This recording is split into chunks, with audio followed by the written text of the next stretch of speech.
Is there anybody still waiting for me? I've been having difficulties here on my end. Well, first of all, I'm here. Thank you for being here. Uh, oh no, this is gonna. Yeah, good, it's muted. Son of a bitch. When Google does their updates, it screws up everything. I couldn't find, you go into your settings and you can't find your passwords because you got to remove or change it, or you got to look at it, because you have your computer set to sync. Well, son of a bitch, though I have everything either memorized or, for better luck, written down in a certain special, Anyway, it's just aggravating when you can't find what you need to find. You can't find the information that you need to find.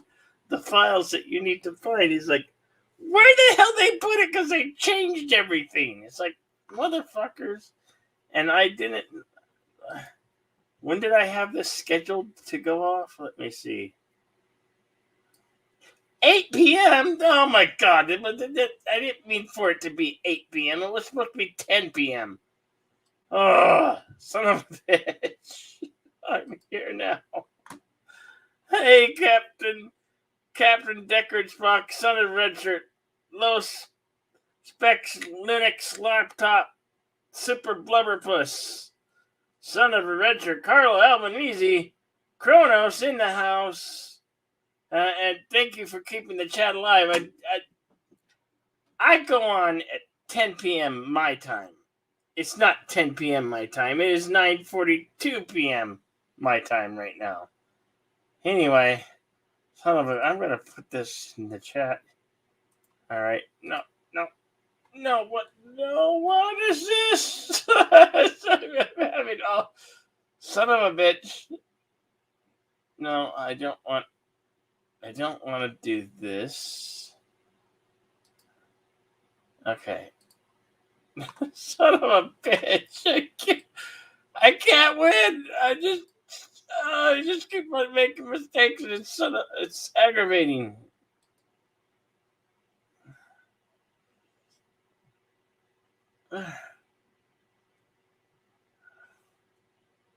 Everything's not working right on my end, or I'm not working. Hello, Jennifer. Why does it say wait? Okay. Well, son of a bitch. There it is.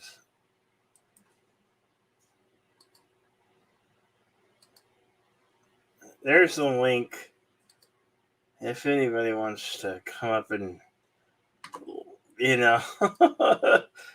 me what for being late to my own show. I didn't intend to be late. I intended for it to be at a certain time, and I've been dealing with my Google passwords and whatnot. And, just so aggravating. Oh. How y'all doing out there? How's your Thursday? It's almost Friday. Wow.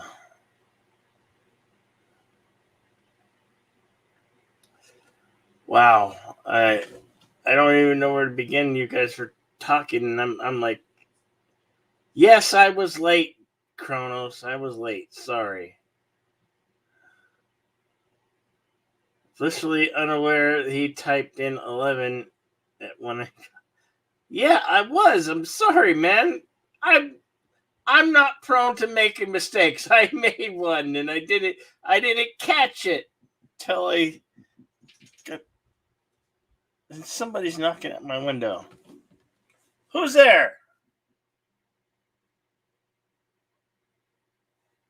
I hear somebody knocking at my window. Go away! We don't want any. We don't want what you're selling. Get out of here.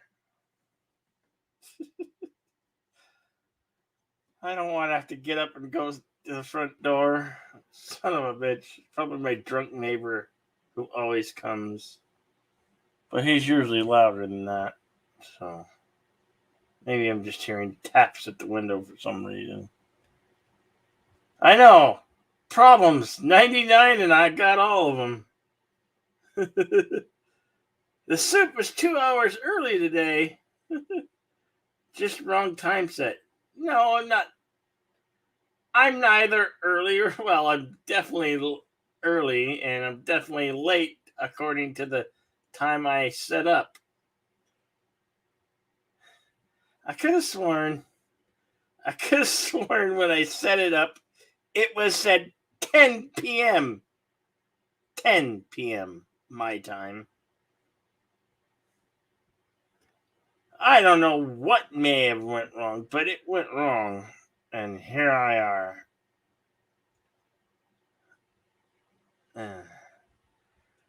Hey, Jennifer, are you still out there or did you wander off? Jennifer's a friend from high school.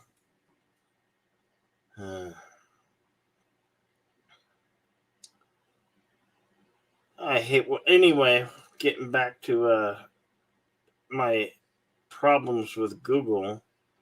When they do these updates, they do the update and they change everything. They change everything around, and you knew how it worked before, but when they went and changed something, and you can't find shit with the data and files that you need to find, and it's like, where the fuck do I find this file? Where do I find it's like, and it's like I'm screaming at the computer. I'm literally having Tourette's. I'm like, motherfucking son of a bitch, you goddamn fucking Google, you sons of bitches, bastards. Why did you fucking do this to me and not give me an email or something? Shit. Ah, son of a bitch. Well, it happens. How you doing, Captain Deckard? You should. What was that? Your job at Virgo sounds like more fun than sitting around waiting for Bill to stumble in. Well, Jesus, you son of a Richard. I'm not the perfect person. Anybody? I'm Randon Lines from Pink Floyd albums. Okay. Low specs laptops goes, Hello, Jennifer. Hello. Oh, you popped on. How you doing? What you up to? Peachy. What? Now what? Peachy, looking for a job. You're looking for a job. My problem is what? No, it's going okay. My problem is if I would have not quit so many jobs, I probably wouldn't have a hard time looking for a job. Well, just keep at it. Just keep at it. That's all I can tell you. Okay. How are things with you? Going good. Other than the that, going good. Other than job search, good. Seeing someone. Ah, that's nice. You know, like there's people watching, so you're talking to the whole internet. I know. just so you know that, Jennifer. I mean, yes, you should maybe. Just so you know, what you say here is out there. It's out there in the net. Got it. and this is a recording, so just so you know. Got it. So how have you been otherwise? Other than that, pretty good. Just chilling. See any new movies or what? No. What you up to? Movies? No. Been watching a lot of stuff on Hulu because I joined Hulu. Ah, what are you watching on Hulu? Law and Order: Special Victims Unit. Oh yes, your favorite My favorite show. What do you expect? Yeah. Hey, Philip Gaming, how you doing? How you doing?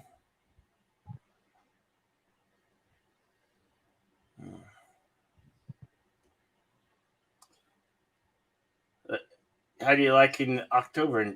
Is it? It's not in the triple digits now, right? Loving it. Yeah. Able to wear my leggings for once. Feels good. Okay. Wearing leggings. Leggings.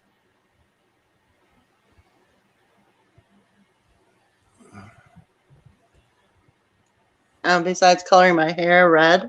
Not good. You're gonna dye your hair red again? It is dyed red. I To just hide dyed your it. gray? Yep, to hide my gray. Uh-huh. You know me. Unfortunately, too well.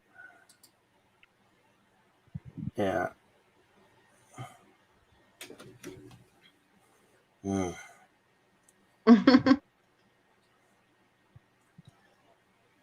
You up kind of late? Oh, I'm usually up about till like 11 o'clock, 11:30. Mm.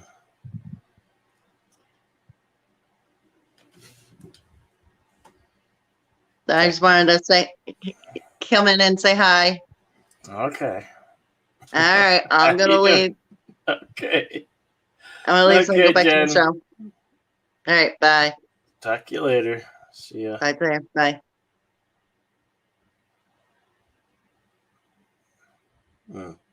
Jennifer, everybody. Everybody who's still out there watching, viewing.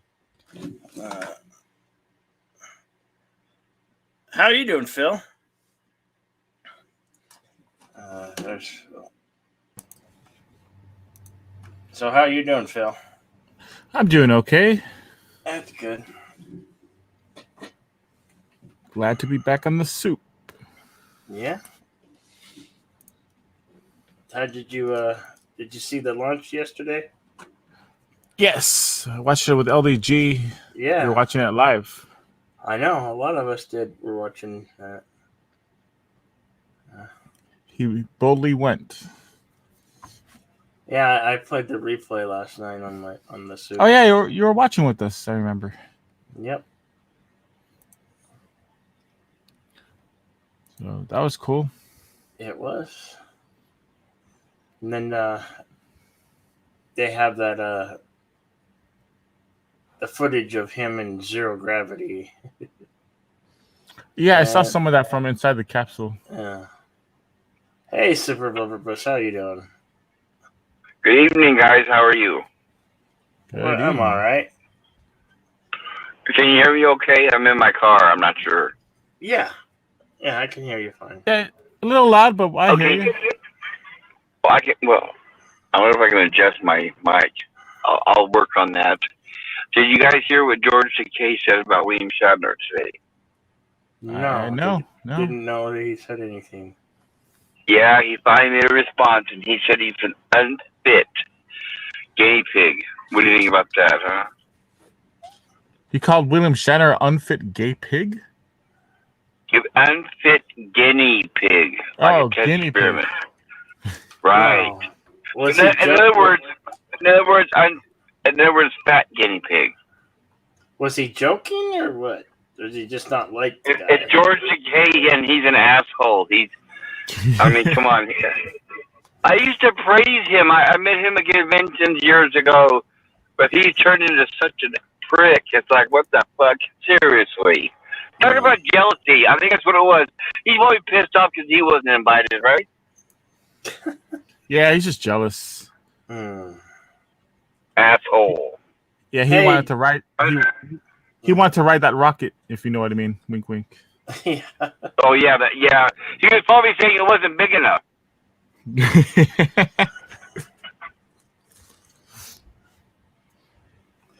Yeah, I used to follow that guy on social media, but he went crazy. So I stopped Same following here. him. Yeah, me too. Facebook and all that, and then it got to the point where everything he posted was political, and was attacking people. And then it got to where he started attacking things that were actually contradictory to his past, where he was in a concentration camp, and it didn't make any sense. So I think he's got to the point where he's desperate and he has no fans, no money, no income. He'll do anything for clicks. Screw him. Yeah. I hate to say that.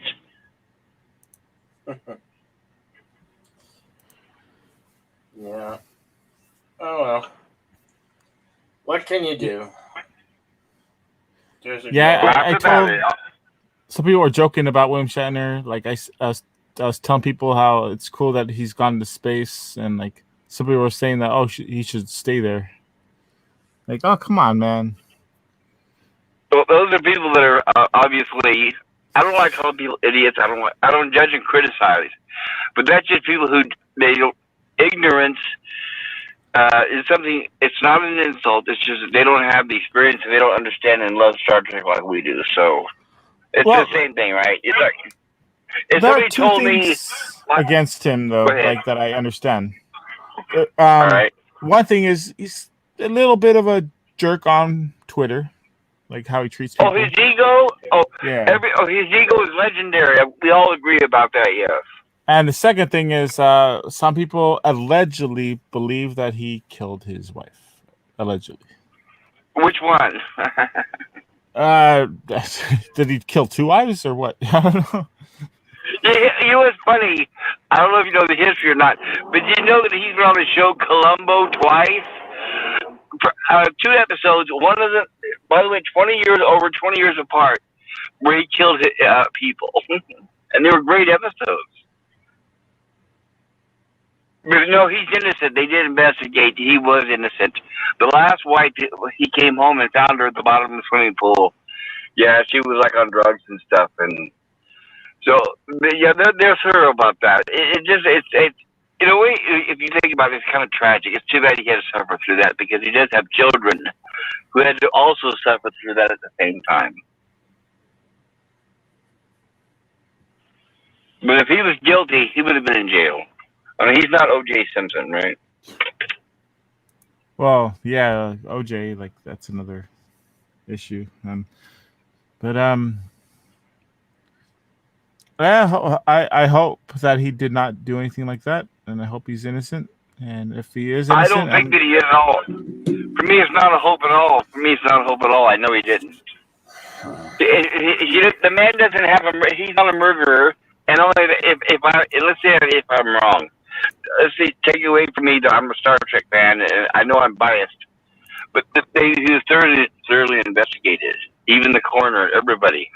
They wouldn't cover it up. They had no reason to cover something like that up. Okay.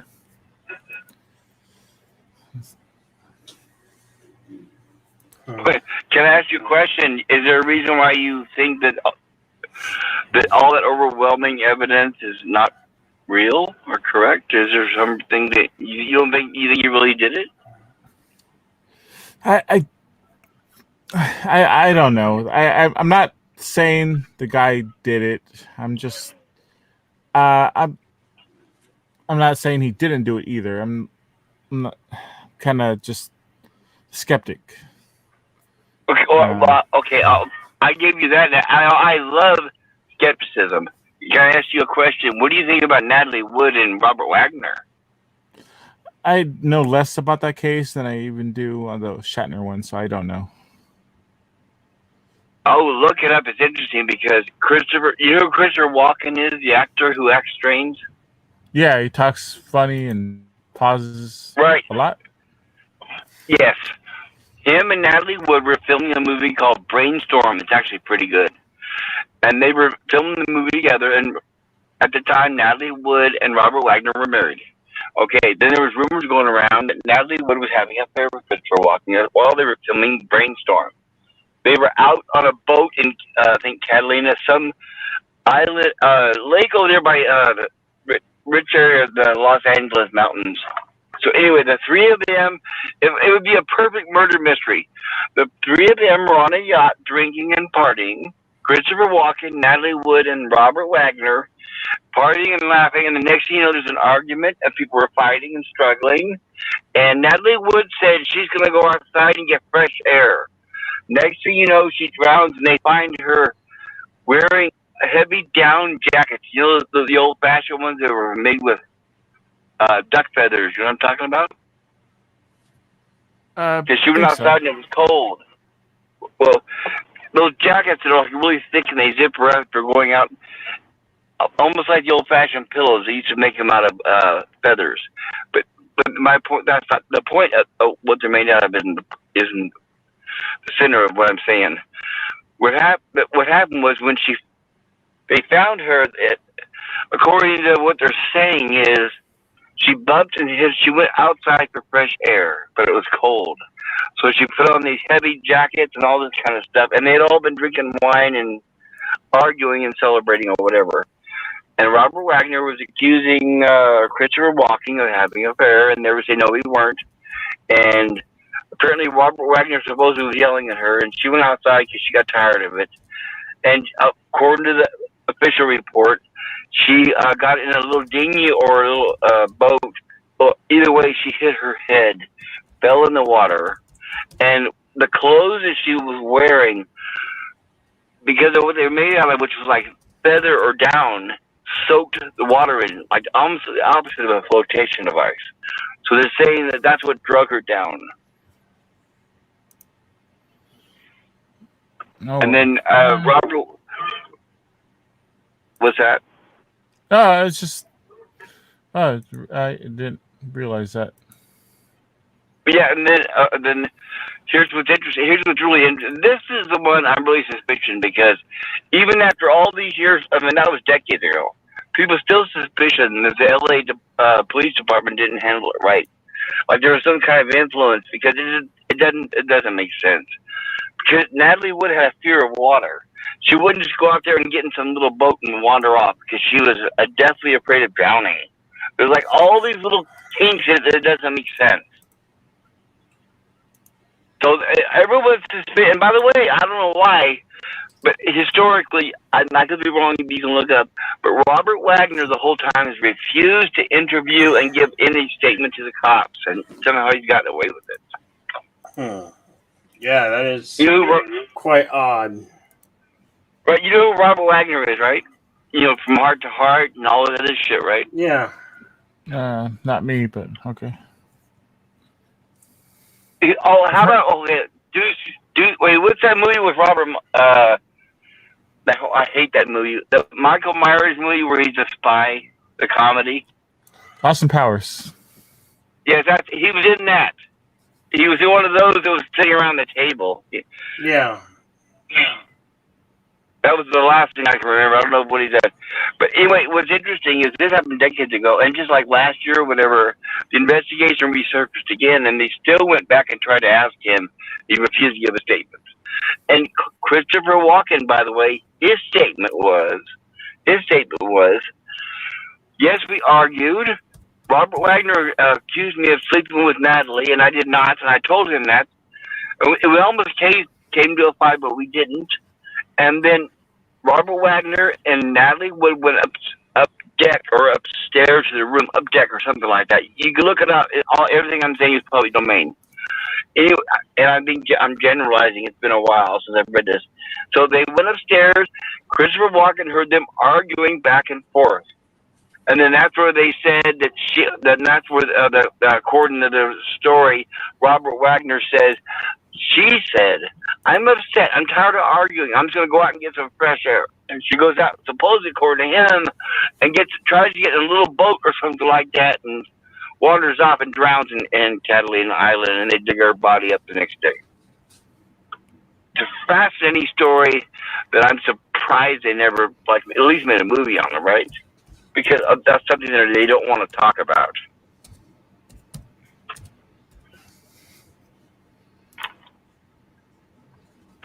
Sorry, guys. Didn't mean to get on some tangent or rabbit hole.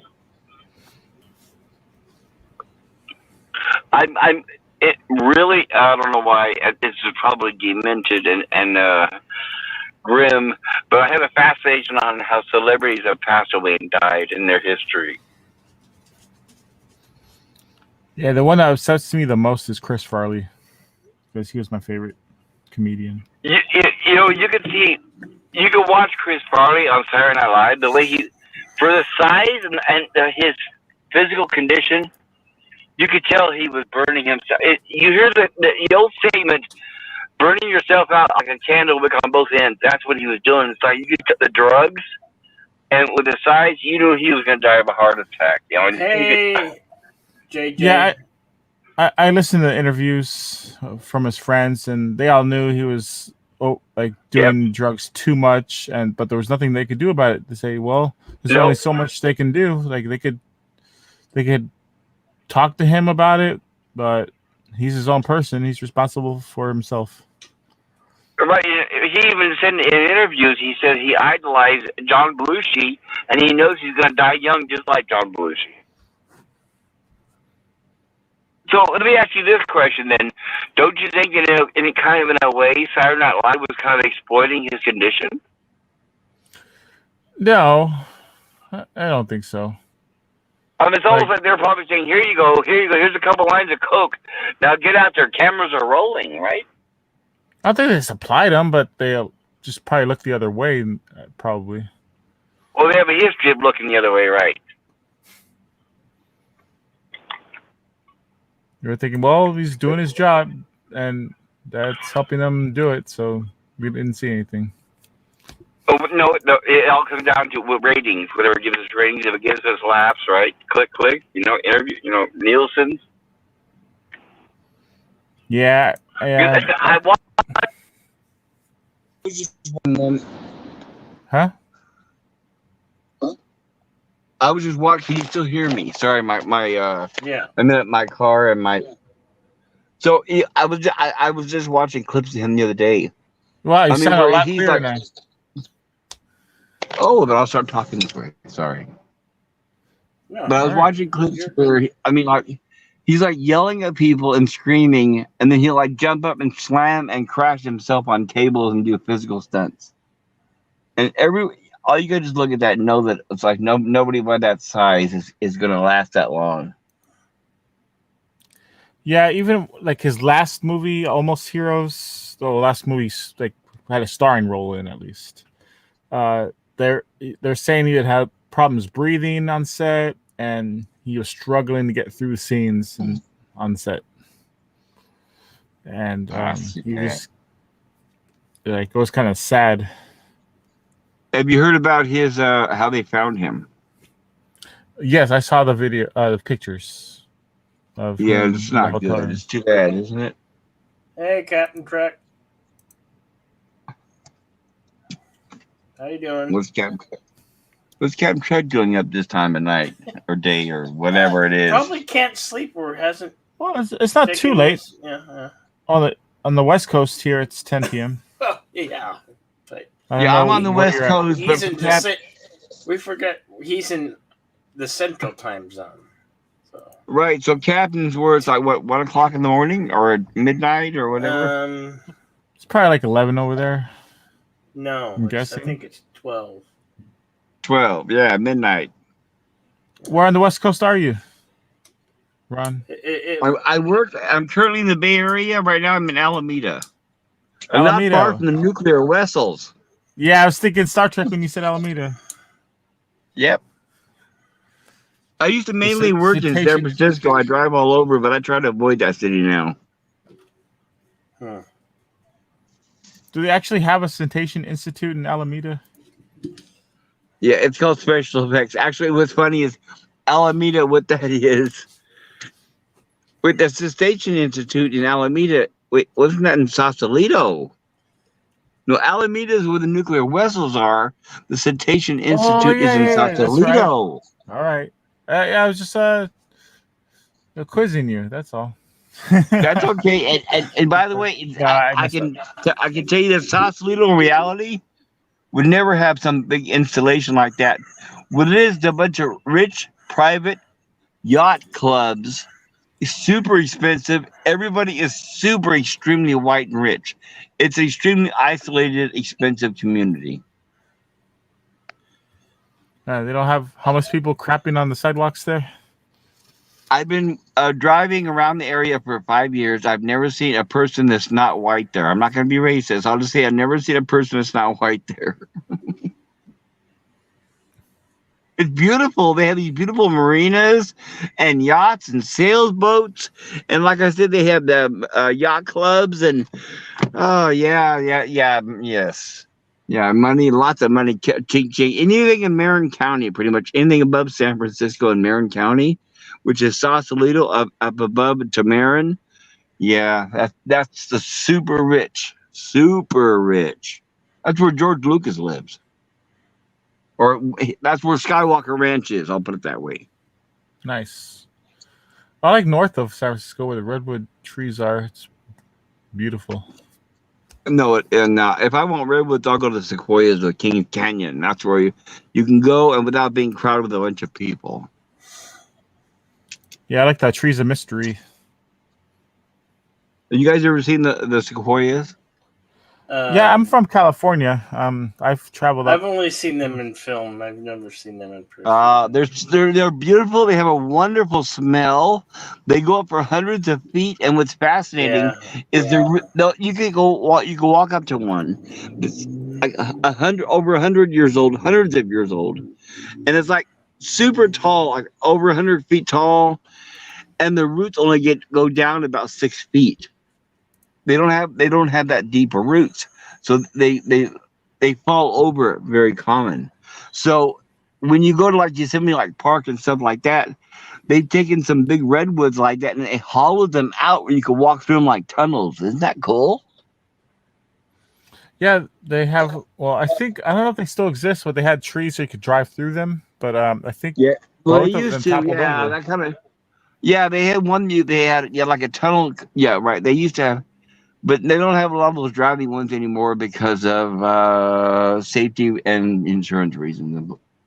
But they have the ones that you can stop, pull over, park in the parking lot, and then walk through the little trail and walk through some of them.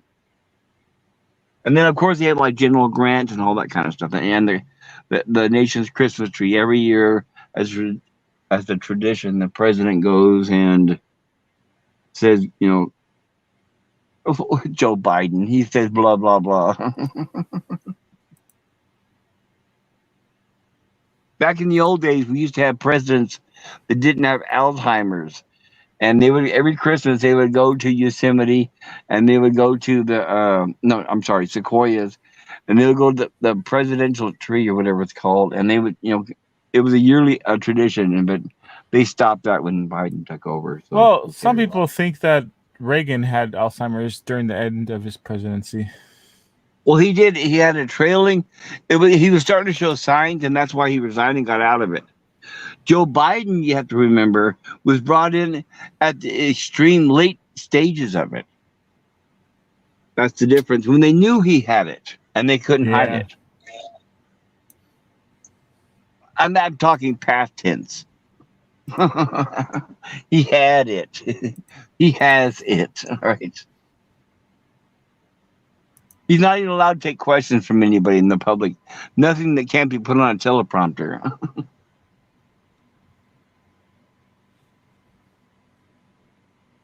You know that when you're watching a national telecast, a national broadcast from the President of the United States addressing the whole entire country, and they cut off his mic, you know that we're being ran by the people behind the curtains, just like the Wizard of Oz.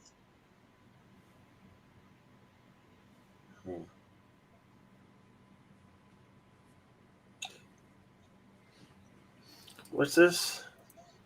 What are you talking about? The old times that we had with Reagan. Reagan was a long time ago. Yeah, because he brought up that give our Reagan current credit president has though. I mean, Alzheimer's. but at least he wasn't a warmonger, huh?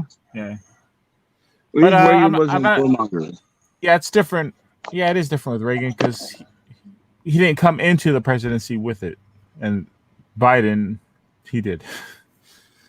By the way, you know that the vice president at the time was George Bush Sr., right?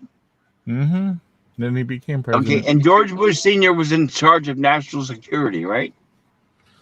And Ronald Reagan was a huge buff and interest of UFOs because he actually saw them. He went to George Bush, his vice president at the time, and said, I believe in UFOs. I've actually seen them. Tell me what you know. You are in charge of national security. Tell me what you know. And George Bush actually told him, you don't have the need to know. You don't have the security. Damn. I would say you're fired right there. If I could. Yeah, you would think, but it's not like, he actually. F I'm your boss, bitch. Right. Steven Spielberg made Close Encounters of the Third Kind, and he went and when it was brand new and he premiered it, he took it to the White House and showed it at the White House to Ronald and Nancy Reagan. This was before it hit the theaters. And then Ronald Reagan was in tears. And he said, how did you know this is like the closest thing I've ever seen in my life? It's like, and then Steven Spielberg said, well, I believe in you, aliens. What do you know? What do you know about it? I mean, you're the president. I mean, you must know if you really believe in it.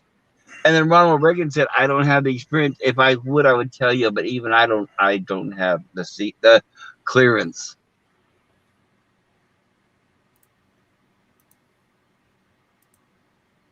So Ronald Reagan was a huge. Oh, by the way, you guys know that. Okay, now this is going to sound crazy. I don't know if you guys heard this or not, but you guys know who Jackie Gleason was? Yeah, right in the kisser. One of these days, Alice. Right, he was a huge UFO buff. Richard Nixon and him were close friends. Richard Nixon went and picked up Jackie Gleason, drove him back and to a facility and showed him an actual alien. And Jackie Gleason talked about it.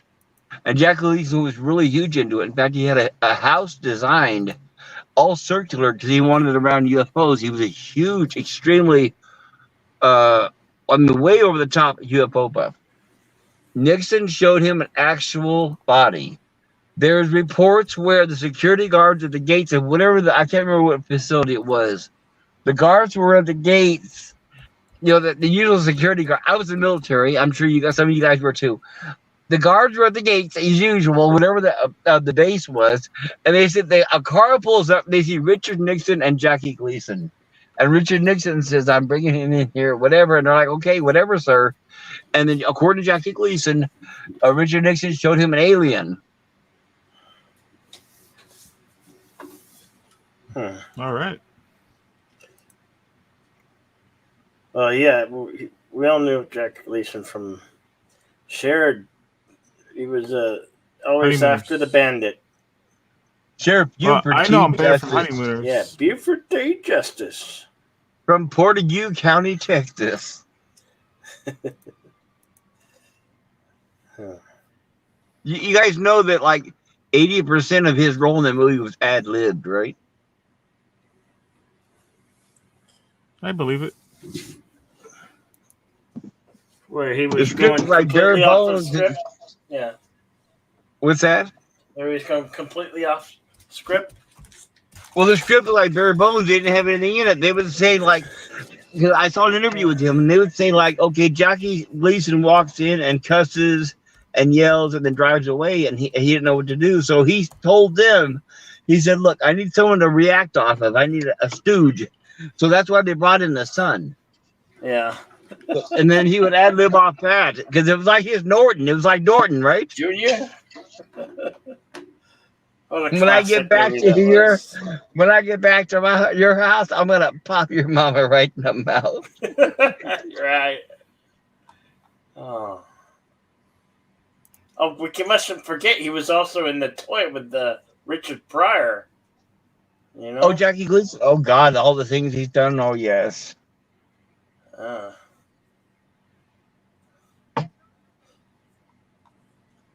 Oh, how do you like that? I'm in the Bay Area, by the way, parked outside of a Walgreens because I was having dinner, and I just watched a mob of people run out of the Walgreens with bags full of stuff. Isn't that nice? Merry Christmas. Serious? Wow. Yeah, I'm in Alameda. I've never seen something like that ever. By the way, they don't have to run. They can just casually walk. No one's going to stop them. I knew it because I saw them enter about like 5 minutes ago, and I was like, okay. You could tell they were like a mob when they walked in the door and they're escorting each other in. And they were like hustling in a hurry. And I was like, okay, I'm gonna watch this. And I'm sitting out here, and like 3 or 4 minutes pass, and then they run out and they have these big garbage bags full of stuff. Well, not really run, but walk. But nobody stops them, so it doesn't matter. Yeah. Yeah, society can't keep going on like this. Something has to change. Well, it depends on where you are. Hey, you know, here I'll tell you this. Did you hear that the city is petition? Or the people who live here are petitioning and they're complaining against Walgreens and all them because they're moving out. And they're saying that's not fair. They're saying you guys make enough money, you should be able to afford this. No. That is the truth. That's actually the twisted mentality. They are actually signing petitions complaining because Walgreens and Targeting are moving. And by the way, I heard a radio ad today and I had to laugh because here's what they were saying. They said, due to all the high theft in the Bay Area, San Francisco and all that, or whatever they said, Walmart, Targets, Walgreens and all that are combating crime. They're combating. It's like they're heroes now. They're combating crime. Do you guys know how they're combating crime? How? They're closing early at 5 p.m. Oh, That's how you combat crime, right? Might not being open. I Well, don't know if it's a successful business model. I don't think so, but Well, Hey. think about this. That way you can let all the criminals and the thieves know, hey, we're scheduled for thievery before 5 p.m. If you want to steal, you better come before then, or otherwise we'll lock the doors, right? And by the way, if they want to really stop the thievery, how about close the doors all the time? Because the people come and steal all day long, day and night. What do the hours have to matter? What is it? What is the sense? well, historically, not current day, but historically, more crime happens at night. yeah. In the old days, yeah, but not anymore Yes. because here in the Bay Area, everything's been decriminalized. So even if let's say a miracle happened, let's say you happen to catch them, surprisingly, and you turn them in and they actually go to the cops and into the jail. Here it's catch and release. They don't convict them on any of that stuff anymore. Each person's allowed to grab at least $950 of items each before they're convicted. And then the group I saw that just went in was like at least 8 people. So what does that tell you? Well, I don't know. But yeah, hey, by the way, if you're a citizen and you don't like it, complain to Walgreens and tell them they need to stay. It's the poor community or victims, and they need stuff for free, right? Yeah. Oh, by the way, vote for that. Vote for Democrat. If you want more of that where you live, vote for Democrat. No, I don't think so. What's up, Eric Sonder? Good to see you. Hello, Arabic.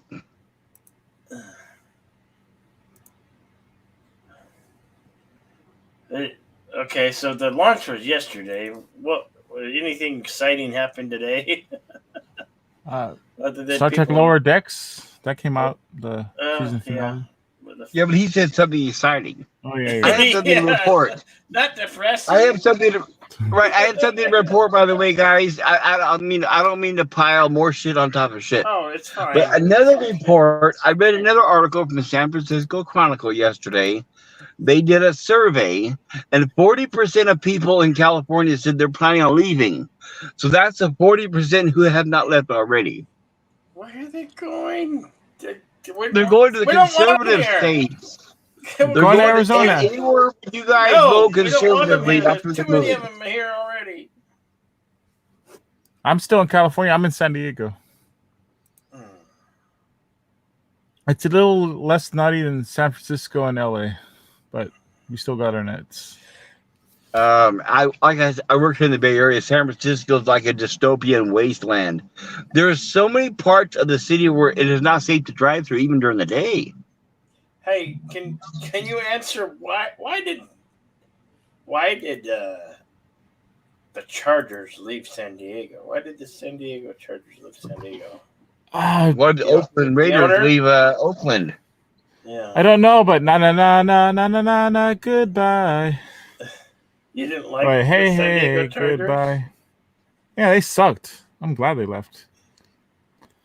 And of course, Get outta here. California's going to raise taxes to make up for all the people that left. Make us all suffer. Edge of Time says, "R.I.P. Walgreens." LOL. Edge of Time, how you doing? I remember one of the reasons Chargers they were like asking the city of San Diego to pitch in for a new stadium, and San Diego said no, we're not going to give you money for a new stadium. So the Chargers owner said, "Okay, we're going to go." And But the owner moved him back So they up to L.A., right? yeah, that's LA is actually the original home of the Chargers when the Chargers first started. And they still got Philip Rivers as the quarterback. I guess I don't keep up, but I assume. I know. I haven't. Yeah, I don't know any of those names. I used to keep up with the football pretty regularly, but last year the vid hit, and I was like, well, I didn't pay any attention to any NFL. I mean, I used to pay attention to the NFL like it was church. Nah, ever since they've been taking knees for the national anthem, I'm like, I'm not watching this even casually. I'm done.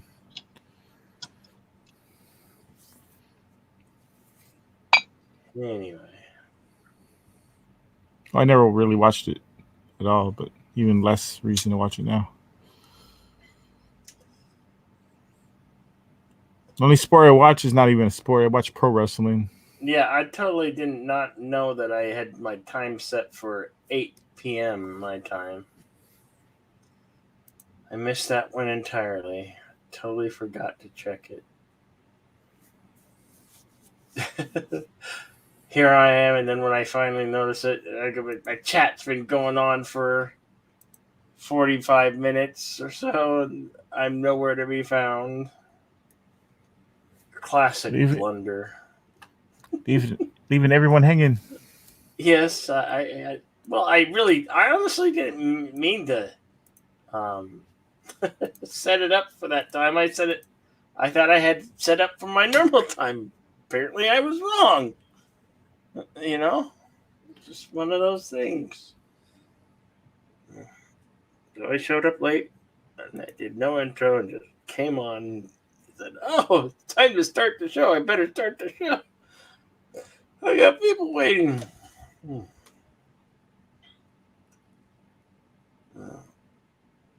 Last night we had a good time talking about Shatner up in space.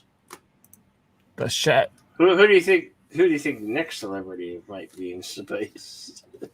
Maybe Mark Hamill. I don't know. Doubt it. I don't think he'd want to go in space. He doesn't look like the type. Or we'll send Patrick Stewart. Patrick Stewart is a pussy. What they need to do is they need to send George Takei next, and then open up the vacuum lock while he's up there.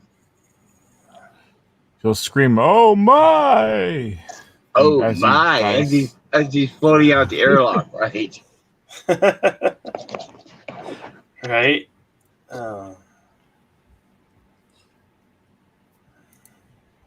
Sorry, I don't sound better. I guess I sound worse now. Let No. me turn off my Bluetooth. No, you sound fine. I don't hear.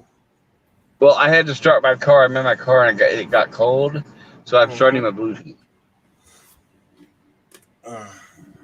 I turned the car on. The heater's on, is what I'm saying, I guess.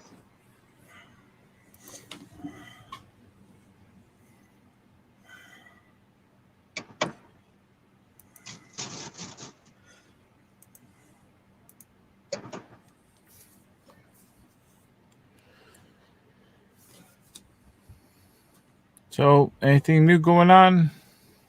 Now I gotta go for the shot in the morning. The second Which- shot. Uh-oh. Which, oh, The second shot. Yeah. What is that, like Moderna or Pfizer or Johnson & Johnson or It's what? the Moderna one. Did you see that they've been giving little kids those shots accidentally instead of the flu? One little girl who's 6 years old got the shot 6 times. I remember Damn. 6 years old 6 times. Why? That doesn't seem right. 6 times. Oh my gosh! Right. What's up, Tim Possible? He wants his soup. You got your soup. It's a little cold. You might have No to. soup for you. You might have to heat it up in the microwave, Impossible. or wait till the next batch is done. Yeah.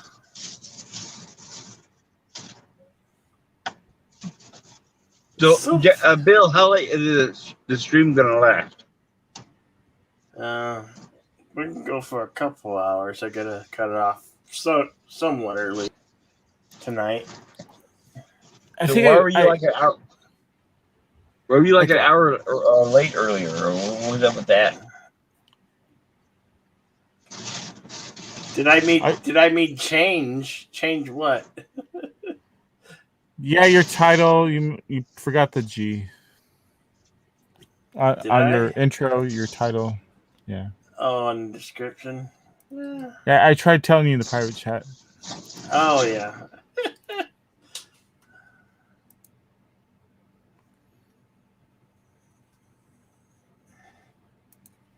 But I think it was this morning that I saw you streaming like 3 a.m. I just happened to wake up and see you streaming. Yeah. Or 4 it a.m. was-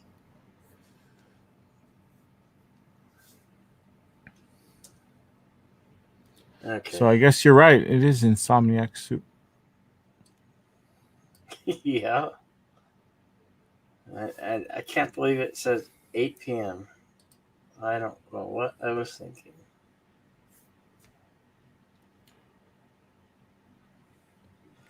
Man. Sounds good. So, Jedi Bill, it was supposed to be 8. What was it supposed to be? 10 p.m. my time. Same time that I always Oh. go on. Oh, okay. So I guess that's why we waited for 2 hours. Well, Hey, Jedi Bill, I have to made a give you credit, mistake. dude. I have to give you credit, dude. You had more viewers and clicks and likes and discussions than I would ever get if I was at 12 hours online. You weren't even there and you got better likes and clicks and views than I ever would get. Reminds me of Bird, so I'll give you credit for that. You got your views, so there you go. You're popular, right? Oh well.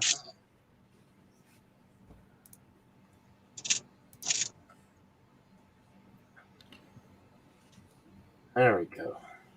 Darth Hasser, what? You have a... No, you don't like the Nissan noodles? What, Top Ramen? Is that what you like? Hey Sherry and Darth Astor. Good to see you. Let's see. Hey, Bill, Change. I have a question. It looks like I think that should be right now. I just edited it, so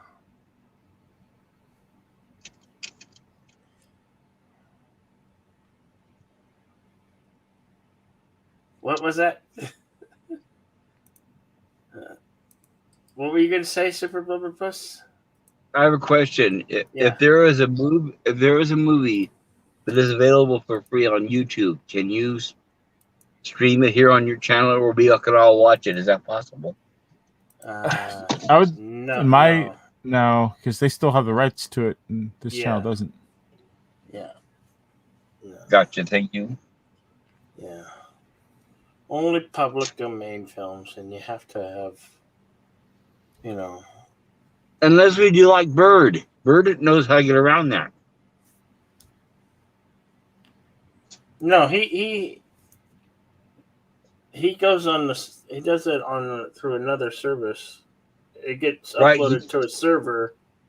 and Right. it, and he on another server, and then he streams it to another website or some kind of stuff. Yeah, right. Side tube. Yeah, it's kind of tricky. Yeah. Plus, you have to pay for your server space, I guess, and you have to have your Yes, own he has a website. website. You have for, to I have think. your own website domain and whatnot. It could be a Right. little costly. I don't know. Maybe you could stream like Frankenstein. I think that's public domain. No, well, It's not? there's a version of Frankenstein that is not the universal one. The universal ones are not public domain, which is Definitely odd not. because they're old. Like I forget what. Not old enough. Yeah, I thought it was over 100 years old now. Well, I don't. No, like 1930s. no, we were going mid-30s, whatever it was. going through public domain movies last night, and there was a version Frankenstein. The is Edison in one the or public no? domain. I don't remember. I have to look at the list again.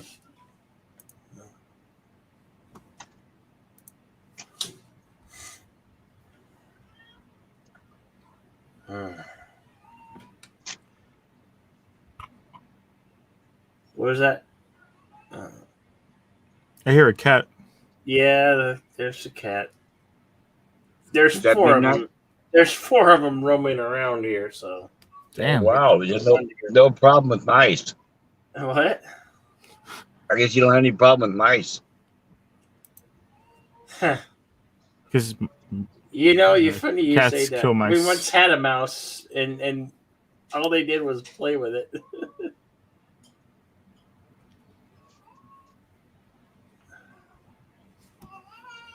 What? What? Captain Track says, funny. I officially hate you for 13 reasons. LOL. Okay, Captain Track. That's fine, buddy. What does that mean? For what? I don't know. Hell, if I know.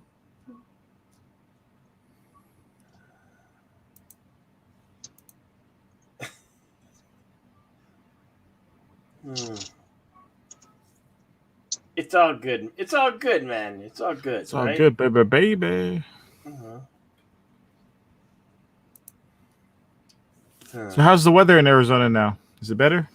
Oh, it's nice. Yes, it got to 56 degrees this morning. But cold. pretty good. I put on my hoodie and a blanket. I was so cold, and I had to shut the door. Normally, I have the door open for the animals to go in and out. Yeah, here it's still warm during the day, but at night now. Oh it's yeah, getting it very warms cold. up during the day here, but the nights are really cool. Which is weird because we're still later, like tomorrow or Saturday and Sunday, we're supposed to be in the 90s. Supposed to have a hot zone in the 90s. Arizona's weird like that, you know.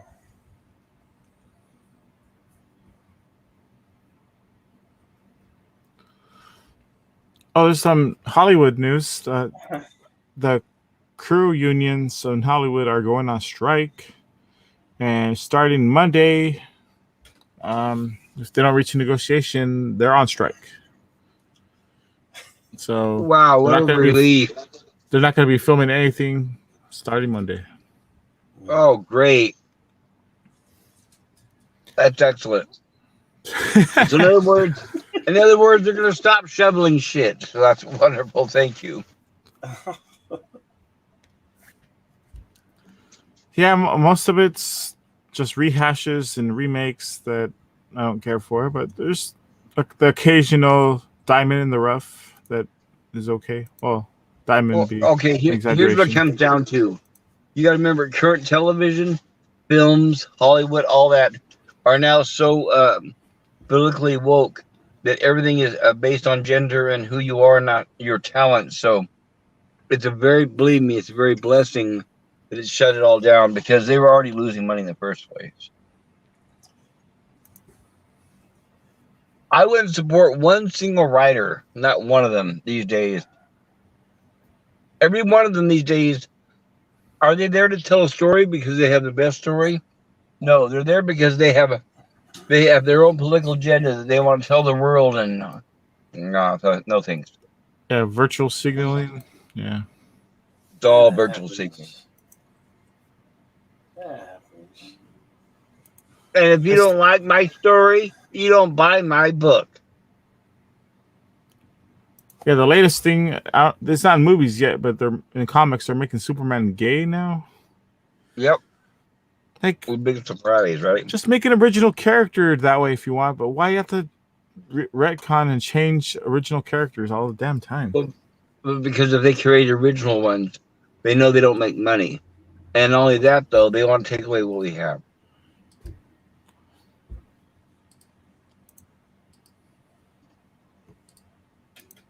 Think about it. They want to take away what we have. What do we have left? They took away Star Trek, Star Wars, Ghostbusters, The Terminator, James Bond. I can go on. I mean, seriously, honestly, let's give a poll. Oh, that latest What Terminator do we pissed have me the left that they hell haven't off. ruined yet? Sorry, what? Oh, the latest Terminator pissed me the hell off. Right, so here's my question Oh of my all you God, guys. man. Right, here's my question of all you guys. What do we have left that they have not ruined yet? There's plenty. Like, they could just remake anything. What if they like remake Forrest Well, Gump and make him gay or something? Or I don't know, E.T. They we could redo that. Or, Let me ask you guys this. The current owners of Rocky Horror Picture Show is Disney. What is the chance of us ever seeing that movie again? Oh my gosh. you'll see a remake, I'm sure of it. Oh, they already Where- did on TV last year with some kind of it was nasty. I'll spare you. It was horrible. They did try that last year. No. No. No. That's It was, why. of course, a disgrace. Yeah. Well, even the original is pretty progressive. How can you go even more progressive than that? You know, the point is that's not still. It's still not. It doesn't fit into or conform to Disney's agenda. So, mark my word. Just like Aliens, Planet of the Apes, and all that, you won't see them again. Or if you do, they'll be so twisted and so conformed and so woke that there'll just be another franchise on the chopping list. It's like an assembly line, right? We're all just moving. There's a chopping blade on the end, and there's Star Trek, and you're standing there watching, and it's like assembly line, and everything's rolling towards that big chopping blade, going chop, chop, chop. And oh, look, there's Star Trek, and there's Star Wars, there's He-Man, and you just go on the list. I mean, what's left? It's like a game. You can sit there and say, what's next on the list? What's next down the assembly line to the chopping block? Yeah. That's why they chartered that stuff. Ugh. They wouldn't charter that stuff if it wasn't successful. Mhm.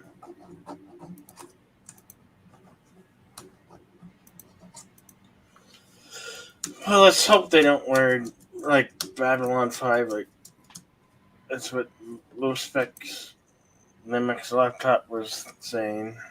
I don't know. Well, you can always hope, right? Well, when Yvette popped in here yesterday, she was helpful that if the one series can be rejuvenated and revived, there's You think hope that's for possible in others. this day and age? Well, we shall see. Only time can tell, right? Only time can tell. Yep, you're right.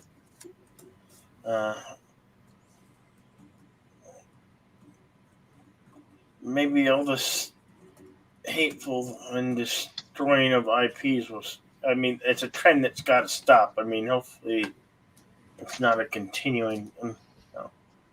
Or else, Well, you got to remember, it's not a surprise to them. It's not like they didn't plan it. It's not like they're saying, oh no, this isn't working. We're losing money. No, they knew this from the beginning when they planned the whole thing. They said, look, we're going to socially change the way the country is and the way they think. And we have a lot of money, and we're willing to, and they had expected the losses and what it's going to cost them. That's the reason why they have not stopped. I mean, if it was reality, if they really, really like we're all hoping, thinking, then one of their first movies, their first few movies, The Terminator, one of them would have failed, and Hollywood immediately would hit the brakes and reverse. But no, they persist and they get worse and worse because they knew this from the beginning. They knew it was like a war. It's like a social war, and they knew that. Even Disney even said outright. Disney said in their statement, they want to how they put it, basically social engineer the kids and the population. And they knew this. They had very deep pockets that are funded by a lot of the population. I'm sorry, a lot of the politicians who run this country.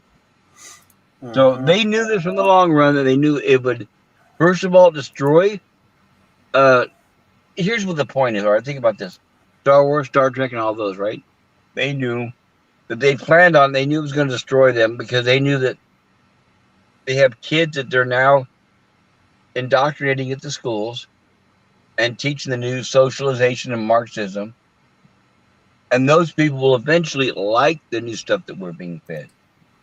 Eventually, all of us old people will die off, and then the new people will watch and take over these franchises.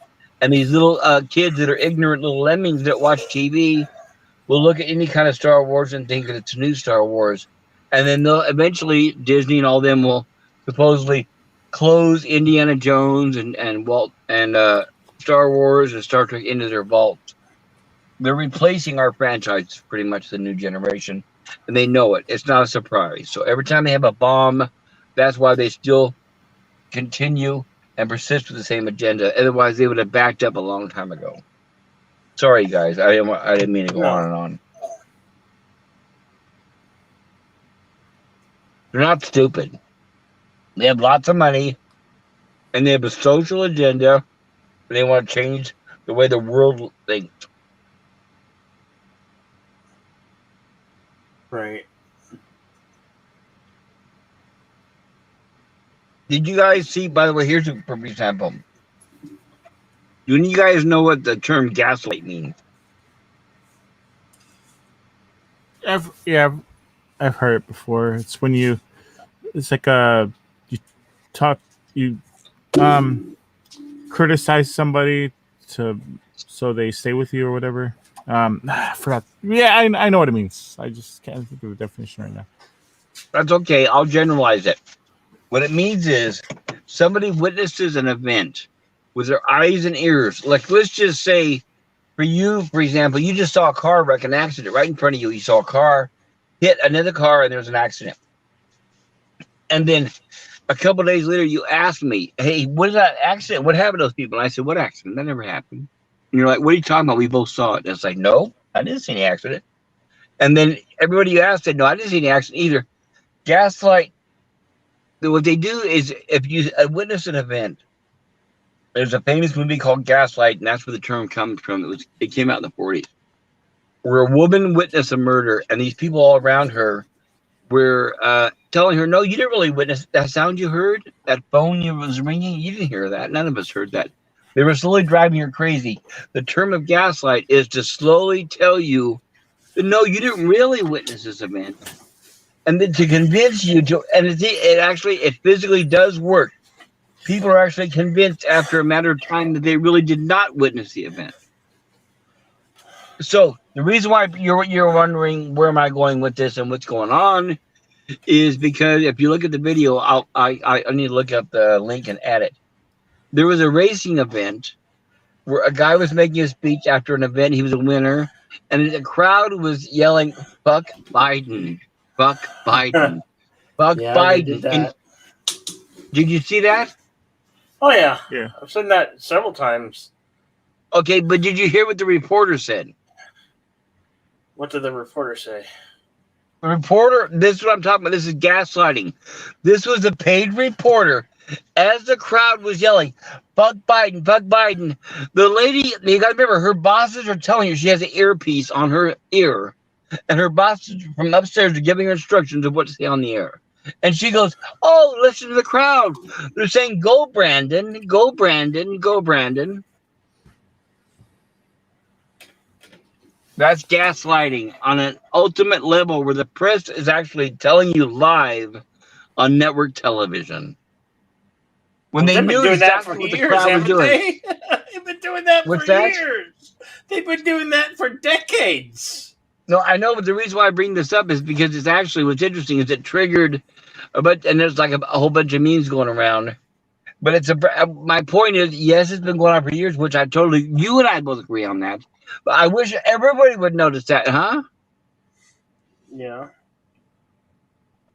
Because what happens is if tyrants, if they're in charge and they're dictators and they're communists, they don't like to be ridiculed. Yeah. No, I don't think Go, so. Brandon. Let's go, Brandon. Yeah. Who buys that? That's bullshit. There was an old episode, a funny episode of The Simpsons, where Mr. Burns went out there and they were all protesting. We were talking about it, and that's what they were saying. They're saying Boo Earns. Yeah. Boo-Earns? Are they saying Boo-Earns or Burns? Right.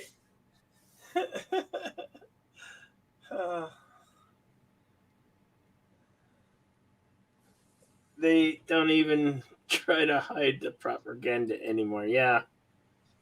And not only that, though, remember the public is no longer allowed to ask him questions, right?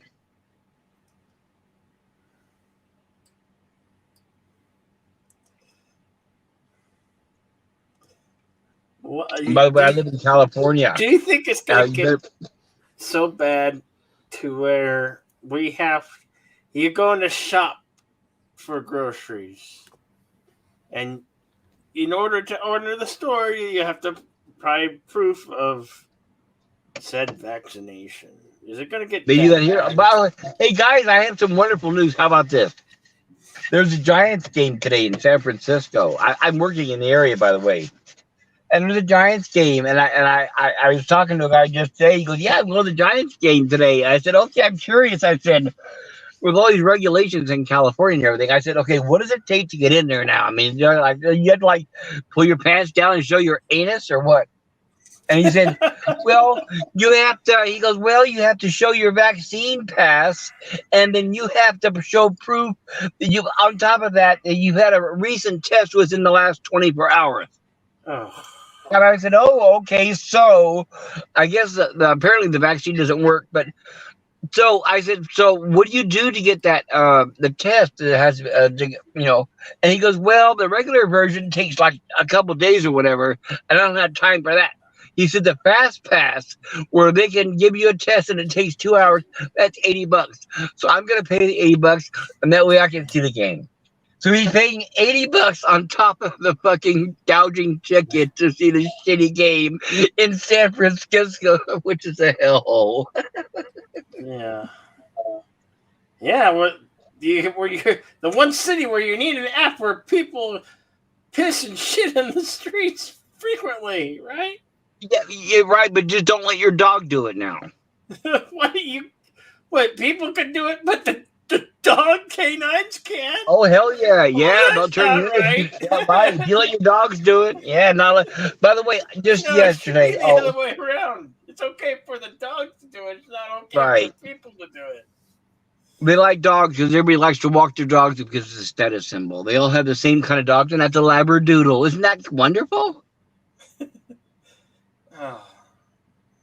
Anyway, by the way, they're announcing, I guess, that they're trying to get tourism back, which I don't know how that's going to work, considering that anybody who has to come and visit, you have to show your papers. I'm not And going to a San recent Fran. vaccine test, on top of paying triple prices for everything. So if you want to come and visit San Francisco, prepare to show your papers to anybody that asks. It doesn't matter if it's a 15 or 16-year-old minimum wage employee or wherever you're at. Everywhere you're going, What you got to show your What papers. happens if you don't show or won't show said proof? You're Are not they gonna allowed in shoot there. us or stone us, arrest us. What? But you're exactly. Here's what they do: they shame you, and they don't allow you in. Do you? Okay, you guys have seen where they built those little outdoor units where people could eat, right? Yeah. In the street, because in fact, I believe I drive through San Francisco, and they have closed a lot of streets off because they built these little temporary outdoor eating units. So there's videos of people eating outdoors in these little like patio things, and the armed police coming up to them asking them for their papers to prove they've been vaccinated. Isn't that wonderful? Welcome to America. Well, I'm gonna go to bed, guys. It's getting late. Okay, Phil. All right, Phil. Sorry, Okay, Phil. man. You don't want to hear that shit. All right. Rest well, my friend. All right. Thanks.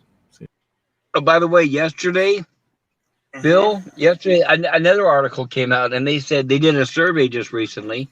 40% of the respondents said that they plan on getting the hell out of California. So that's 40% of the people who have not left already. Oh, jeez. By the way, for the first time in history, this is the first time in history people are actually leaving California where the population is going down, not up. Yeah. Who's interactively playing? Hey, let's move somewhere. Let's move to California. Yeah. Gold rush, huh? Them gold in them Let's are move to hills. California. Who the hell on the right mind says, let's move to California? I mean, there would have to be some pretty damn good incentive. Oh, Bill, unfortunately, Bill, I have to give you the bad news. Unfortunately, there are, and it's a heartbreaking story. Okay, I met somebody it was like last month, and it was a young student who came out here for college, and they were told, hey, what an opportunity. This is the best place to move. Move here, and it's like La La Land. And they're asking me, wait a minute, this isn't what I was told. This is nasty and scary. What do? I can't go out at night.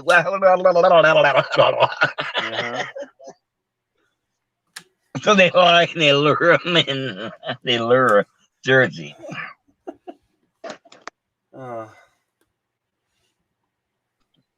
Especially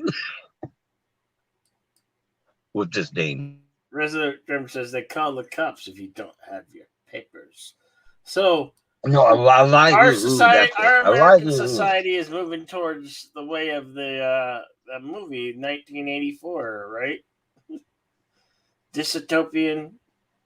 No, it's actually worse than that. That's are we going to become as bad as North Korea or China? Is that where we're becoming? Because we're basically sold to China? Let me ask you this. What were your personal feelings? How would you react? What do you think when Texas bans guns, just like California? When Texas bans guns? Yeah. Oh, hell no. That's going to be Civil War. Wait a second. Hold on. There'll be Civil War for sure. No, it won't. Texans will not give up their guns. Yes, they will, because it happened everywhere else. What makes Texas any different? It happened everywhere else. Listen, give me a chance. Here's my point. All right. The liberals and the Democrats know what they're doing. They had a plan for a long time. Think about this. Every time there's an election, the only thing holding them back are the conservative states, right? So it's like a double attack on Texas. They've screwed over California, New York, all these liberal states, Illinois. Just look at them, all of them. They've screwed them over, and they've turned them totally corrupt Democrat. And then what they're all doing is moving to the conservative states so they can do the same thing to those elections. So what they're going to do, and Texas, by the way, is just one example. It's double attack. You've got all these people from California, New York, and Illinois, all these liberals that are moving and flooding Texas and buying everything up. And they're going to start voting liberal. And then at the same time, what a coincidence, Joe Biden opens up that border down there, flooding in thousands of Haitians. Crime is going to skyrocket. Now, once again, I'm going to ask you, you don't think they're going to ban guns in Texas? No, I can't. I don't foresee that ever happening. I don't. Well, I'm just telling you, that's how they got away with banning guns in California. They raised the crime. They opened up the border. They allowed everything to happen, and then they blamed everybody and took away the guns from the legal owners. All of us who had licensed guns, who were gun owners, they took the guns away from us. I live in California. I was a gun owner. I am a gun owner, but they are proud and they brag how we have the strictest gun laws here in California. So what they have done is they've taken the guns away from all of us who are legal, and the only people now who have guns are police and bad guys. So if we're victims of a crime, we're not allowed to defend ourselves anymore. We don't have any weapons to defend ourselves. And I'm saying, all those people who created this, instead of fixing this, they moved away and moved directly. Okay, let me ask you this. Why would you think they would target states that are conservative? Were they, the ones where they have to fight during the elections? Why do you think they moved there? Let's say I'm wrong. I have no idea. I'm not. Well, heavily into think about this. politics. I mostly ignore politics until. No, I know, but I'm saying, let's say if you were a life-hard, strong Democrat or Republican, either way, and you're going to move.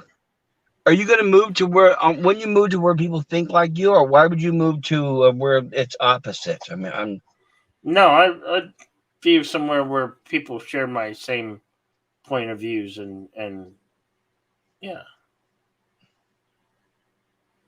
Definitely. Well, I don't know, because they're targeting. Well, I'm telling you, it's not something. It's not my opinion. I wish somebody gonna start the revolution. Maybe me, maybe somebody else. But I say, if somebody doesn't start a revolution, I'm gonna start. I'll either join the revolution. I'll either join the revolution or start one. I give you credit, Bill, but there's an old term that says "cry madness against the darkness of crowds," and what that means is, right now, if you're one person that picks up a rock and says, "I'm going to defend," you are now considered a domestic terrorist. So, hey, I celebrate that. I'll celebrate that. Fuck it, I don't give a fuck. There you go. Yeah. Why not? Go out with guns blazing. Somebody hell, you gotta go some way. Go with a smile. Go without the harness on your back. I would go out shooting guns with a grenade in my mouth as I pull the pin.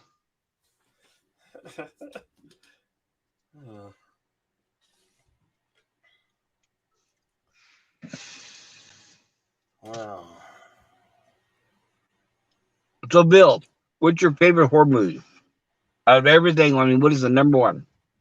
Number one horror movie? Is that the question? Hello, Stone Cold Jeremy, and games, movies, and Castlevania are us. Okay, back to the question. Favorite horror movie? That's a tough question, but few come to mind.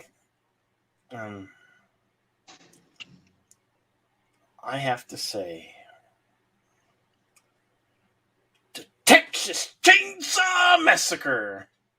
Oh, good. The original, 1975. Love me. Yes, of course, 1974. With Marilyn Burton. Love me some Leatherface, and I guess second would be Pinhead and Hellraiser. First three films. Love me some Pinhead. I like The Exorcist. Oh yeah, that one's very good for a supernatural one. That one scared me pretty good when I was 12 years old. It's almost like it's surreal because I love horror movies, all different kinds. I even love the ones you just mentioned. But I don't know why, but I would say if I had to describe the difference of why The Exorcist compared to the other one, is since it doesn't move from location to location like you're watching a movie. Mm-hmm. Since the whole movie is located there, you feel like you're actually there. You feel like you are in that room experiencing what is going on with all these people. the claustrophobia, like you can't get out. Does that make sense? Yeah.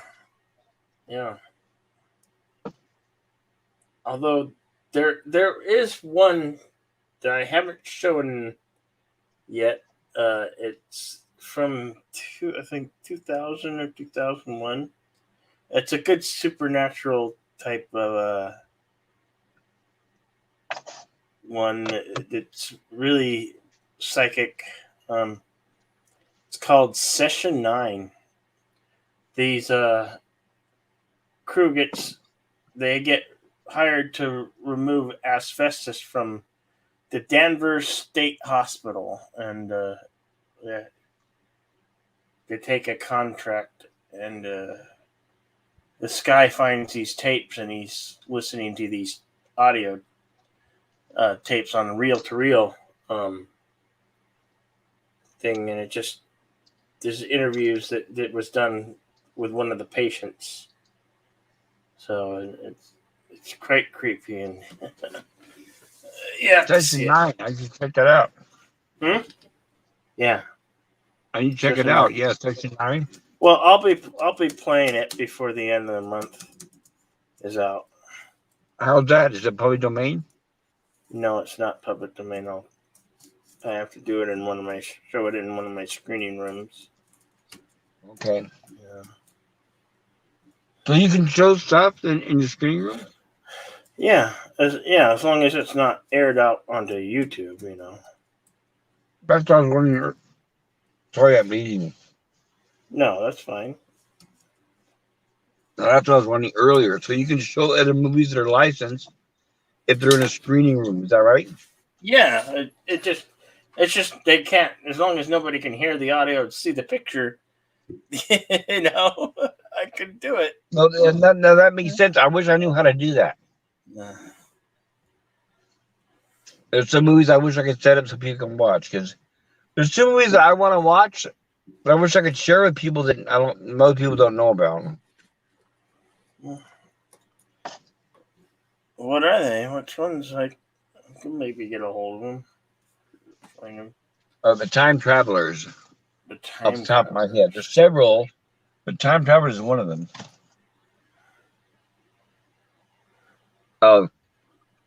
Legend of Hell House, television. Oh yeah. Yeah, Stone Cold Jeremy. Slasher movie. Yeah.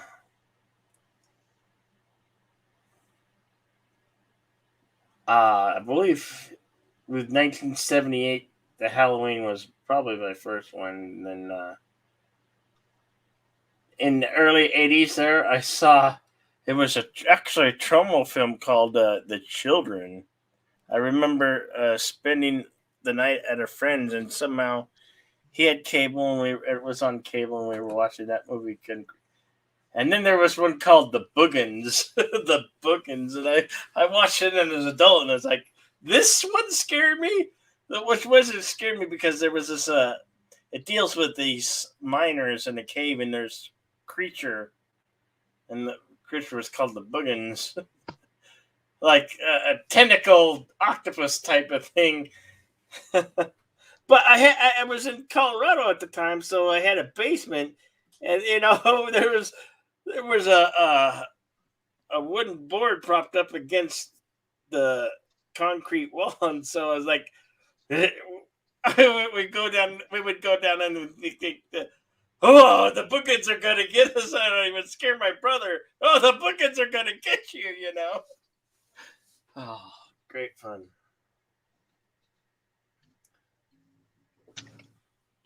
Yeah, yes. What was that? So you saw The Boogans? Yeah. Well, The Boogans. I kind of missed what you said. You saw The Boogans? Yeah, it's a movie that from the 80s. It's cheesy now. The little monster that crawls around with the big red eyes. Yeah. Have you seen the movie? Another one, Chud. Chud was one of my favorite ones from Cannibalistic humanoid underground dwellers. Oh yes, I love the creature. Yeah.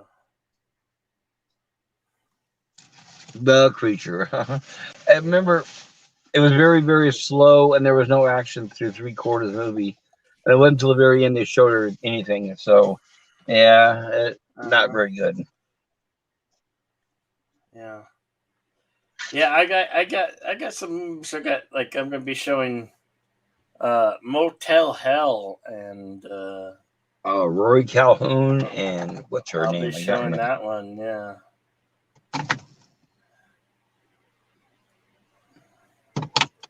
Oh, we have a visitor. Welcome, son of Red Shirt. How you doing, sir? Howdy, sir. Good evening.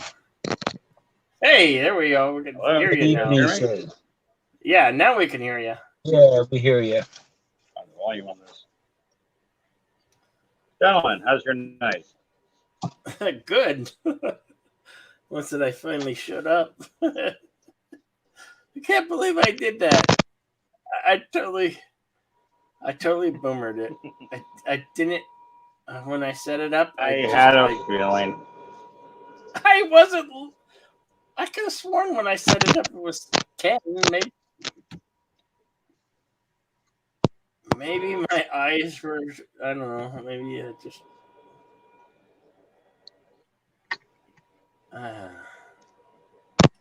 Maybe our eyes were just too tired, and I saw 10, but it was 8.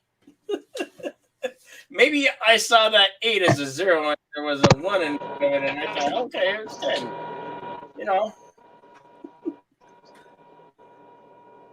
Yes, I do. I do watch movies on Cosby.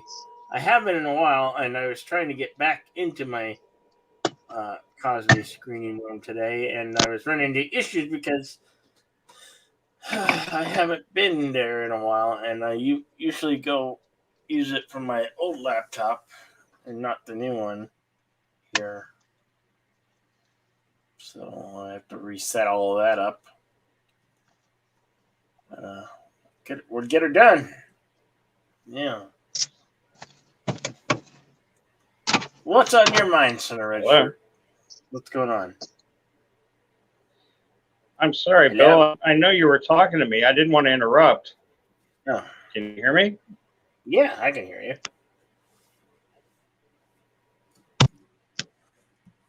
I'm having one of those technical issue days. Fresh soup.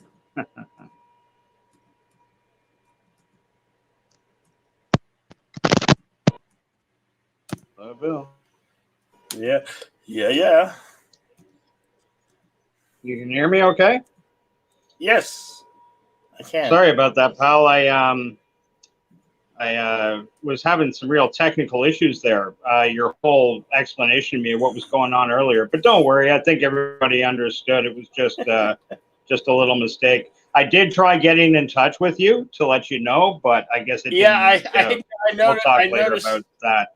I noticed a little bit too late. Oh, did you? Yeah, I matter of fact, that's right. The one way that keyed me to find. It's like, oh shit! So I saw that, and I was like, oh, I better check. Yeah, fresh. Okay, Kim. Okay, fresh soup coming up. What do you want? Do you want the potato extra loaded, or do you want the chicken noodle soup? Which one you be having, sir? Well,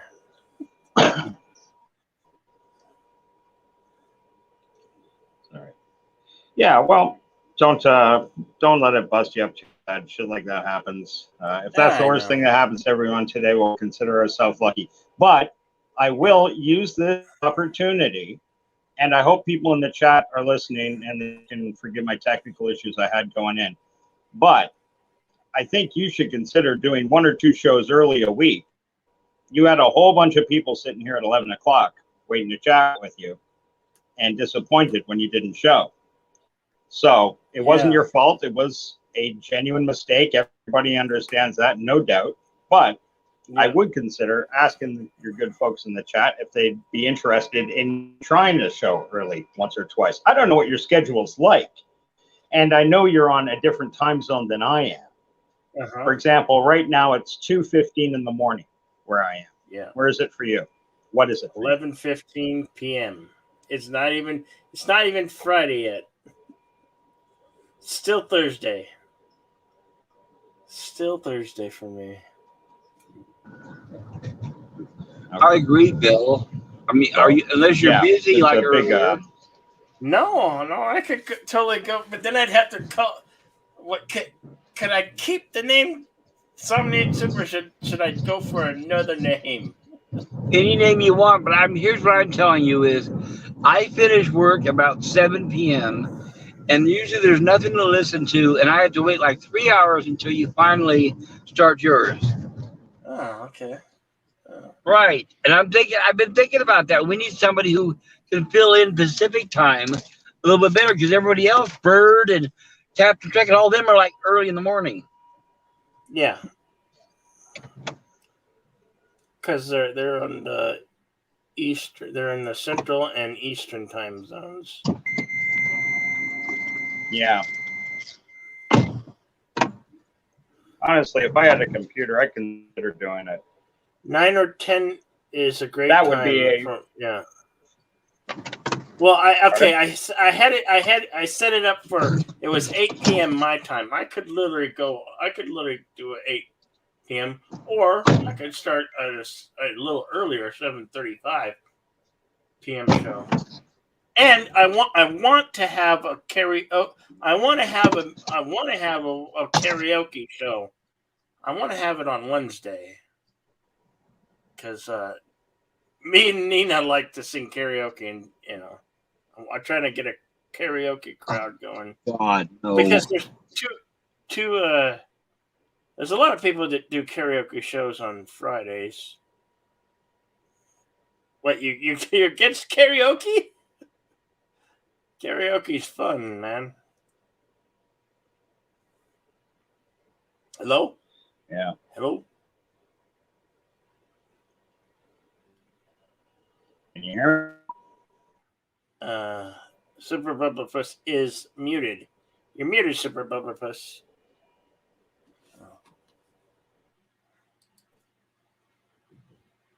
Okay. Okay, you'll be right back after these messages. Speaking of messages, let's see.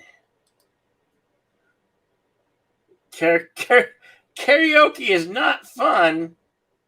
Why? Why is karaoke not fun?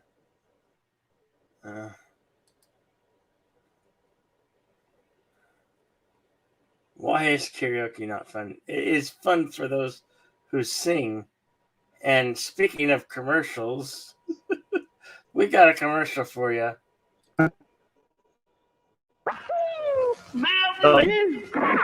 Oh, beautiful Sal was a Well, stone-hearted gal, refusing to bill or to coo.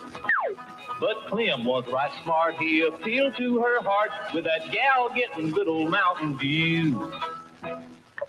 Yahoo! Mountain Dew!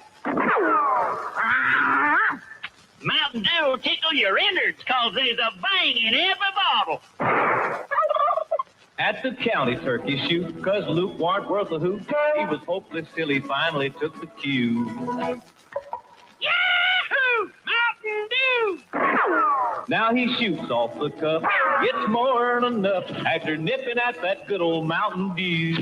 Sure as shooting, there's a bang in every bottle of our delicious soft drink, Mountain Dew. It'll tickle your innards.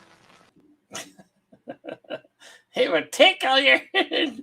No, we can't get away with that commercial. Yeah. Jedi Bill, no sound. No sound. Wait, where was no sound in the commercial? Okay, I'm Hello, just another red shirt. Hey, Bill. Where Actually, was there no? I think that's my fault. My headset here. If I open up Stream, as soon as I open StreamYards, StreamYards takes over Right. the sound, and I don't even have to mute on this headset. I don't even have to mute YouTube anymore. It's just it disappears. And then as soon as I typed it, I went, "Wait a minute! I bet it's the damned headset." Probably not your fault. Probably my that was my boomer moment. What were you? What were you saying, sweet Jedi V? Or was that Super Brother Buzz? I couldn't tell which one of you were talking. That wasn't me. Wasn't me. I would know. I was asking Son of Red Shirt there. Oh, okay. Are you having audio issues? Hello, Son of Red Shirt, or sweet Jedi B?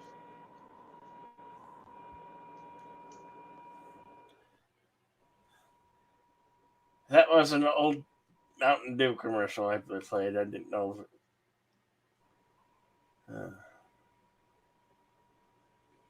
Wanted to have an old little commercial spot. Oh, that's not. What? We can't hear you. Can't hear you, Son of Red Shirt. Can you hear me now? Yes. Yes? Wonderful. Fuck technical difficulties, boys. This entire time, since the moment I signed on, I was hearing, hey, pop, beep, pop. I had to bail off my phone and try it on my tablet. Then I got hooked back up. So, terribly sorry for that, ladies and gentlemen. Oh, the technical. I had to bail off my phone and try it. Uh-oh. I apologize for coming in late to the conversation. What is it we're talking about? And just another red shirt joined up. Bill, what the fuck is this? I'm gone for like 45 seconds and you find the first red shirt that walks in the door. My feelings are crushed. I thought we were pals. There's no friendship in YouTube. There's no friendship in YouTube. Well, yeah, it's a fair game. Did he say about that red shirt? Just another red shirt? Just another red shirt. That's why I changed my name to Sweet Jedi B. That's what all the ladies want to see. That's right. Yeah, you have no friends on YouTube. No. No crying in baseball, no friends on YouTube. That's right. There's a great meme that I found today that I threw up on a bunch of Discord's meme channels. Bill Shatner in his blue flight suit from his trip into space, holding a card with a grin on his face. And of course, take a picture of Bill Shatner holding a card, and people can Photoshop anything on it they want. I grabbed the one that said, "Suck it, Picard."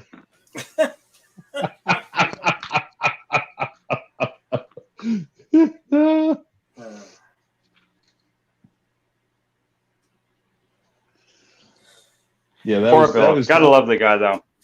Oh, yes. I mean, he's irrepressible. He's 90 years old. He's irrepressible on Twitter.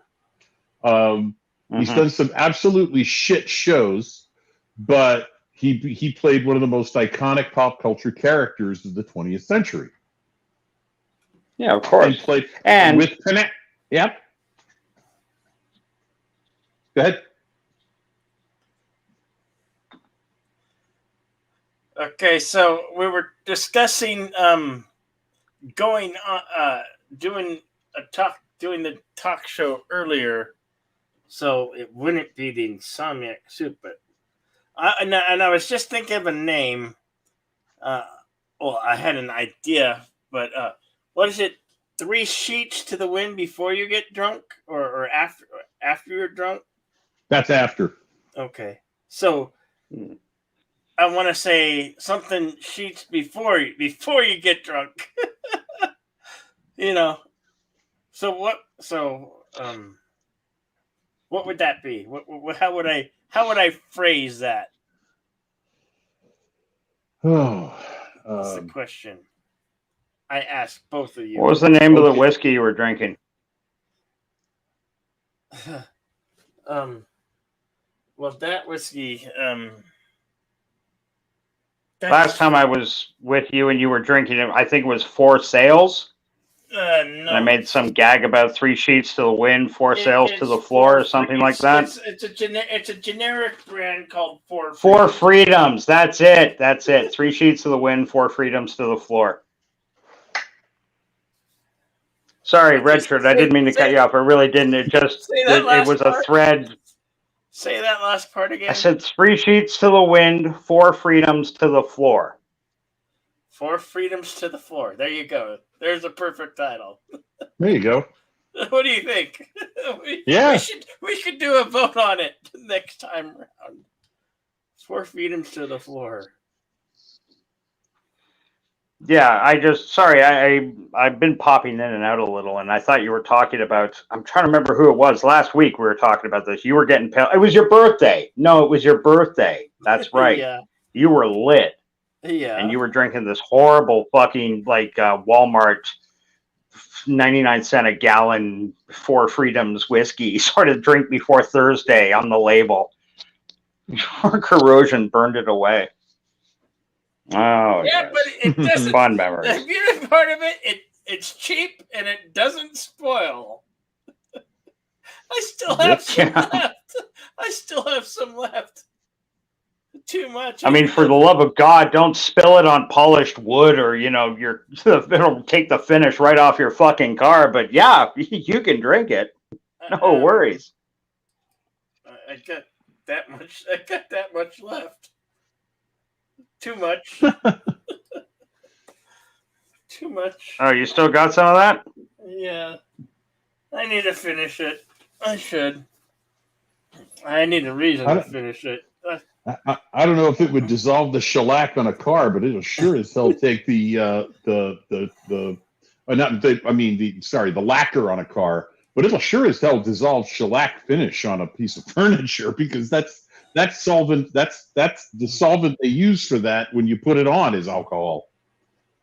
You get alcohol on a shellac finish and it's gone. Uh-huh. But that's antique, mostly antique furniture. But yeah, that's the beauty of polyurethane. I love polyurethane. Damn it, it's impervious to almost everything except stupidity. If you name it 4 Freedoms, they need to sponsor the show. Says Resolute Germ. Oh, no worries. Yeah. Rubberpuss, make sure you get your device charged up, and yeah. Who knows? We might still be around. The device is all charged up. I don't think Bill will still be standing, but yeah, we might still be around. That's only if I start drinking. I'm only drinking H2O right now. Bill, you don't have to lie to us. This is a safe space. This is your show. No. It's not whiskey or moonshine. That's that stuff we don't see up here in Canada is that moonshine. You hear about it, and we got Native Reserve, sure, that guys make their own booze and shit on. But down in the States, that has always been a bit of a myth, a bit of a how do you say that thing you chase. When I've driven through the States on numerous occasions, and I can't say I've gone asking around for it, maybe once or twice if I thought it was appropriate, and the answer was no. How prolific is moonshine to rural areas where you guys live? Do you know? I don't know, and there's a reason for that, because the federal government still takes serious exception to people making their own whiskey because of the revenues they lose. So yeah, anybody who's actually making moonshine, they're not going to tell anybody. They're not going to tell anybody they don't know well. Right. Sure.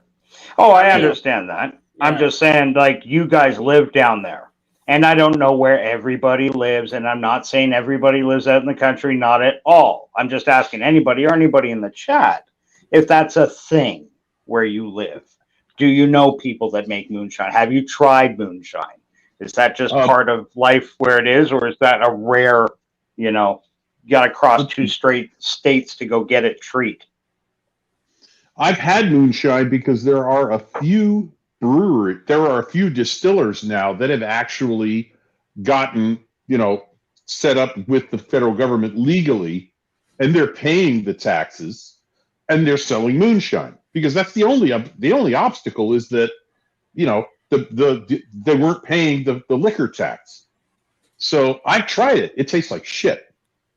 Yeah. You have to be desperate for something to drink that you can't get at the local liquor store or something, because you can't afford it or whatever. So, your buddy comes by with a jug, and he doesn't charge as much, because he's making it up in volume.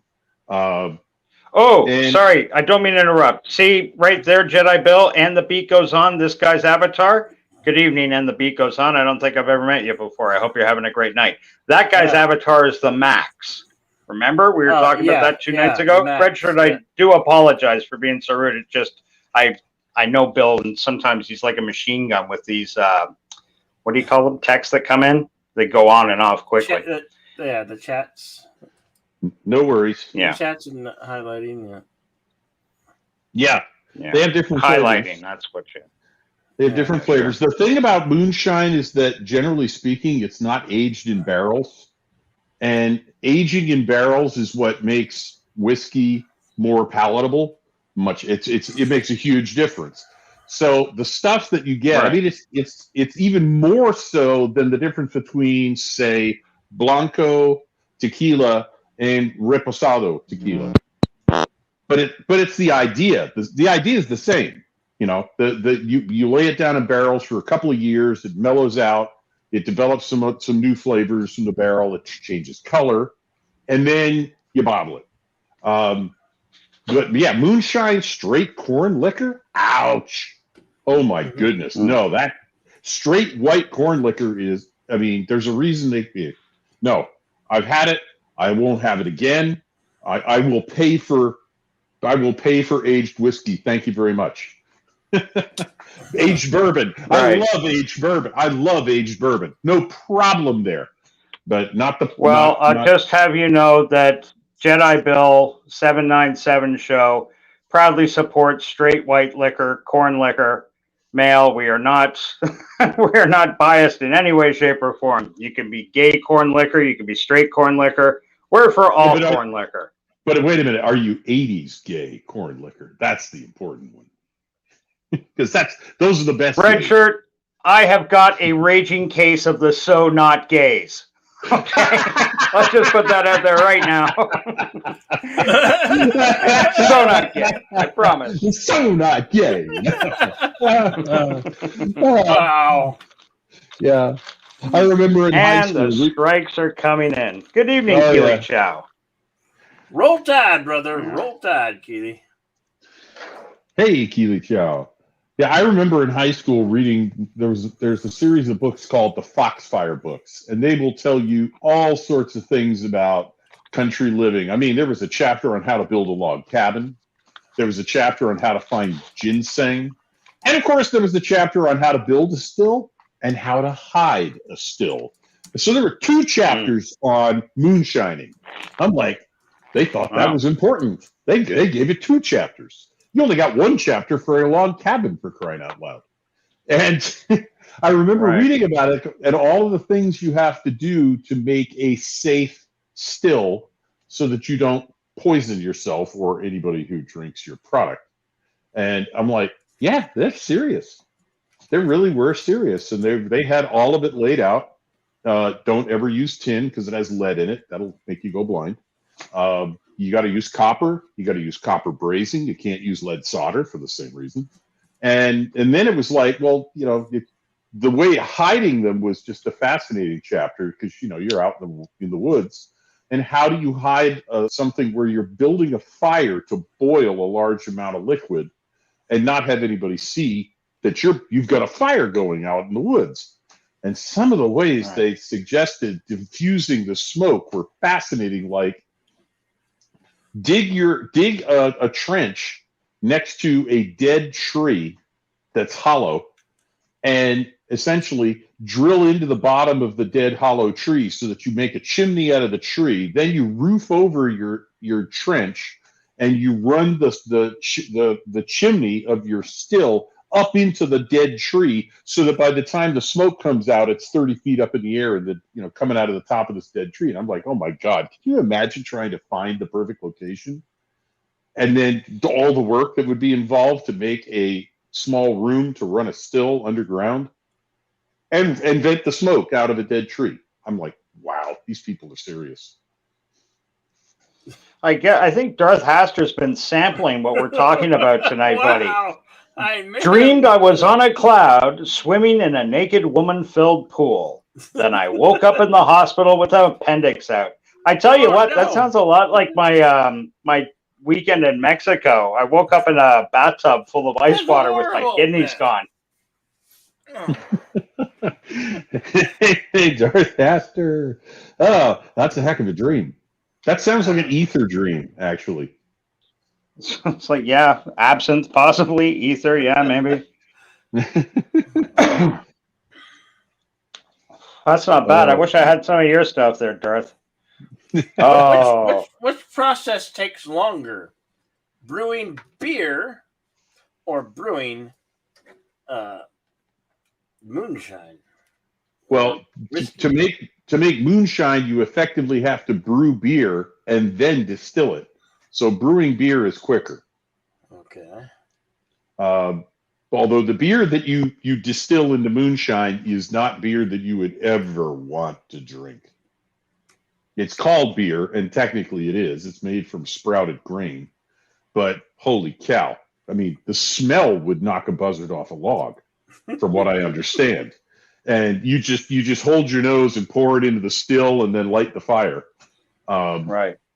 Yeah, brewing beer and beer is actually kind of hard because it's cold brewed. Ale is the easy one. You can do that in your house anywhere, in basement, nice, cool, dry, dark corner.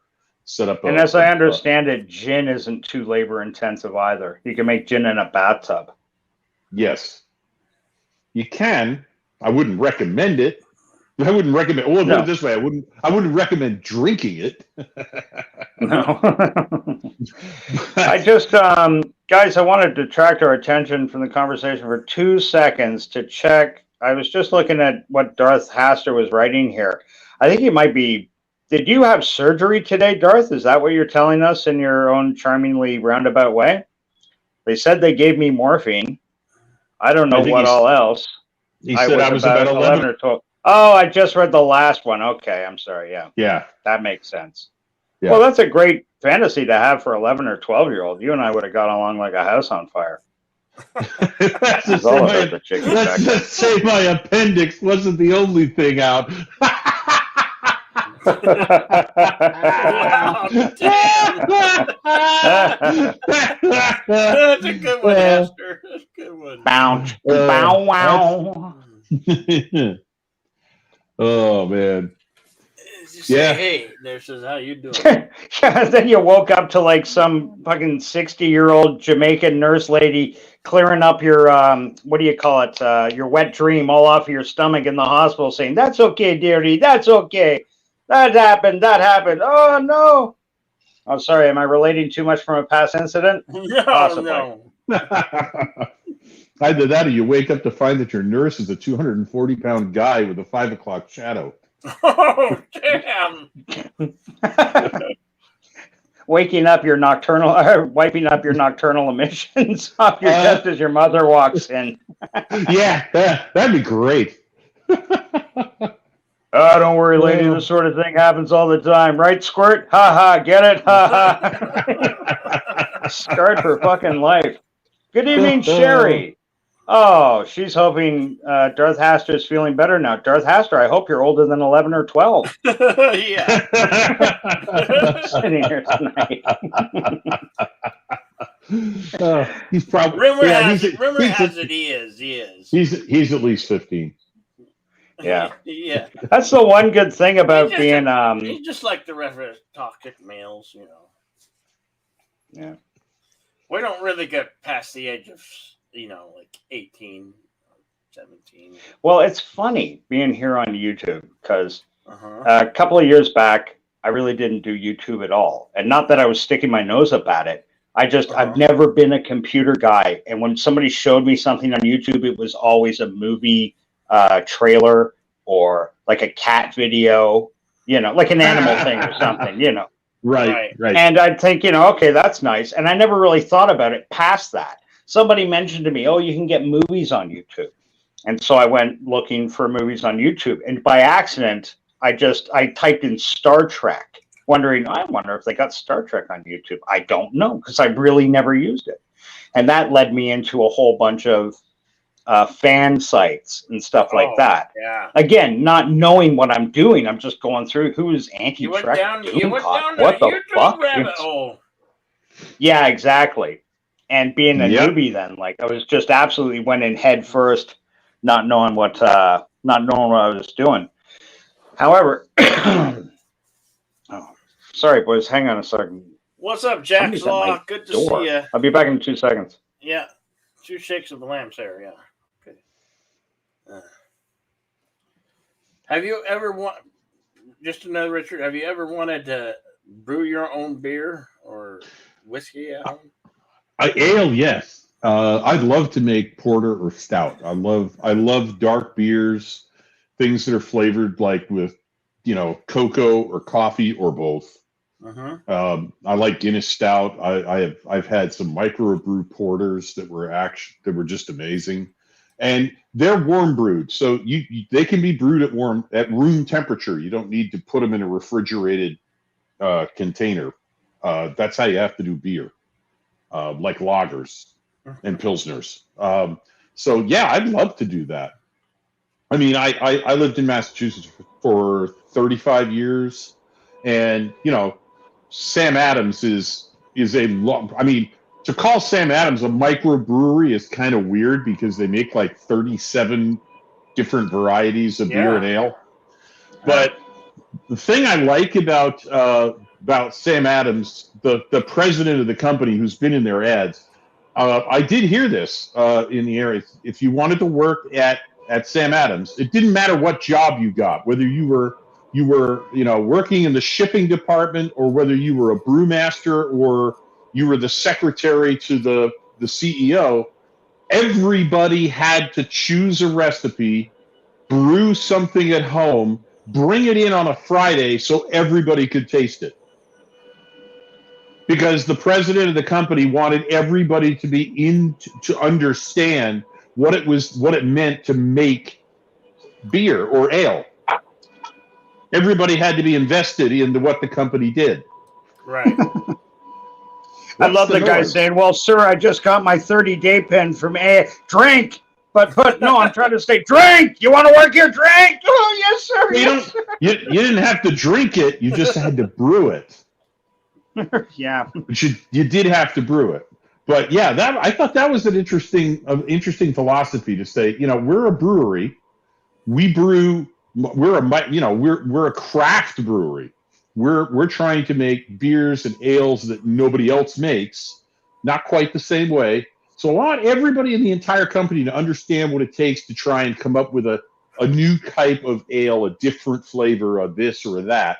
And I thought, that really gets everybody involved in the idea of and in the process and in the business of the business. I thought that was kind of cool. Are you a beer drinker, Red Shirt? Do you enjoy lager, ale? I think I heard you before say you like a bit of Guinness now and then. Oh yes, I like ales more than I like pilsners, some lagers. I really like pilsners. I like ales. I like porters. I like stouts.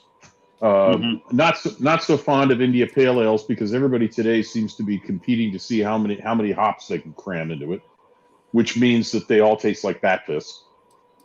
Sorry, just quickly, Super Bubble Puss, if you're confusing a guy named Sam Adams and a girl from St. Pauli, you need fucking glasses, buddy. Seriously. Yeah. Yeah. I always get Sam Adams and St. Pauli girl confused. They look the same. Look down. Look down. That's an interesting question for the chat. I put anybody listening to us in the chat here. Do you have a favorite beer? Lager, ale, stout, port? Keep away from the hard liquors and stuff unless that's all you drink. Then we'll hear about that. But if you have a favorite beer, type it in. What are you, a lager guy? I think I saw somebody, Darth Haster was speaking before. He says he loves his lager. Especially lagers. I love my lagers. Have you ever had a lager and lime, Darth Haster? That's like my favorite summer drink. It's a pint of lager, like house lager will do, and with a little bit of lime bar mix, something called lime cordial, which is an English drink. It's like distilled essence of lime juice. Captain Deckard Spock. I just rejoined the chat, so I am. Yeah. Okay. I was got a punchline to a joke he told earlier? Or? Okay. How are you, Mass Super Sam? They do similar things at coffee companies. You have to earn to make a good cup early. Just return the chat. Berkshire Brewing Company Coffee House Porter. That's you, red shirt. That's your poison. That's my vote. Okay.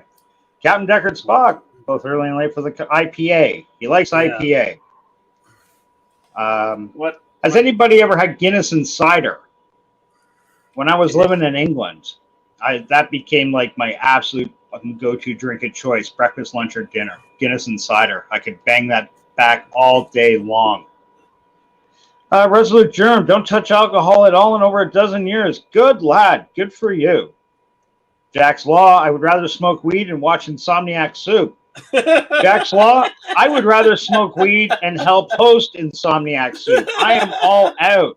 If you can help a brother out, send me some over. I'd love it. I know somebody who knows somebody. Should I call him?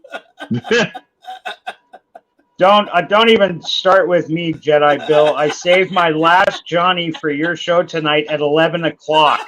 At 10 to 11, I smoked it. At 20 after 11, I'm like, fuck Jedi Bill. I'm going to go watch a Kung Fu movie. And on YouTube, I watched an absolute kick-ass Kung Fu movie. Sherry likes lager. Nice. Okay. Have you ever had a lager and lime, Sherry? At the pub, or do you guys go to pubs or bars where you are? Taverns, roadhouses, speakeasies, gin joints. All the gin joints in all the world. I haven't heard him call that before. Dive bars. Dive bars. Oh, there's plenty of those. Pro bars, strip bars. I was in a dive bar the other day. First time in a long time. Walked in from outside. Of course, it was a bright, sunny day. Walk into this place, doesn't have a window in it.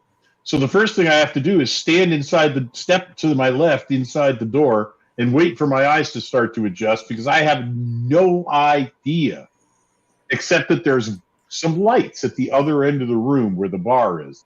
I have no idea how many chairs and tables there are between me and there. Right. So I just stood there for a couple of minutes waiting for my eyes to adjust so I could safely walk the length of the room. And is this story going to finish off with, like, as the gloom started to part and I saw all the men wearing leather and chaps and stuff, I felt like I was in that 10-minute scene of Police Academy where they got thrown into the leather bar? No, what was the name of that place? The Glory Hole or something. That was horrible. Oh, God, no. Oh, Jesus, what a name. No, this was just a neighborhood bar that was a dive bar. It was actually kind of cool. The bartender was very, very nice young lady. Very easy on the eyes. And then the other bartender was a guy about 6'5", and I think he doubled as the bouncer. And no, they had a full bar and they had beers and everything on. They just didn't have draft. So, I had a couple of beers. Mrs. Red Shirt was with me. We were killing time before heading for dinner. And I was like, this isn't bad. Because dive bars, they go one of two ways. They are either the place where your feet stick to the floor, and your ass sticks to the bar stool, or they're clean, dark, decorated a certain way, and they have a certain ambiance. The dive bar ambiance is fine when they do it right. Yeah, sure.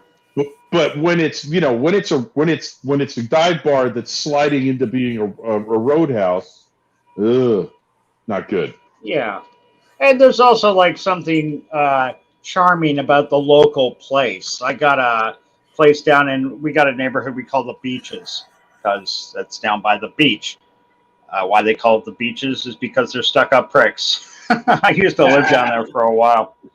But what the hell? Captain Jack's. Tiny little place, hole in the wall sort of thing, but full of atmosphere all day long. They get a whole bunch of characters down there.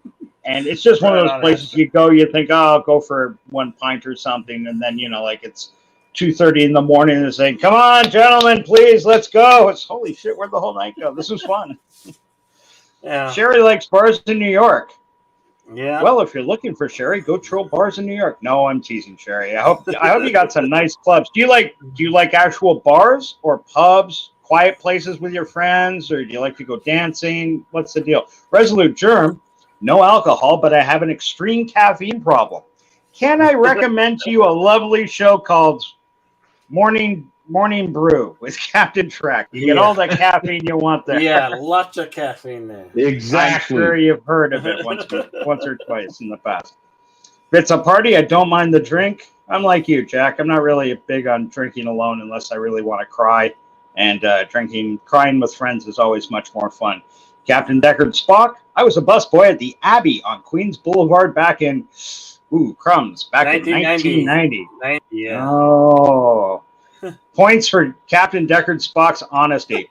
Jack's Law What's and up, the Jedi Doug? Jedi Doug is in the house, everybody. Is he? I haven't got that far down the thing. Good evening, Jedi Doug. Hope all is well. Very nice, Captain Deckard Spock. Lager rum and Jack Daniels for me. That's Darth Haster's poisons of choice. Or all at once. I'm not sure. Is that like, do you serve that in a pitcher? Something that, keep roses alive in? Or would you just, drink that one at a time? The Bloody Marys were a Sunday morning tradition for Captain Deckard Spock. That would be Darth Aster. That would be one hell of a Boilermaker. Oh, yeah. Stone Cold Jeremy, when I asked what kind of tall, cold drink you like, he answers with, I like Roadhouse. Patrick Swayze was cool. Okay. There's a tall, cold drink for you, Stone Cold. What up, Jedi Bill? Swayze was cool. Of course he was. Swayze. Do you say Swayze or Swayze? How is that proper? Swayze? Jedi Bill says Swayze. Red Shirt says Swayze. Can we get a 1 for Swayze and a 2 for Swayze in the chat? 1 for Swayze, 2 for Swayze. Yeah. And 3 if you thought he was uncomfortably good looking in Wong Fu. Thanks for everything, Julie Newmar. 4 if he was 4 if you found him uncomfortably good looking in Uncommon Valor with Gene Hackman. Oh, jeez. Bring it out there. Okay, seriously, nobody here has seen Uncommon Valor. Okay, we got 2 votes for 2. 2.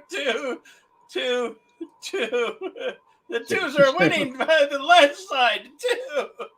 Sway, they're just doing that because you voted for Swayze, brother. Sherry. Sherry goes for 3. Good for Sherry. That's it. I'm voting 3 too. That's right. Swayze was cool. There was this one strip club. The bartender can make you do anything you want. I just went to drink 90% of the time. She was hotter than half the strippers anyway. Yeah, sure you did, Darth Haster. Sure you did. Playboy and a bottle of nickel gin under your mother's stairs doesn't count as a strip club. How did you know Boilermaker? LOL. Sherry 222223. Captain Decker Spock goes for 3. Sweezy Zoo. If you need to pronounce the E, you need to pronounce the E. It was very clear. Well, thank you for setting that out for us, Resolute Germ. Where the hell were you when I was asking the question? Oh, here in the chat. Stone Cold Jeremy, I saw Uncommon Valor. That was pretty good. Jeremy, it was uncommonly good. It's in the fucking title, buddy. Pay attention. No, I'm teasing you. Pretty good. Who was that? Gene Hackman. I just threw that out of there. Who the fuck was in that? Remo Williams? Wasn't he in that? Fred Ward. Fred Ward? And, Fred Ward. Was Fred Ward in that? I know Randall Tex Cobb. Randall Tex Cobb from classic man's movies like Kickboxer and Raising Arizona. There's a man's movie. Raising Arizona. Darth Haster.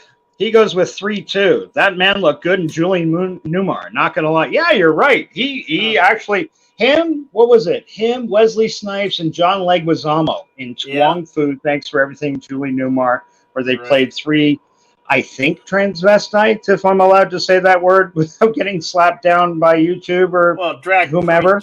Drag queens is the proper way to say it.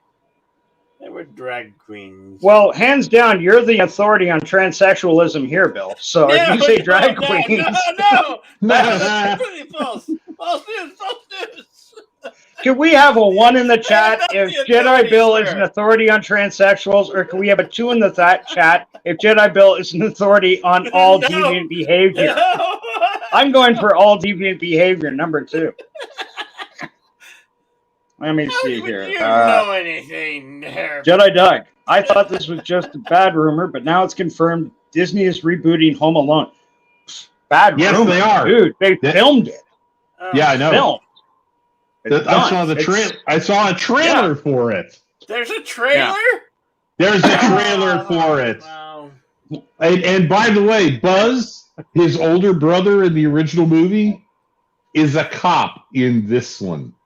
Oh. Well, it's not the same family, right? Like, it's not the same family at all. It's not the same family, but his older brother is now a cop. It's a different family in a different house.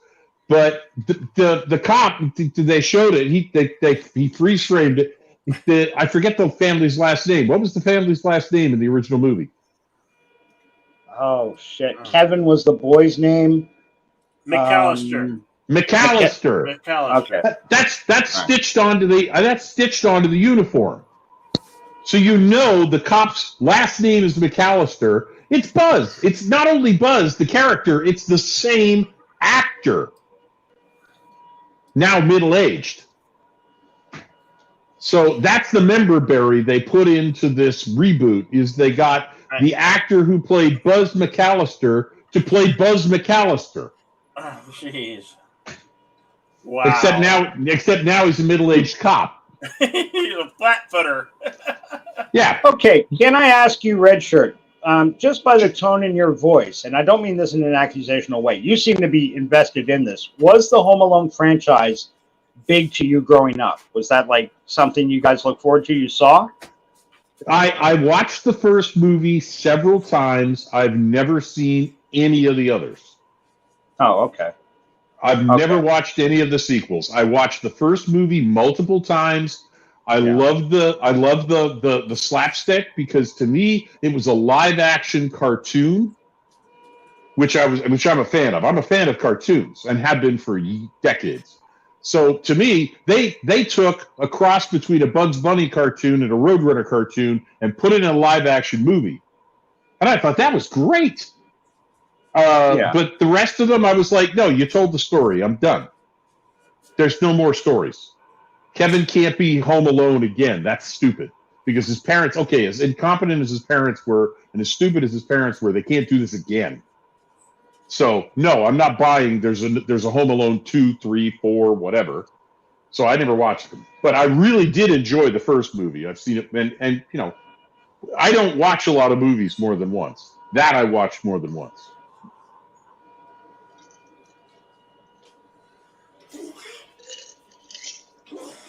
But a franchise? No. Sorry, I think I'm having a little... Yeah. Okay. Well, it's good because I know for some people that was a really big franchise. And I'm not being dismissive in any way, shape, or form. For me, I was a little past that, and I saw the first one. I remember I saw it in the theaters.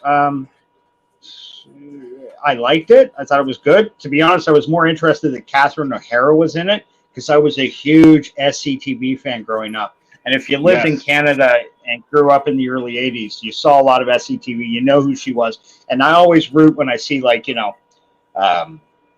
guess everybody does. You root when you see your old team or whatever, playing well and stuff. The movie, I thought was good. And Sherry mentioned, I think, 6 sequels. Just skimming down through what people were saying here. There are officially 6 Home Alone movies. 2 was enough. Almost certainly. Almost certainly you are. So was it? And by the way, Jeff. Sorry, mate. Weren't Eugene Levy and Rick Moranis out of SCTV as well? Yes. Oh yeah. John Candy, Rick Moranis, Eugene Levy, Martin Short, Catherine O'Hara, Dave Thomas, who you may not recognize, right, but he's got a lot of writing credits to his name. Like he's done well for himself over the years. Fantastic fucking show. But to everybody that was on that show went on to something else. And even if it was 30 years later, John Candy was the first big breakout hit, no argument.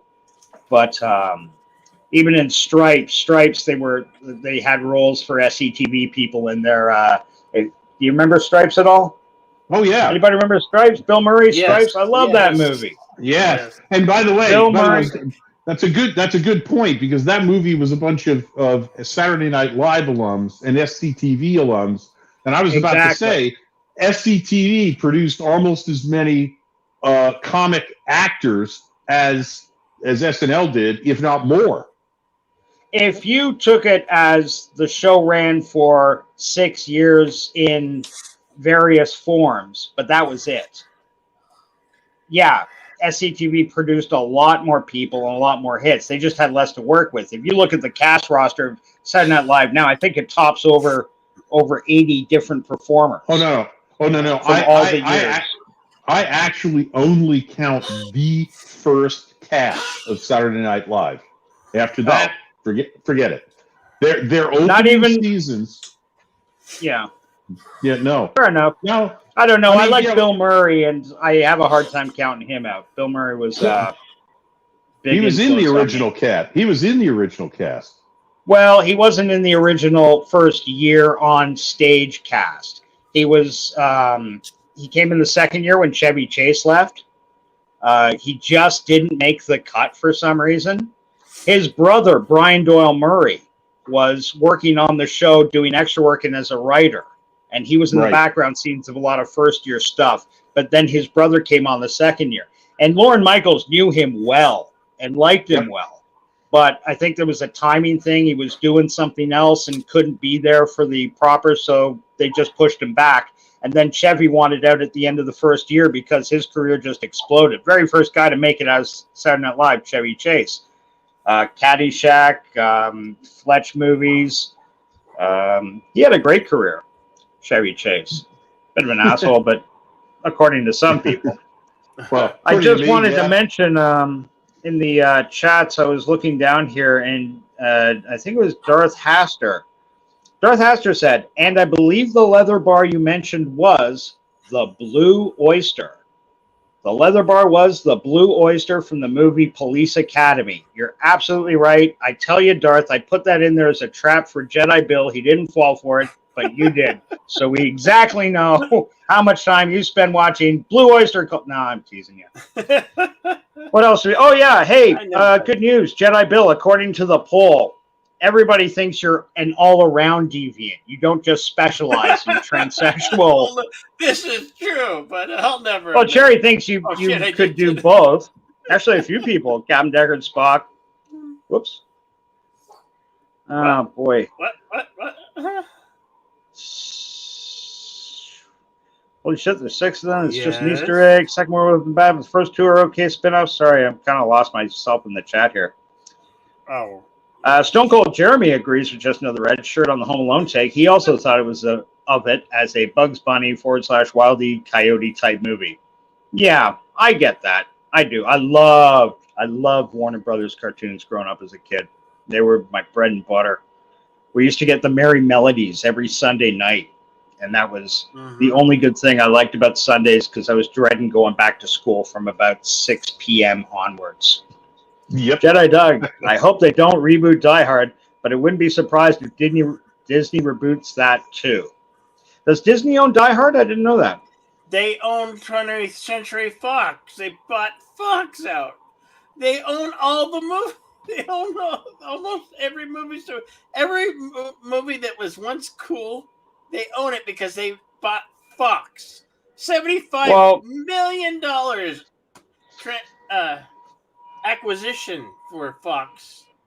Yeah. $75 million or billion. I think, was it million? Probably billion.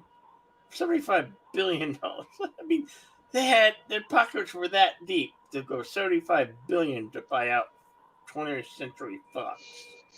Okay. So, quick question. It's a crime. I absolutely agree with you. A horrible crime, but what can you do about it? Disney's got the deep pockets. I mean, it absolutely fucking grinds my gears that they should be able to create such a monopoly on the system, but they are being allowed to. And unless you vote against it or whatever, but good luck there. It's a tough road to swallow. What's his name? Turner Classic Movies. Ted Turner. I love the guy. Back in the day when he went out and bought all those old and all MGM's entire back catalog, 20th Century Fox. Disney doesn't own any of the really good 20th Century Fox up until like 1950, mid 50s or 60s. Turner Classic Movies bought the whole ancient catalog, and they've been restoring these movies as they go. So I agree. Can't say they own their entire catalog, but yeah. Stone Cold Jeremy on this fact: Disney has become the Borg. They assimilate to the collective. Darth Haster says, I like the band Blue Oyster Cult. Really, I do. It's not a front. So that's why the name of the bar stuck in my head. I don't know. Methinks that does protest too much. No, I'm teasing you. Good memory on that. Blue Oyster Cult. But the Blue Oyster Bar. That's what it was called. Blue Oyster Cult. MGM is owned by Amazon. By Amazon now. I think you're right. That went through not too long ago. Jeff Bezos has got a thing for good films, I guess. MGM, boy, did they have a hell of a run. They really did. If you look at their back catalog, you would be floored. It saddens me that the major studios, the major players, are now being absorbed by one other corporation that, we don't like to speak of, Yeah. But MGM was certainly one of the good ones, Warner Brothers is the other, and thank God they're keeping to their stuff, Because Halloween is right around the corner, and somebody, Jedi Doug specifically, was the one that made the statement that he hopes they don't reboot Die Hard. Because Halloween is around the corner, let's play a horror game. Give me your most horrible casting for a reboot of Die Hard. Are we talking Anna Kendrick and Mila Kunis as the cop, and she's got to save her husband, Ashton Kutcher, in the Nagatomi Plaza, and the Nagatomi Corporation is run by a bunch of geisha girls? What? like, how bad could you make Die Hard if you really went out of your way to do so? Damn. No, nobody. Patton Oswalt and Brie Larson, David Serta comes out of nowhere with that one. That's Patton Oswalt and Brie Larson. David. That's pretty good. Hey, David.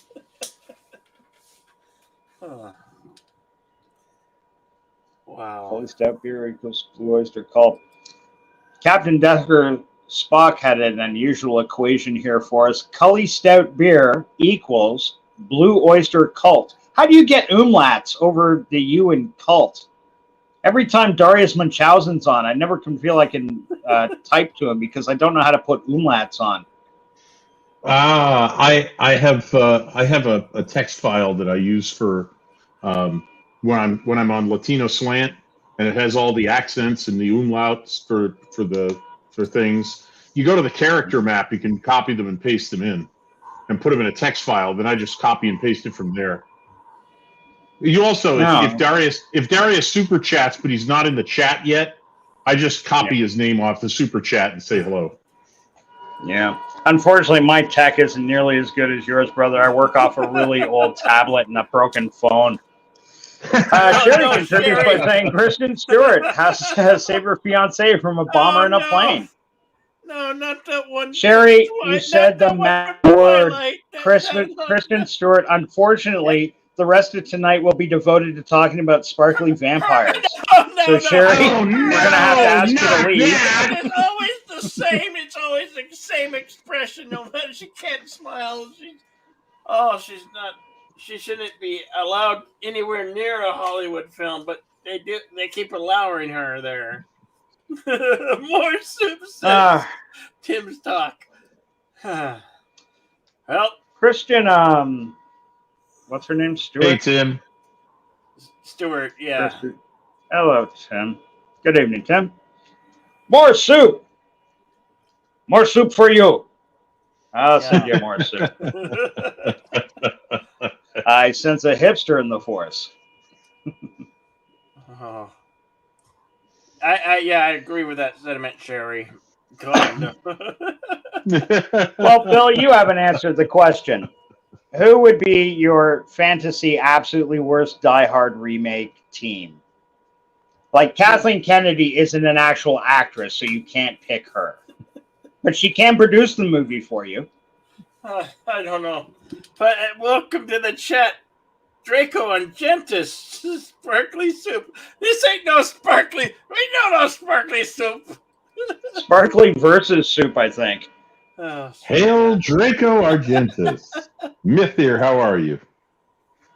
Vampire bat soup. Well, better than shark fin soup. That's for sure. Oh.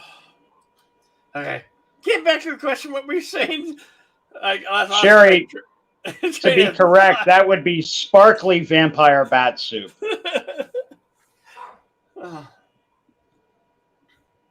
Okay, ask me the question we can, because my mind just is elsewhere. I don't want to have to go down that route. I really don't. Okay, so you're going about. You're not going to answer the question. No, ask me one more time, and I'll give you a straight up answer as I can.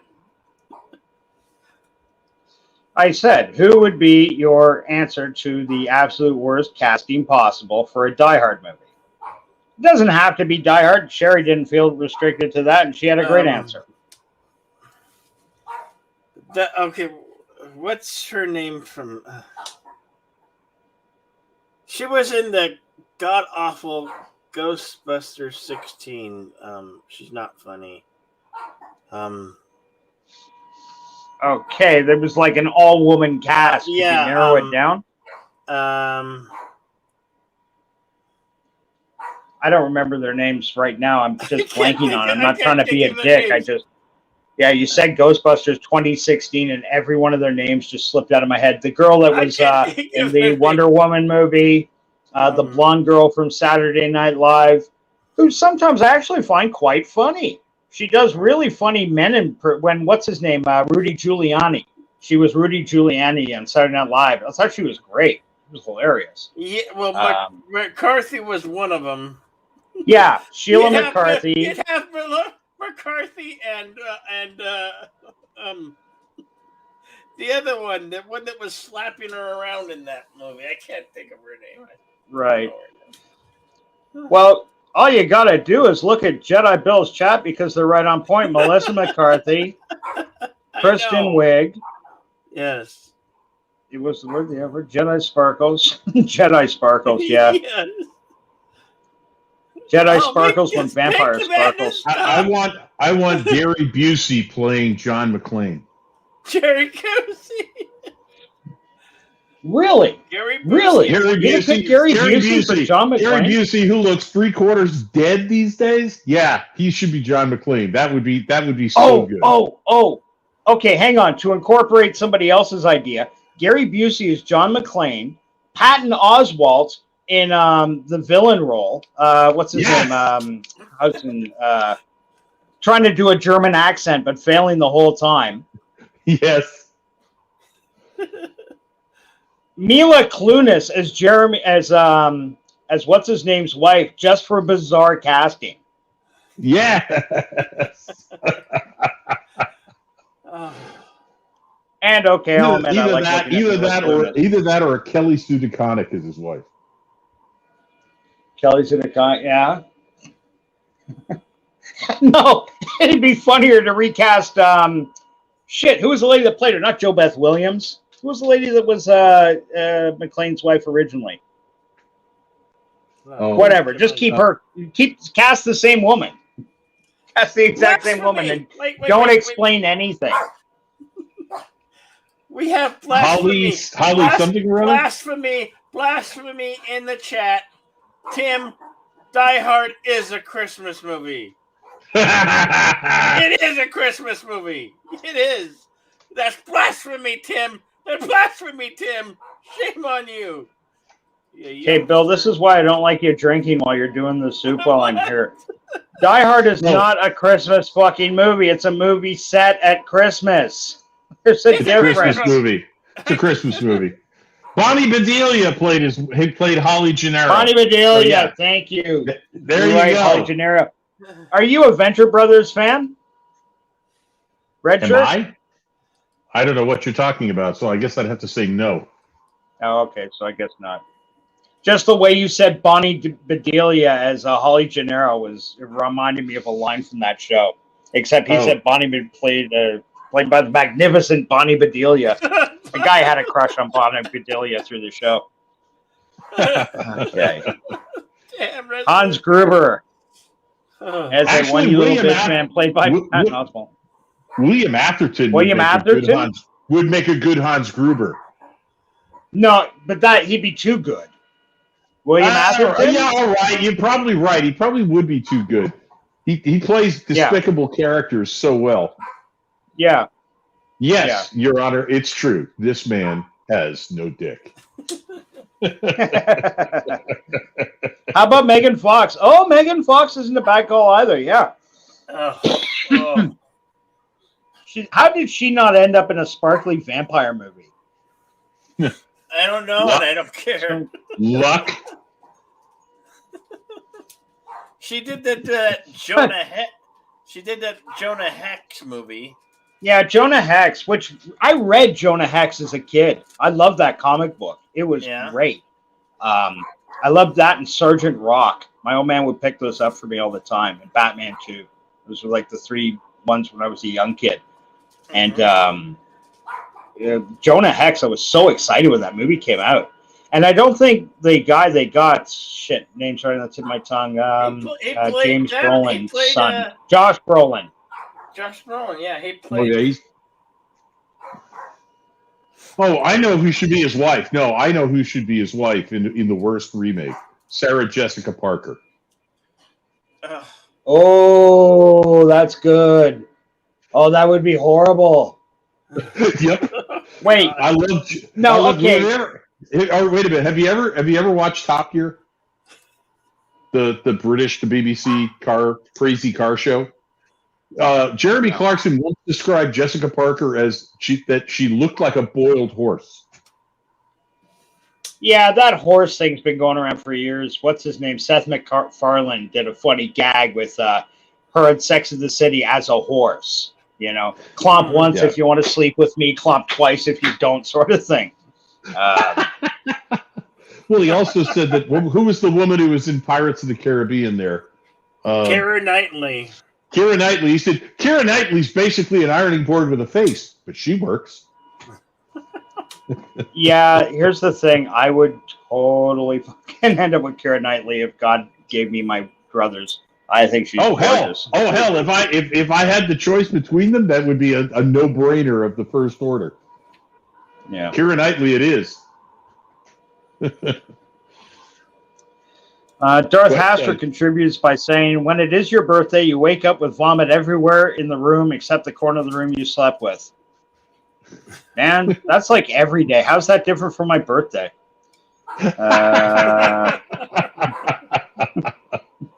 Wow. Oh, John Leguizamo as Hans Gruber. Wait a minute. John Leguizamo as Hans Gruber. That might have promise. Again, Jeremy, I get what you're going for, and initially that has a laugh content, but again, John Leguizamo is too good. He's actually not a bad actor. We were just talking about Chuang Fu, Thanks for Everything, Julie Newmar. Yeah. He was solid in that movie. He was solid in that Kurt Russell movie that killed off Steven Seagal. That's the one Steven Seagal movie I really like. Executive Decision. William Atherton's in that Kurt too, Russell, I think. Yeah, that is a great movie. Yeah, Kurt Russell. Yeah, that's a solid movie.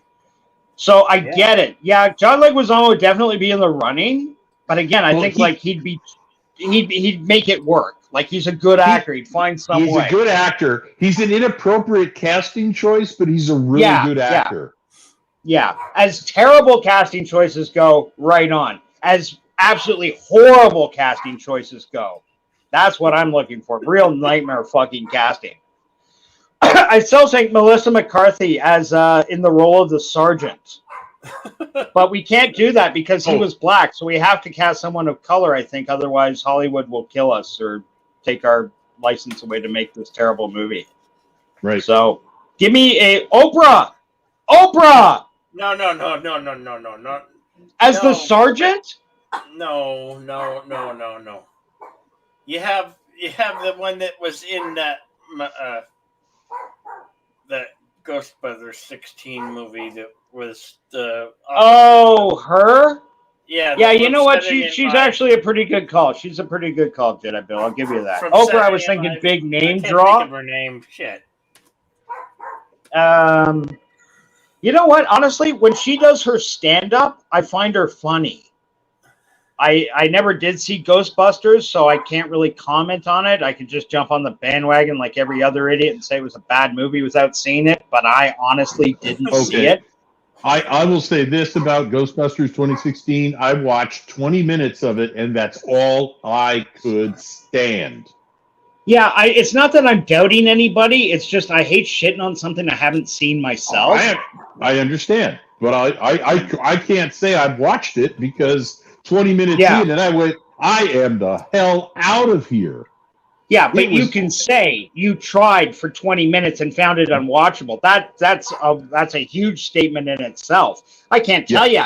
I sat through Space Hunter, Adventures in the Forbidden Zone in 3D with Molly Ringwald back in like 1986, knowing that was like the worst movie I've ever fucking seen. But I sat through it from one end to the other. And now it's kind of cult. That movie's now a cult classic in a way. Yeah, it is. It is. It's a cult classic now.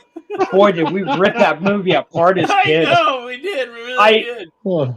For years after, my friends have said to me continuously, the guys from Mystery Science 3000 must have been sitting behind us in the theater the night we watched that, because we had the whole theater in the stitches, just ripping this fucking movie apart. Like 6 of us just sitting together in a row. Just everything we shouted out.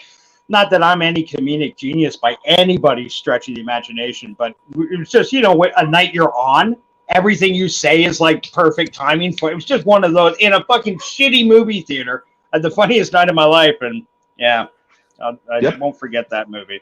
When you're on, you're on. That's right. Run with it. Yeah.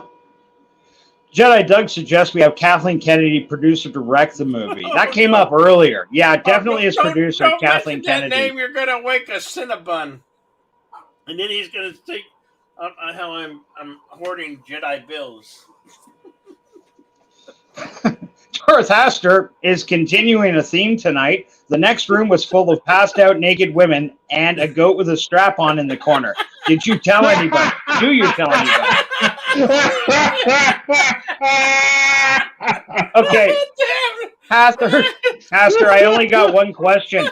Where was the strap on the goat? Was it like on his forehead like a tri-unicorn? Was it on his back for you to ride him around the stables? I'm not sure. I can't get a visual on this. Help me. Jack's Law. Let's fuck with all the Christmas movies. Jack's Law. Dude, seriously. How can you fuck with all the Christmas movies? Let's just fuck with the really bad ones. Lethal Weapon is a Christmas movie. The first one is a Christmas movie. Shyamalan direct. Oh, that's not a bad idea. Get Shyamalan to direct our Die Hard movie so it can have a good twist at the end. No, hell no. No. Yeah, Shyamalan, M. Night Shyamalan. That would be a great choice for director. He blows either hot or cold. We just have to hope he blows cold on this one. Yeah. And then we have to sell 3,000% of the backing, a la the producers. Yeah, I was gonna say pay him up front to make sure we just get a real stinker. Make sure he gets all his money up front. Predator remake with Jodie Whittaker and Oprah Winfrey. David Serta goes Predator remake with Jodie Whittaker and Oprah Winfrey. I can see that. I just to be honest, it was like what I was just saying to Red Shirt. I didn't see any of her run as Doctor Who. So I'm always very hesitant to hate on this broad because I don't have the information. Like, I get it. I can trust other people. At the same time, the only thing I remember her from is one single movie, and that was Attack the Block. And I really liked that movie. I thought it was a solid movie, and she was good in it. Not great, but good. Watch the first season of Broadchurch. She manages every emotion from A to B. Right. Okay. I mean, she's a grieving mother, and then she's an angry woman who's pissed at her husband, and that's about all she manages in something like 8 episodes.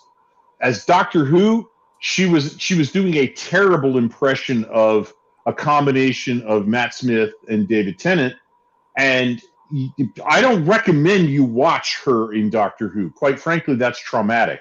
That should be classified under Geneva Conventions as cruel and unusual punishment, and it should not be allowed to be used to interrogate prisoners.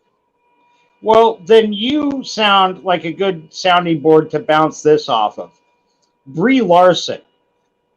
I hear a lot of hate and shit from her. I've seen her in 2 things. In one thing, she was really good. In the other thing, she was god-awful. It just so happened to be the other thing was a big-budget Hollywood superhero movie. Right. But when I think about it, and I'm being absolutely honest here, I'm not trying to stick up for Brie Larson. I'm not a Brie, not at all. I'm not saying that. But what I'm saying is that movie was so badly fucking written that I can't believe Samuel L. Jackson didn't know how bad a fucking movie this was going to be. She must have had some inkling. And that would affect my performance if I was going in to do one of these superhero movies and I knew this was going to stink like I knew it. Jerry Seinfeld said that best. What was it when he said, when you do a bad play, it's over in a night. When you do a bad movie, it's 6 months of your life knowing this is going to suck, and then 2 months of your life asking people's forgiveness. I'm paraphrasing wildly, but that sort of thing. Like the whole time she must be, are you kidding? I get this power from an exploding end. What is I can fly now, but I couldn't before. Fuck off. Yeah. Okay. Just tell me to look and smile or point my fist. I shoot lasers out of okay. That's what I do. Boom, boom, boom.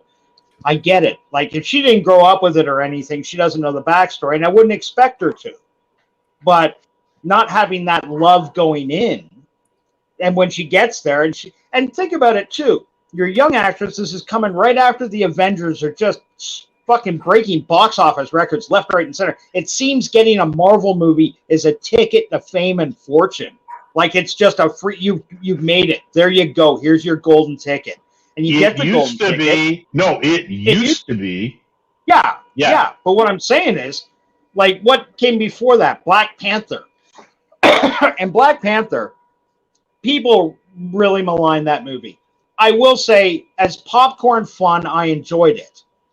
You can't think about it too much, but it's a superhero movie. And it's set on one of the weakest superheroes for backstory. A guy that lived in this fictional African country called Wakanda that has a giant invisible dome over it that hides a highly oh, fuck off. Even if all that's true, all that means is you let every other African country around you fall victim to white slavery, to war, to strip mining, and you didn't lift a fucking finger to do it in spite of the fact you had the technology to take over the world. Fuck you. Sorry, I'm not trying to go off on a rant on a movie that came out 5 years ago. It's okay. But I'm just saying, from Brie Larson's point of view, I could see that being a real disappointing fucking venture going into. Now, I'm not sticking up for her. I'm not. But I am saying, I think fucking De Niro would have had a hard time acting his way through a movie that badly written. And that's where the fault lies in all movies from the beginning, is if the writing isn't any good. If the writing's good, you still have 100 things that can fuck your movie. But if your writing's bad, nothing you do will save the movie. You're doomed. Yes. And yeah, so I will say Brie Larson in her early career was a gorgeous woman who played a gorgeous woman very, very well. Right. She, when it comes to can you pretend to be something you're not, she tried to get on YouTube. I've seen some of her early YouTube videos, and she tried to pretend to be a normal person. Yeah. And she was very, very bad at it. She was really bad at it. And I know that she would have had to act to look like a normal person, because she's not. Speaking of that, when she started a YouTube channel, she went 1,000K in one day. Yep. I mean, she's Brie Larson, though. Yeah. Yes, she is Brie Larson. And it was produced. They had her guests were a joke. Yeah.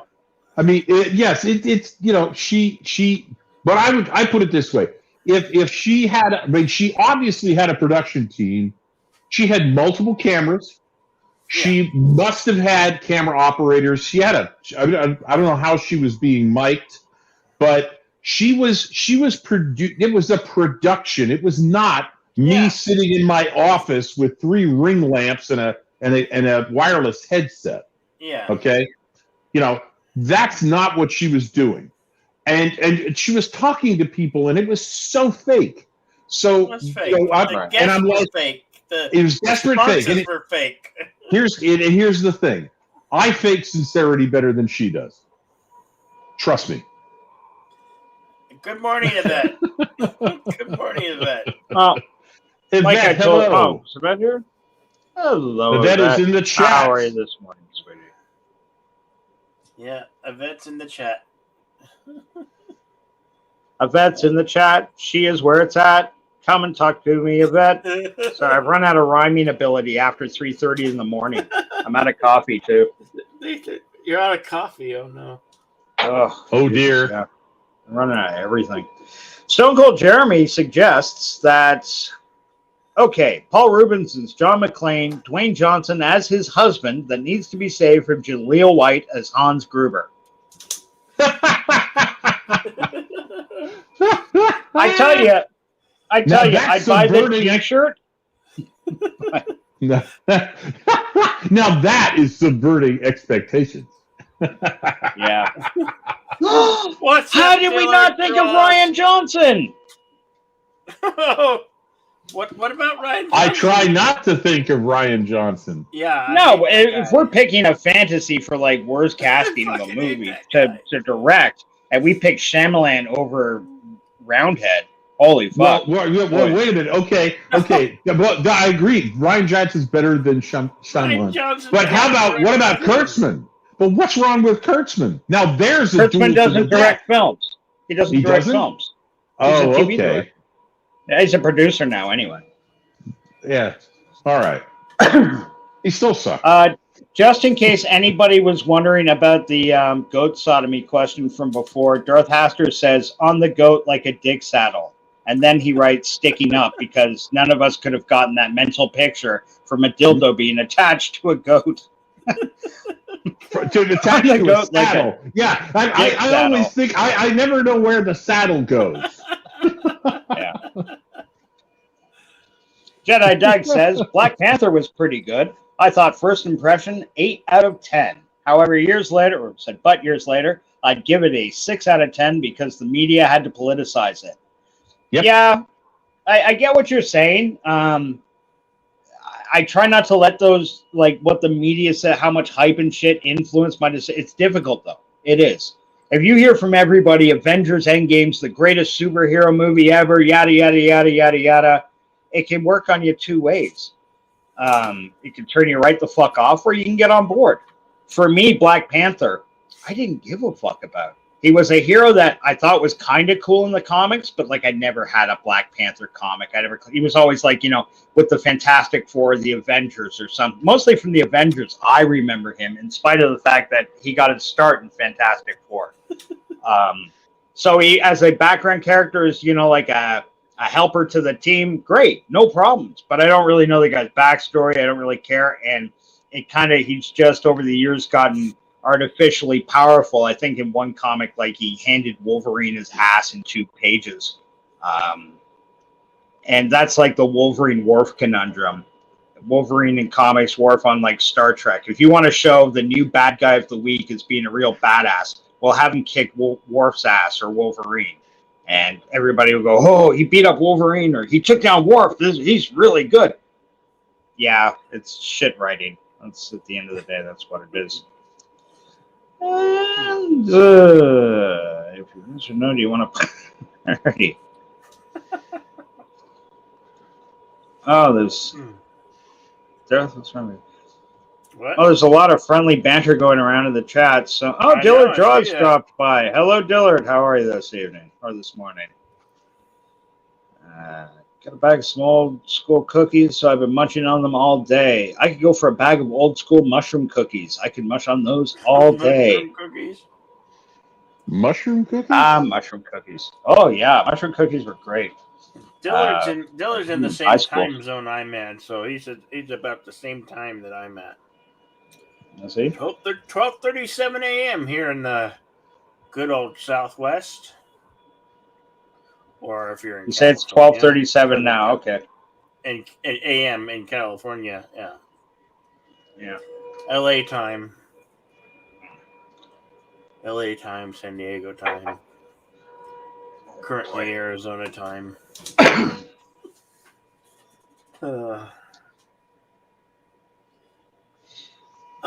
So, boys, are either of you excited for the prospect of Denis Villeneuve's Dune film coming out? And if I could throw out there, did you guys like the David Lynch one? Well, you're in the wrong place. We can't help you with that, Dillard. We can't help you with that. Yeah. I don't know, Bill. It doesn't sound to me like you're being a very good host. What? I think you should really try. Chat, what do you think? One of Jedi Bill's a lazy host too. If she should go to Dillard's house and satisfy him physically, because apparently no, that ain't. You just said you live close to Dillard Draws. No, I don't live close to him. We're the same time zone. It's a different. Well, that's closer than me. Adventure too. So you're volunteered. That's Arizona and the whole Pacific daylight time. It's officially Resolute Germ's birthday. Happy birthday, Resolute Germ. Happy birthday, Resolute Germ. Congratulations. Happy birthday, brother. All the best. So, what is it, 29? What? Which birthday is it? His 29th. At least, look, we're on the internet. Nobody can prove otherwise. Just say you're 29. I'm 29. I'm 39. Oh, you're an old man. Why the fuck am I hanging out with you? Just Time like to go to Jack bed, Benny. Grandpa. I'm 39, just like Jack Benny. Yeah. I got a running joke that when I send out my birthday invitations, it's always like this year it'll be the 31st anniversary of my 21st birthday. I already had 37. You know, fair enough. 37. Ah, good for you, pal. That's wonderful. Wonderful news. I hope you got plans for the weekend. Your birthday's falling on a Friday. Go ahead and get absolutely whatever with friends. Enjoy yourself. Fuck COVID. Wear a mask, wear the glove, show some love.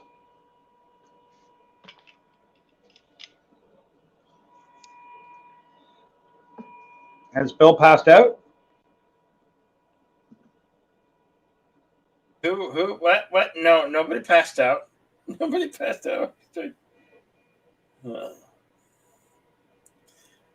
was going to try to bring up something.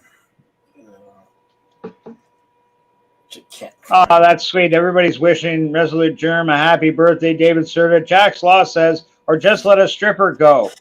Diller Draw says, unfortunate timing here because Diller Draw puts in, I'm a 16-year-old girl, tee. Now, where did I put that link to my OnlyFans?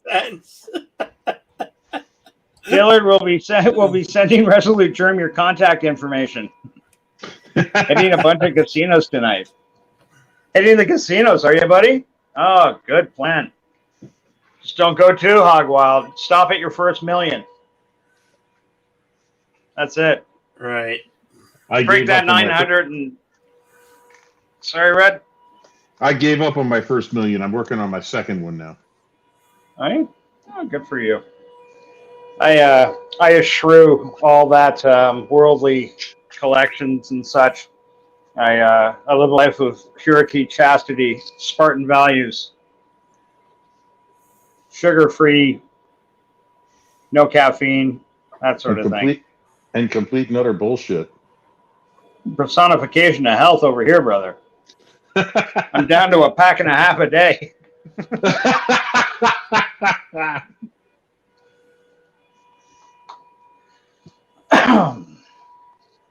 Perfect health is merely the slowest way to die.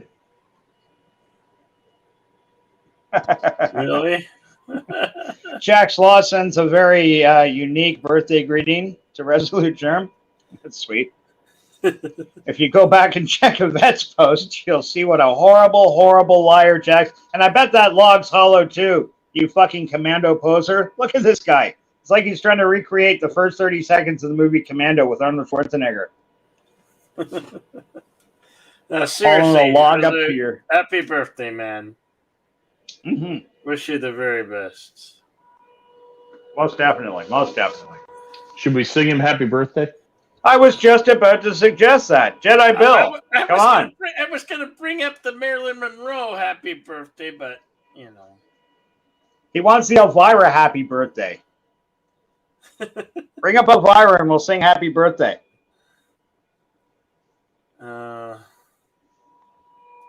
What's over? You mean play the video and then what are you suggesting here? What do you think? I'm expecting Elvira, the cute Elvira video thing you got. Yeah. Okay, I could do that. You'll have to unmute if you're going to sing or something. Well, yes, obviously. We don't need to hear her shaking her cans. We can see that. Yes. All right. Here we go.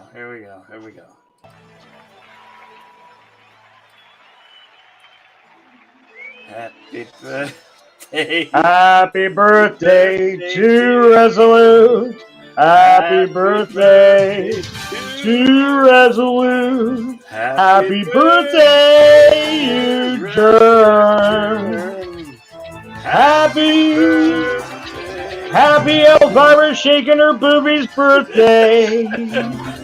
Two of them. Look at them. Marvel at them. To you. The dog's humping the stereo system. He's so excited. Look at them cans. Happy birthday, Yay. Happy birthday, Resolute Germ. Happy birthday.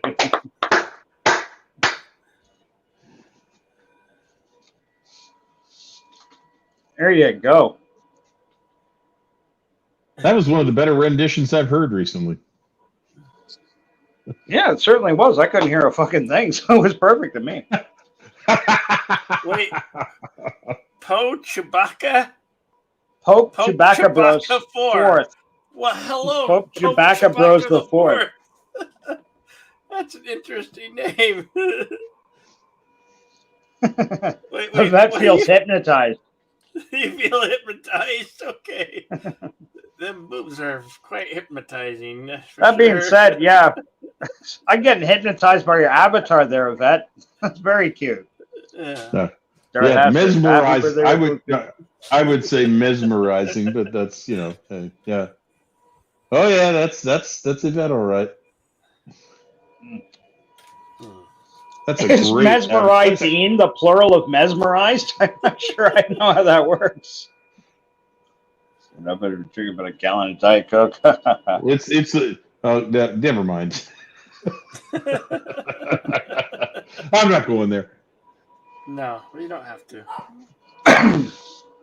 Well, here's an idea. Resolute Germ, while you're in the chat room there, what's your favorite movie? Is it sci-fi? Is it horror? Is it action, film noir, war? If you had to pick one movie you're going to a desert island with, you can only take one. What is that movie?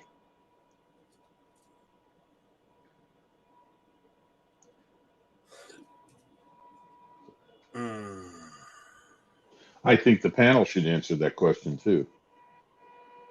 I do too, but it's Resolute's birthday, so I was specifically asking him first. Let him go first. Let him go first. Pope Chewbacca Bros. the Fourth says mesmeristical.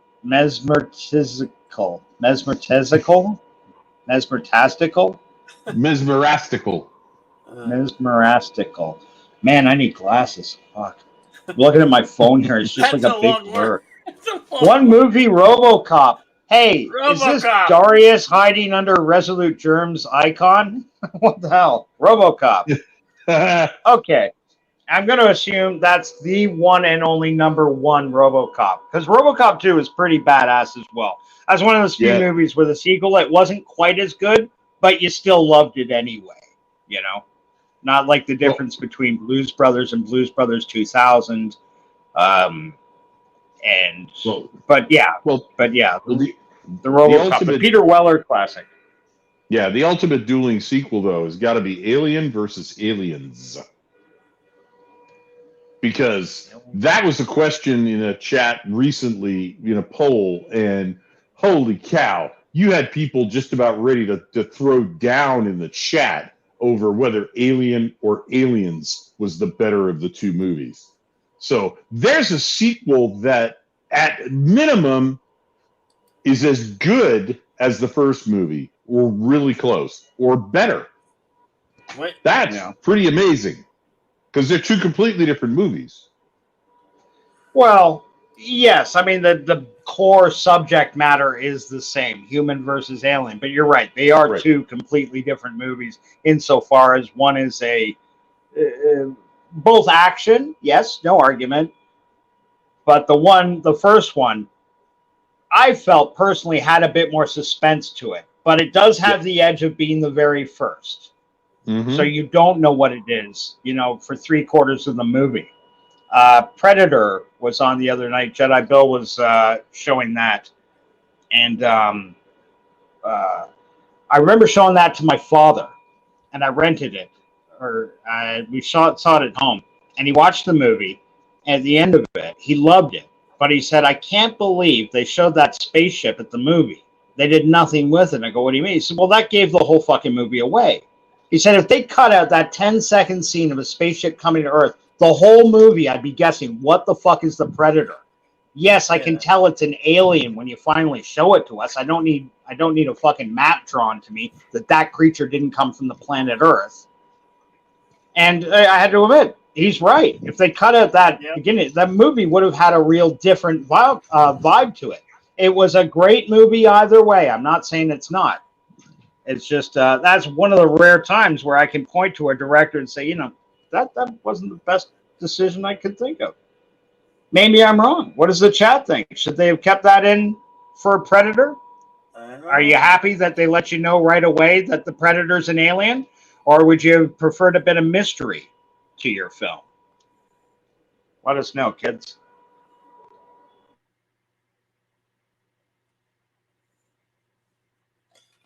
Oh, well now.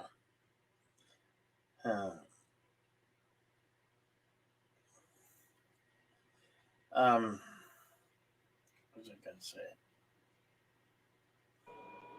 Sorry, I had to step away for just 2 seconds. I'd have to say, yeah, who was the girl in RoboCop? That was Nancy Allen, wasn't it? Yep, Nancy Allen. And she had a couple of movies herself, too. I mean, she was never a super big actress, but she certainly did well. And, you know, I'm sure she's living a good life now. Peter Weller, Ronnie Cox, Kurtwood Smith, and oh shit! I remember Ronnie Cox was a great villain. That weren't we laughing about that the other night? The scene where he gets shot through the window, and you see him falling to his death, and all of a sudden he's got giant praying mantis arms that look like they're on fucking gears or something like that. Like the puppet or whatever they used for his plunge to his death was just off. It was pretty strange. That being said, going back to the chat, because we did ask questions before, just looking through what people were saying. One movie, RoboCop, what was the question? Best movie for a desert island, Girls Gone Wild, Best of Rump Shakers, Palm Beach. Now, is that the extended director's cut Diller draws, or is that the one they released in theaters? As the director's cut, honestly, people say it's great, but no, it was filler. It added nothing to the story, added nothing to the narrative.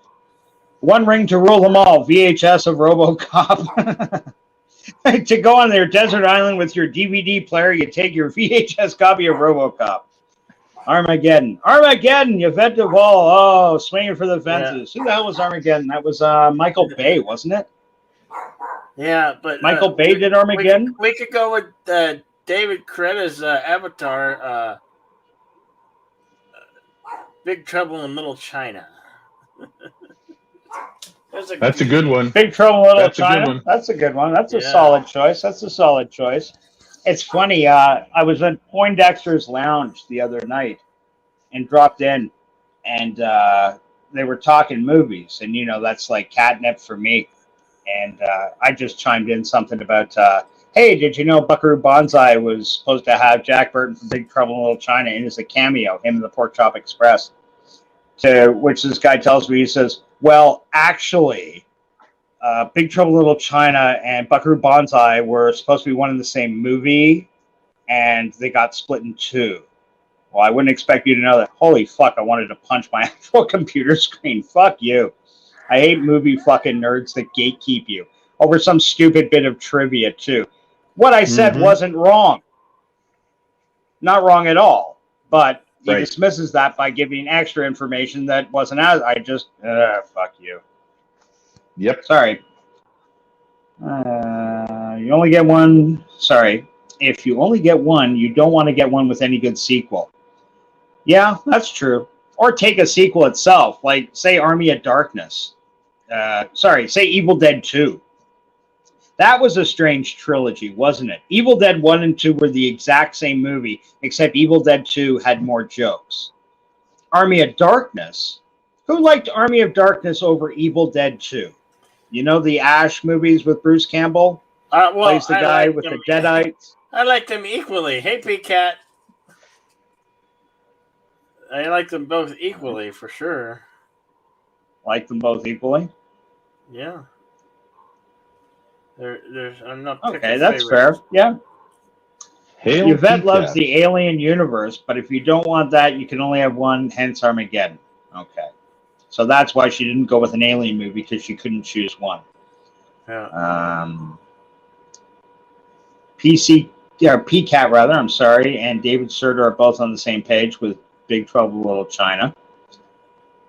Yeah. And hey, PCAT, I didn't see you here before. I hope you're having a good evening. It's a live-action anime a bit before people knew what anime was. I missed Jack's thread. Nice, David. That moved Amazing Big Trouble. Okay, so we're caught up on that. Yeah. Yeah.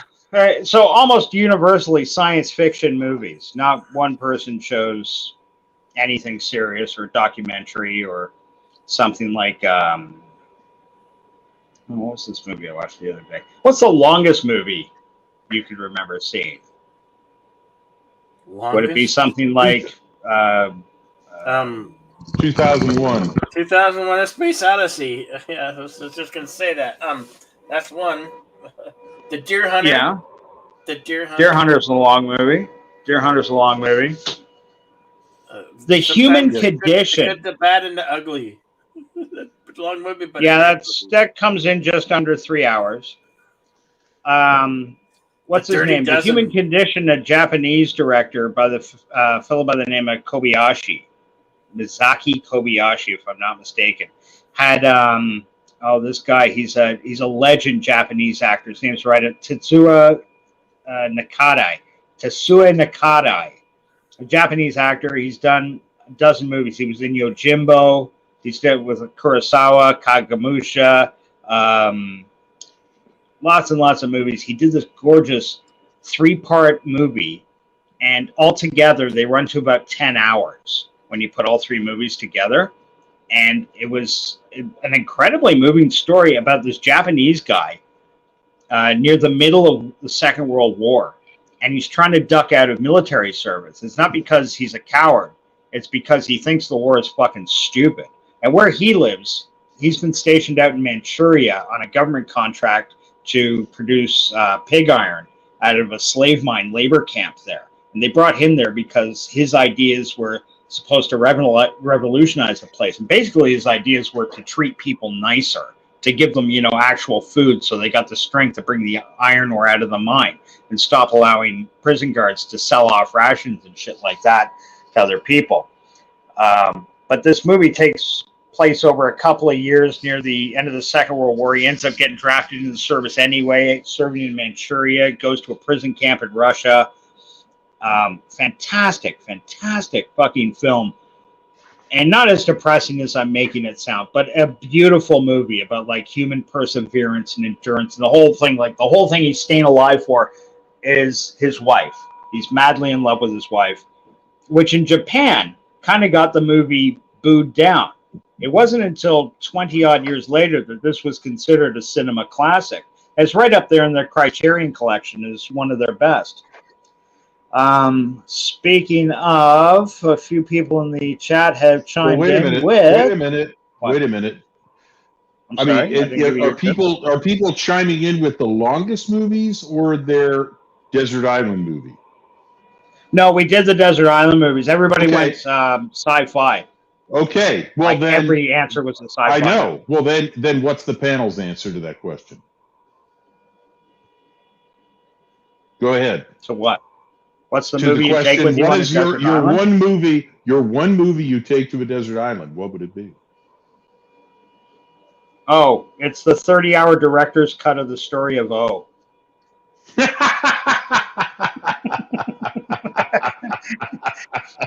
I can see the appeal of that. Jedi Bill, what's your I'm taking one movie to a desert island. What's it going to be?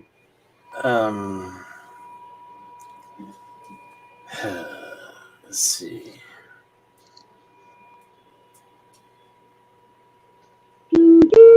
Yeah, I'm thinking. God damn it! One movie. Say any movie. You can't answer wrong. You can't answer wrong. If you like the movie, you'll just take it with you. At this point, you don't even have to like the movie. Just say the good, the bad, and the ugly. No. It has to have some. It has to have some boobies in there. It could have something with boobies. So The good, the bad, and the ugly. The porn director's cut. The good, the bad, and the busty. What was that? Lust in the Dust. Remember that movie with Divine and oh shit, the guy that was like the heartthrob in the late '60s, Tab Hunter. Where's the $3 bill? Swell guy. Did Lust in the Dust, which is actually a pretty good fucking movie. I haven't seen that in like 30 years. Well, maybe not 30 years, since the late 90s. So, just to keep things going. Come on, Bill. Come on. Pick a movie. Well, I thought at first I thought I just had a thought it was Fast Times at Ridgemont High, the ones the swimming Phoebe pool Cates? scene. Then, Yeah. but then Porky's also comes to mind because there's more boobies, more than just a pair. There's several pair. Yep. You could just say porn and we'd take your word for it. Yeah. Hey, I'm gonna break the trend here. I'm going with Blazing Saddles. Oh, really? Yeah, Blazing Saddles. There's a classic. That's one of those movies that, it is a little dated, I admit, for certain things.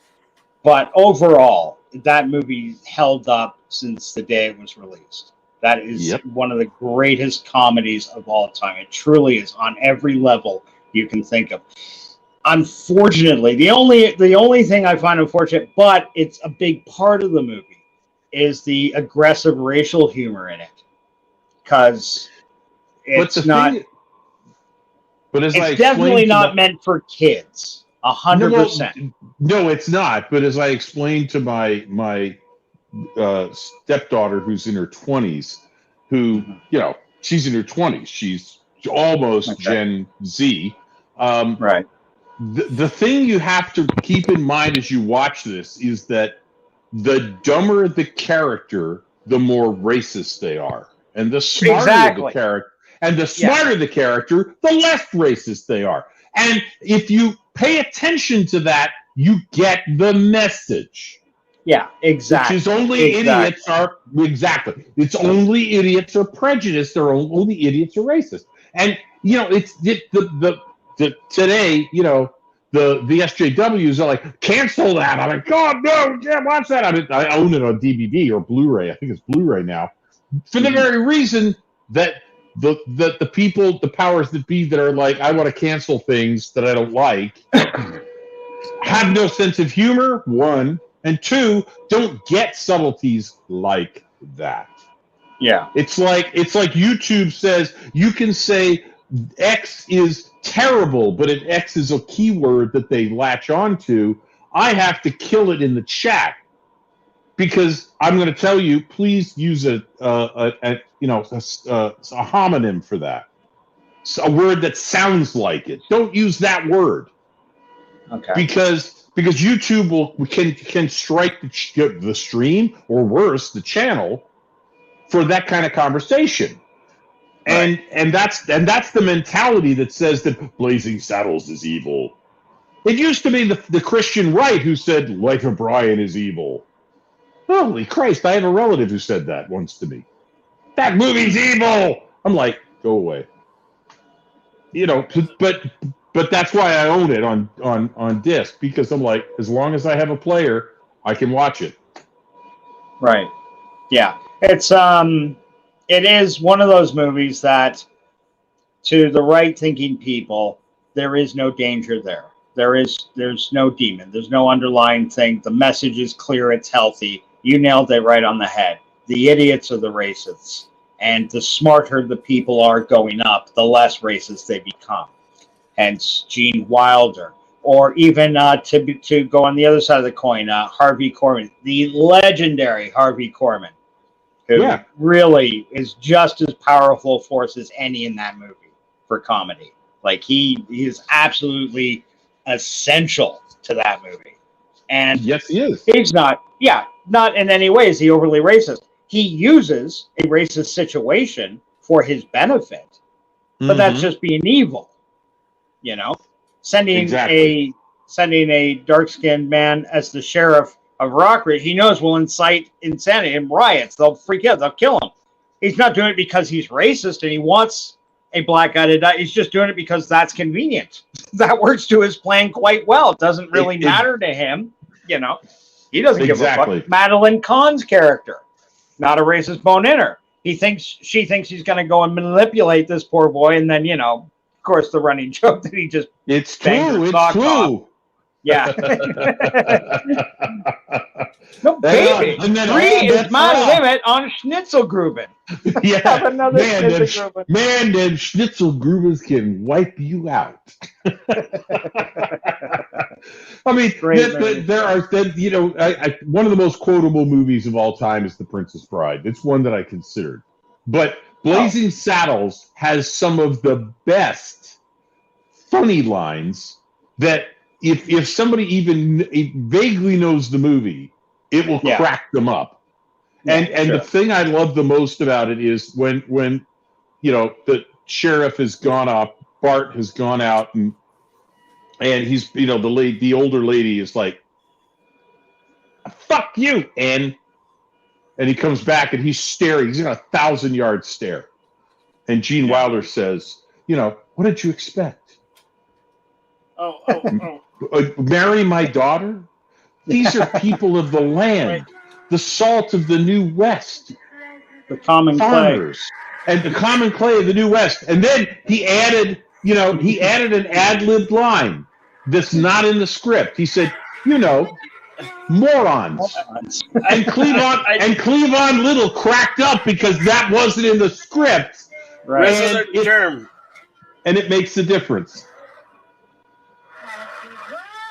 I just made that for you, buddy. There you go.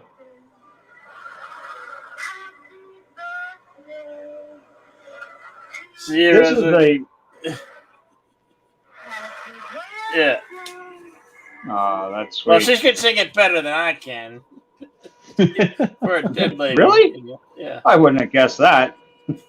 Okay, hang on a second. Let me just bang through these because everybody was so kind and answered, and I've got like 30, 40 of these messages to get through.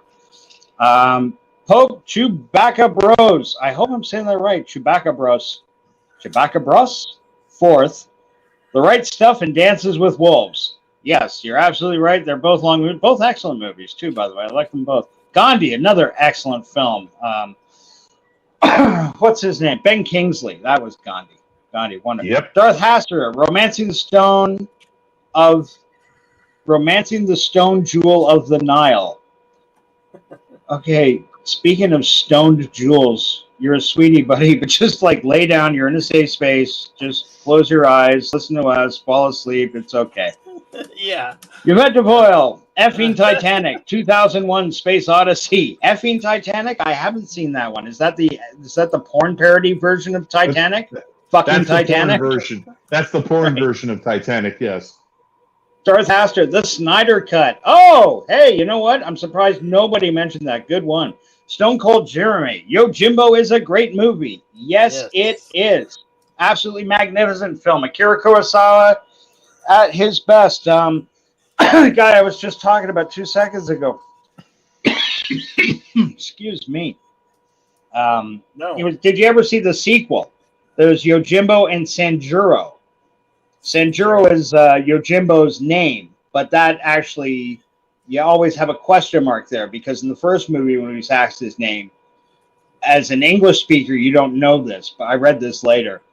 He looks out through the window and he sees what's called Sanjuro, which is the name for a 30-year mulberry field. It's a combination of 30-year and mulberry field, and apparently in Japanese, that's a well-known enough term they just accepted that's his name, 30-year mulberry field. The theory was he called himself that as a rough approximation of his age, and just mulberry field is in, call me anything, it doesn't matter, just stick with that. He didn't want to give his name. So, great series of movies. There's technically a third one. Stone Cold, I don't know if you're familiar with Zatoichi at all. The fantastic Zatoichi from Japanese actor Shintaro Katsu, writer, director, producer, musician. He did this 26-movie serial in Japan and a 100-episode TV run of the same character. Fantastic. And I think the third last movie is Yojimbo meets Zatoichi, or Zatoichi meets Yojimbo. And they got, oh, fuck me. One of the greatest actors in the world, Japanese guy from Yojimbo, from Seven Samurai, Toshiro Mifune. Toshiro Mifune is Yojimbo, and the Japanese actor. The greatest Japanese actor, yes.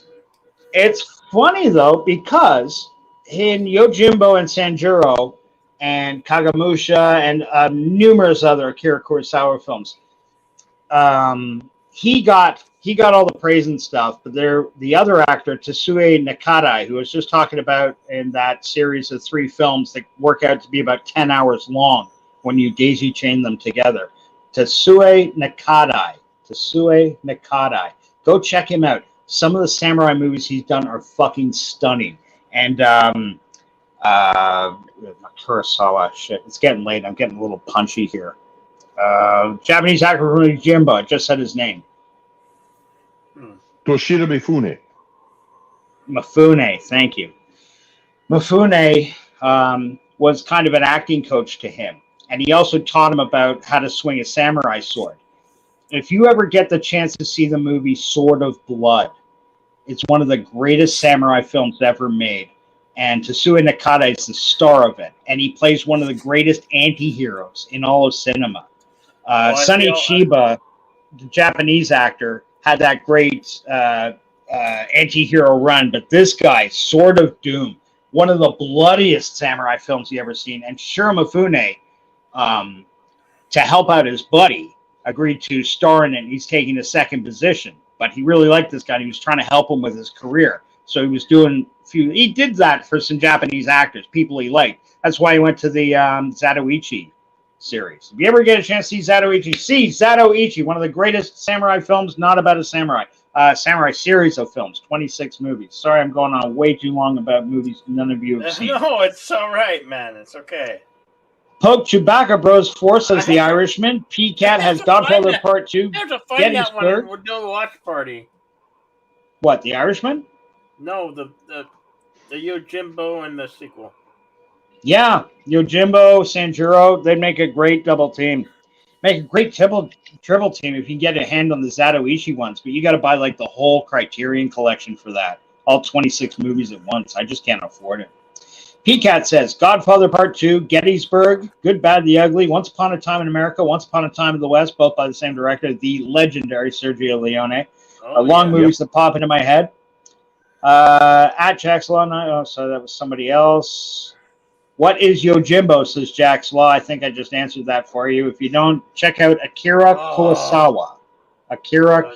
One of the greatest directors ever of all time. And you'll find Yojimbo like right up there. One of the greatest samurai films of all time. It was the movie that, quite frankly, Sergio Leone saw and stole not shot for shot, but nearly shot for shot, to make the first of his spaghetti western with Clint Eastwood trilogy for A Fistful of Dollars. No. Greetings from the future. Oh, Random Menace. How you doing, buddy? Highlight Saga for Jedi Bill. Hail from Slovakia. Says Yosef. Jedi Doug says Indiana Jones' Last Crusade would be his. I guess he's answering about the Desert Beach, the only movie you could take. The complete Rare Bills library from Pope Chewbacca Bros. David Sedera, Jedi Bill picks the Vampire Sparkly series. Okay. No, never, ever, no. P-Cat chimes in. Jack's Law is a remake of Yojimbo. 1961 Yojimbo, never seen it. Just going through here. So there's a lot of chatter in the chat. Damn it, out of time. Catch you all soon. Much love. Oh, good night, Yvette. See, this is why you can't get too far behind the chats. Yvette left 15 minutes ago. Morning time. She's got to go make breakfast or eat breakfast. She was already eating breakfast, Jedi Bill. Okay. Now she's got to he's probably got to go to work. Mm-hmm. Yeah, she's a good, responsible person, not like us shenanigan makers. up till all hours of the morning talking fucking movies. Pope Tobacco says, a lot of porn movies are 8 hours long, Bill. Just saying. What? No, they just seem like it. They just seem like it. Now, you can get those ones. They used to come around my job sites and stuff. Guys that would sell like 12 porn movies shoved onto one DVD sort of thing. Guys that also sell like you could get. The DVD. Look, I do this. Oh, no, DVDs can't hold that much. A Blu-ray can't even, is hard pressed. In compression to hold 12 hours of anything. No, that's they get them on there. Hard to do. I'm not saying the quality's great, but yeah, no. Well, obviously the quality's not great because it's at 360p for crying out loud. If they're going to put 12 hours on one disc, it's better to watch it on your phone. It eats your phone alive, but you can watch it on your phone. It's great. Oh shit. Yeah. Last Man Standing with Bruce Willis is also the same basic plot of Yojimbo and Fistful of Dollars. PCAT, you're absolutely right. Well, I'm not going to look at it that way. There are not that many movies out there. That was First time I saw Life of Brian, I couldn't stop cracking up during the finale with the song and the line, "Life's a piece of shit when you think of it. But life's a laugh and death's a joke, it's true." Yep. Good night, Resolute Germ, who left us 10 minutes ago. Excuse me while I whip this out. Haha, yes, I remember that line well. Yeah. Campfire scene, eating beans. Yep, definitely. Oh, God. That was a great I got those clips. I heard John Wayne say he lost it when he saw that scene in the movie. And one of his biggest regrets of his career was that he turned down Mel Brooks for a role in this, thinking it was going to be stupid. And apparently he sent Mel Brooks a telegram saying he was wrong. He wishes he did it. It was a fantastic movie. And Mel Brooks kept that his whole life. That would have been amazing to have had John Wayne come on. To have had John Wayne play a role in Blazing Saddles? Oh my God. Yeah. Yeah. Oh. Sadly, nothing like it had ever been done before, so the Duke just thought it was an insane script and he wouldn't touch it. He read the N-word too many times and said, no, not interested. He didn't get it.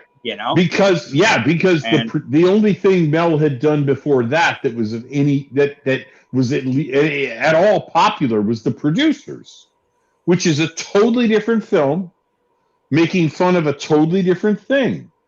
So when he turned his sights on a Western, he was going out on a limb.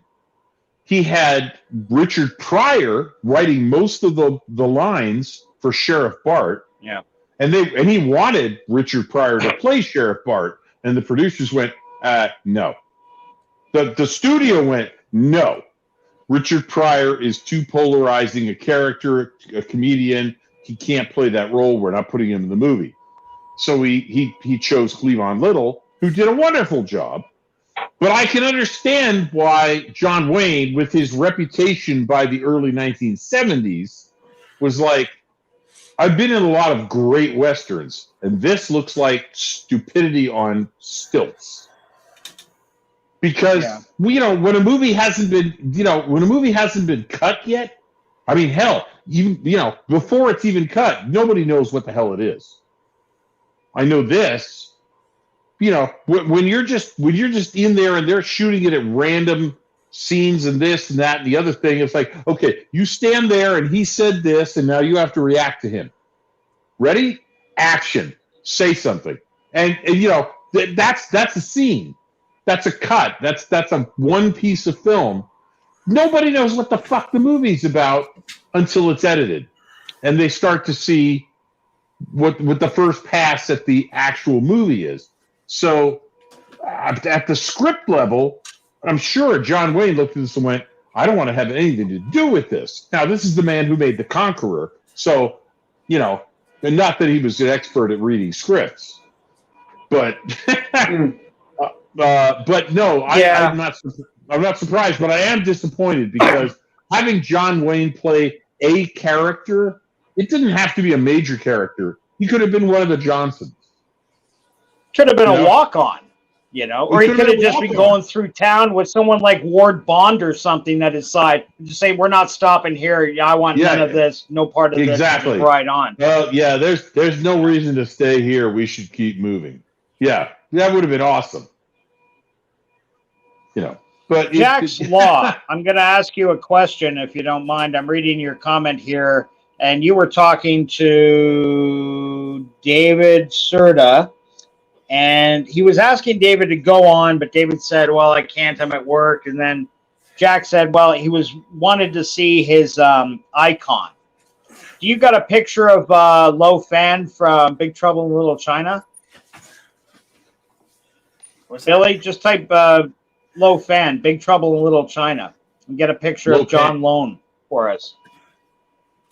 Played by the actor, I believe his name is John Lone. I got it. Legendary Chinese actor, been in a million things. Give me a second.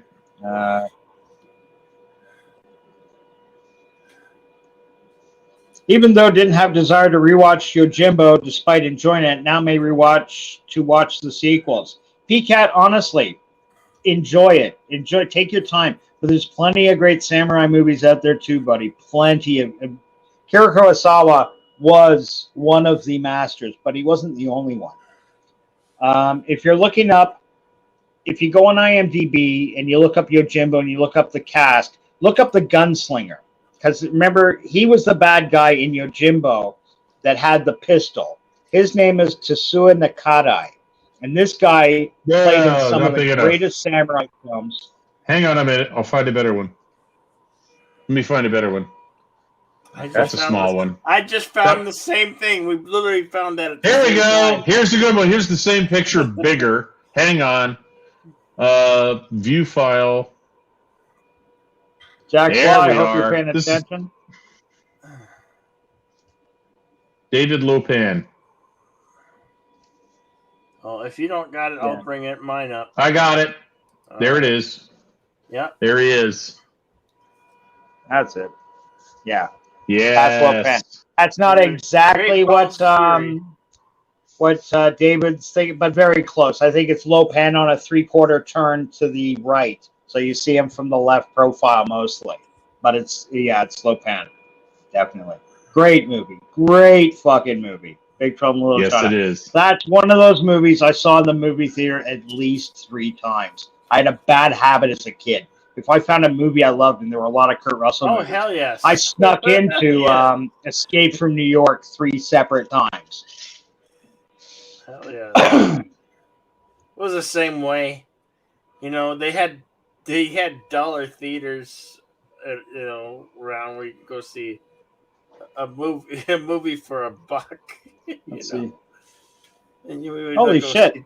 Double feature. This chat is on point. I don't know. You got some movie buffs in here.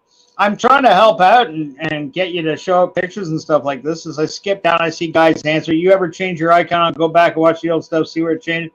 Hey man, played in over 600 television film roles. James Hung, David Serta put that in. I should have just scanned down here and let these guys answer all these questions for me. Random Menace, again, Twilight Saga for Jedi Bill. You're never going to live that down. You sparkly vampire loving motherfucker. That's what you are. You're branded forever. Sparkly vampire loving motherfucker. Just another Richard. Can't argue with you on that. No, son. 21. Does he get to keep the strippers? 12 hours of porn on DVD quality is probably same level of watching it scrambled on old days of cable. And I'd watch 12 hours of scrambled cable porn with pride in my heart. Oh, yes. I used to watch the... Maybe Playboy something in my right hand. Pride in my heart and my right hand fall. For scrambled porn. Holy fuck, John Wayne. Well, you could hear... Yeah, you could hear David said... It was funny. You could always hear the audio clear as day. Yep. But it was there was in that one little corner where you got a glimpse of heaven. Or it was the horizontal scrambling, and every once in a while you got a glimpse in this strip or that strip of something happening, The rest of it was all scrambled. And Yeah. and some miracle on some days where it would come through. It actually came through for me. Yeah, or it would just like, even if though it'd be like in like green and gray or something and shaking on the right hand side as it goes down, you could kind of make out that this chick is, those are boobs, yes, yes, that's Yes, yes, yes. Yes. Jack Slaw says he's not a big cowboy movie fan, but he does enjoy the watch. John Wayne as Genghis Khan has P-Cat laughing his ass off. True story. John Wayne as Genghis Khan. Who the hell else was in that? Was that Maureen O'Hara? That wasn't Maureen O'Hara in that. The chicken that was beautiful. I remember that though, and I can't remember who it was. She was gorgeous. But yeah, one of those horribly miscast Hollywood movies that on paper, I'm sure John Wayne thought, yeah, I can play Genghis Khan. When they, went to go apply the Mongolian makeup to him, I said, what the fuck are you doing? No, we got to do this. You're Mongolian, remember? A Mongolian from the way of fucking Montana. I'm getting too much lag to catch up with you later. Oh, Jack Slaw left us. He's getting too much lag. Oh, man. Oh, Rich. I really need to pay attention more. Just mentioning Big Trouble, I can hear Russell as Burton in the Carpenter music. Yeah. Down, out, bound, down, out, bound, down, out, bound. This is Jack Burton, the Pork Chop Express. Now, this is the best quote. I got another site here. I'm going to read this one off.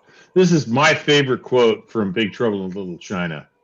When some wild-eyed 8-foot-tall maniac grabs your neck, taps the back of your favorite head up against the barroom wall, looks you crooked in the eye, and asks you if you paid your dues, you just stare that big sucker right back in the eye, and you remember what old Jack Burton always says at a time like that. Have you paid your dues, Jack? Yes, sir. The check is in the mail. Yeah. Classic line. So many from that movie. I'm noting. I've got to clip that. I'm going to clip that. Make that a clip. I love that when he's trying to get into the Chinese. He's trying to get into the Chinese brothel, and he's like, "Boy, it's raining cats and dogs out there." That was such a throwback to his Disney days. It was freaking hysterical.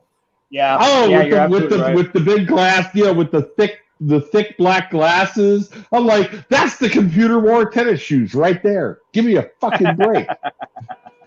And he's all grown up, and he's going to a whorehouse now. Yeah. They were mentioning before a few lines that come up in the chat. Quotable lines from movies. Before, when I said there was parts of Blazing Saddles that didn't age well, but they're forgivable and quickly forgettable. For example, when I was a kid, a line my father would say occasionally, or even as kids, we would quote to each other when something surprising happened or we just came into something that was unusual. What in the wide, wide world of sports is going on here? Tell that to a kid now. I've been sitting with young people watching that movie, and they're like, what is the wide world of sports? You got to explain them. Howard Cosell, what ABC, the wide, wide world of sports. Grew up with that. So for us, it's kind of easy. The thrill of victory and the agony of defeat. Well, Random Menace here is trying to stake up for you, Bill. It says here, in defense of Jedi Bill, during the Twilight Watch Party, he got so sick, he sparkled green and left for the throne room. No, that's not exactly true. I vomited several times. Susan Hayward. Oh, Peacock. Good memory. Did you look that up on IMDb, buddy, or did you remember that? Susan Hayward. She was in that. She was gorgeous. There was also a brunette in that, too, that played like the Asian girl or something. They're showing John Wayne, lovely girls, and they got these Thai girls in there, but they're not, they're like children of Siam or something. And they have, I love in 50s movies and stuff when they're trying to say somebody like fucks like a bat out of hell. There's she's most learned in the arts of the feminine pleasure, or something like the most elaborate long way of saying, yeah, she likes stuff. Fuck. The cat said, I think the majority of cast of Conqueror was hit with cancer. Yeah, that's another thing. They filmed The Conqueror in Utah, which was just adjacent to nuclear testing grounds. Now, they had been assured going in that there was no excess radioactivity or anything to be worried about. The thing that's been haunting the production, though, was that over 3/4 of the people involved who were on site in Utah came down with cancer. I also read another report suggesting that it wasn't quite that high, and if you worked out the national average, what happened to them, it might not have been the radiation. It could just have been people naturally getting cancer, given the diet and the life they had growing up in the 30s, 40s to the 50s. I don't know what to make of that. I really don't. I just know if I was a young struggling actor in Hollywood and they're telling me they're taking me out to Utah, oh, by the way, it's near the nuclear testing grounds. They didn't know enough about radioactivity and how long it sits around and what it could do to you as much as we do now. So I probably would have gone into that thinking, oh, this would be great. And then just be, lamenting my hair falling out or something. Coming down. Before you bumble all over the name again, it's Chewbacca Cabras. I get it. All run together. It can be a challenge. Oh, okay. You know, it just occurred to me. Pope Chewbacca is the man formerly known as Wookiee Supremacy. Oh, fuck off. This is Wookiee Supremacy? It's Wookiee Supremacy. You wretched Warzy. He changed his name. You horrible fucking Warzy. Oh. To quote the Road Warrior, that's low. Mm-hmm. I didn't know Wookiee Supremacy could graduate to popedom. What? I feel kind of stupid for asking, but what the hell is Cabras? It says here, before you bumble all over the name again, it's Chewbacca Cabras. I get it. I get it. All run together. Chupacabra. It can be. Pope Chupacabra. But it's not. Chupacabra is not spelled like that. Chupacabras. Carburius. It can't be. It's Chewbacca. Chupacabra isn't spelled like that. Chewbacca Cabras. It's Pope Chewbacca Cabras the Fourth. And I second that. What the hell is Cabras? Duh, he says. Well, that's because I. Oh, that means we're too stupid I now to put it understand. together because I wasn't really. Highlight is Cabras is a California surname. All right. Yeah, he's got a new. Okay, yeah. Oh, okay. I'm digging your icon. You see that, Red? Yes. Yeah, that's cool. His last one, I liked his last one too. With the Chewbacca with a lightsaber, or a Wookiee with a lightsaber. Yeah. Cabrius is a California surname. We're learning this from the guy that lives in Poland. Chewbacca is a play on Chupacabra. I changed it to be a pope. Oh, okay. Okay. Now, ahora me caiga en cuenta. See, Bill, that's how you spell Chupacabra. Okay. Like Chupa Chup. Who doesn't love like Chalupa, but more complicated. Right. Yes. Like Zardos, only not. It's exactly the same, only completely different. Yes. That is different.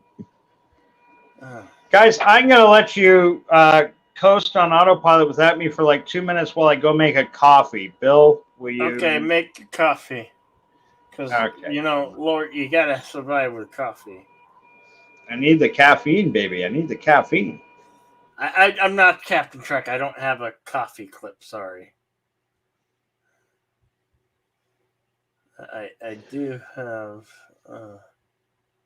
What do I have? Do I have anything? No.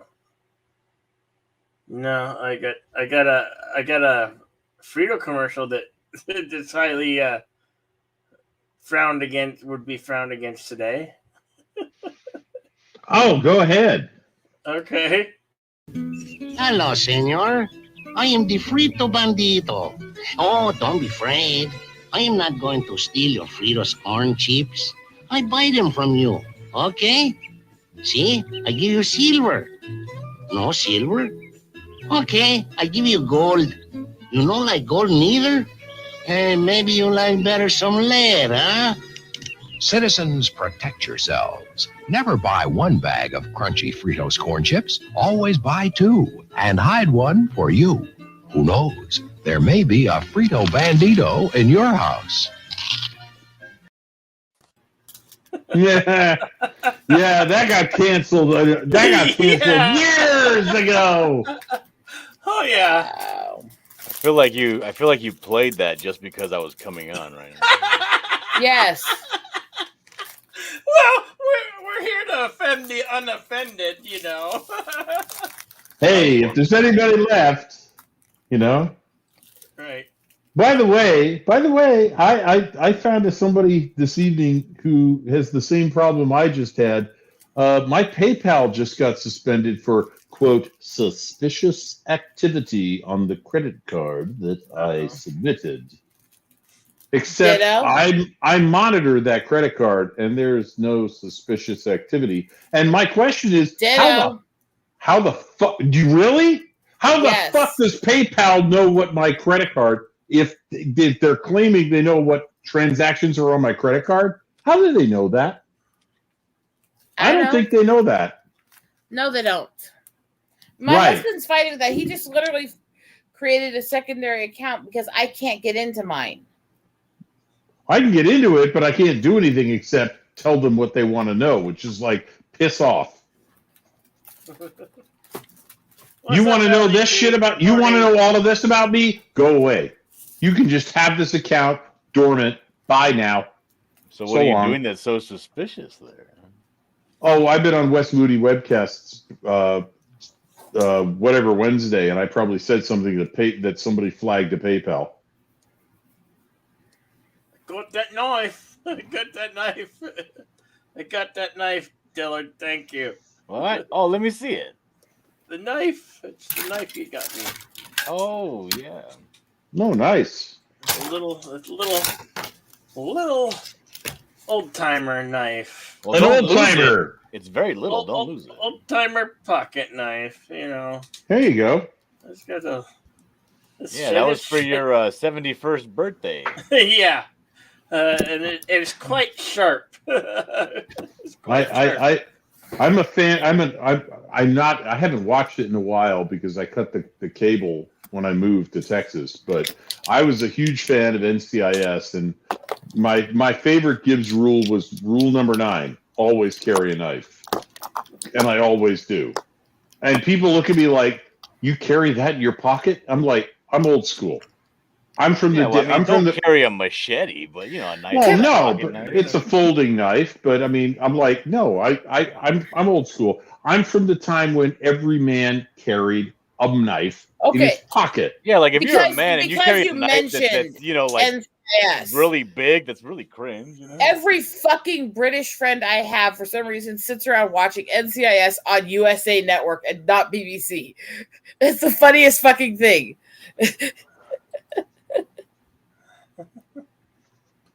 I'm not kidding. They love to. I don't know why.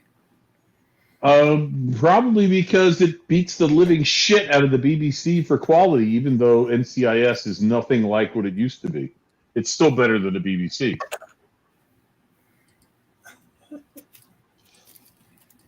The BBC's gone to shit. I mean, Top Gear's dead. Yeah. Top Gear's dead. Doctor Who's dead. What else do they have? Ready, Steady, Cook. Give me a fucking break. No. Nina watches that show. She likes him, Christian Joe.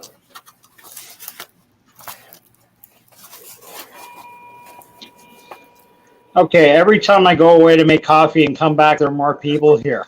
I got Dylan and Eagle Rider. Dylan draws an Eagle Rider.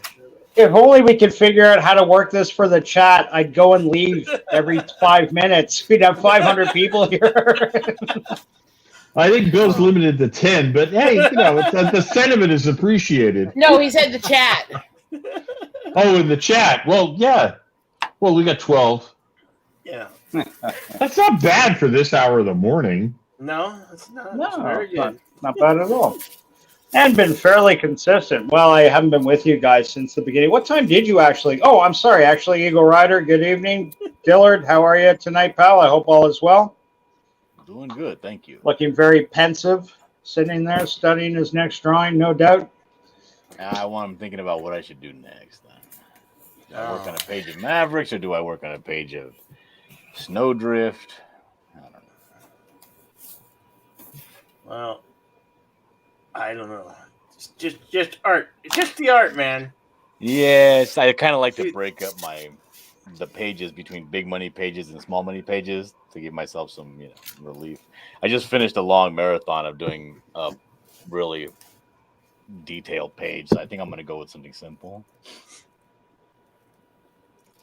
And Eagle Rider, you look like you're gearing up to do some artwork, right? Too. Right now, I'm sorting beads for some projects I have. So, I notice here in the chat, the Random Menace says, south of Poland, actually. I am from Slovakia. Random Menace, if I can ask, is that chicken Slovakia, pork Slovakia? No. Is that Slovakia on a pita? Slovakia on a bun? Slovakia with potatoes and rice? That's the eastern part of what was originally called Czechoslovakia. Yeah. Well, I'm familiar with Czech War. I gotten pretty lit off that a few nights. We were talking about beers earlier. There's one that didn't come up. Czech War. Good Eastern European beer. Okay, but nobody likes Greek food. Not one of you got that joke. That's horrible. The Random Menace. Just pay no attention to the man behind the curtain. Yeah. There's the. Oh, LDG is here. Hello, LDG. Well, he LDG. Holy cow! Where? He dropped by. He's out there. He's probably lurking. No doubt. It's still early in the Eastern time zone. What is it? Holy cow! Stone Cold Jeremy going for the marathon checks this week. 13 hours. 13 hours on shift. Brutal. Wow. Yeah. That's a bear. That's awful. At least you had something entertaining to listen to.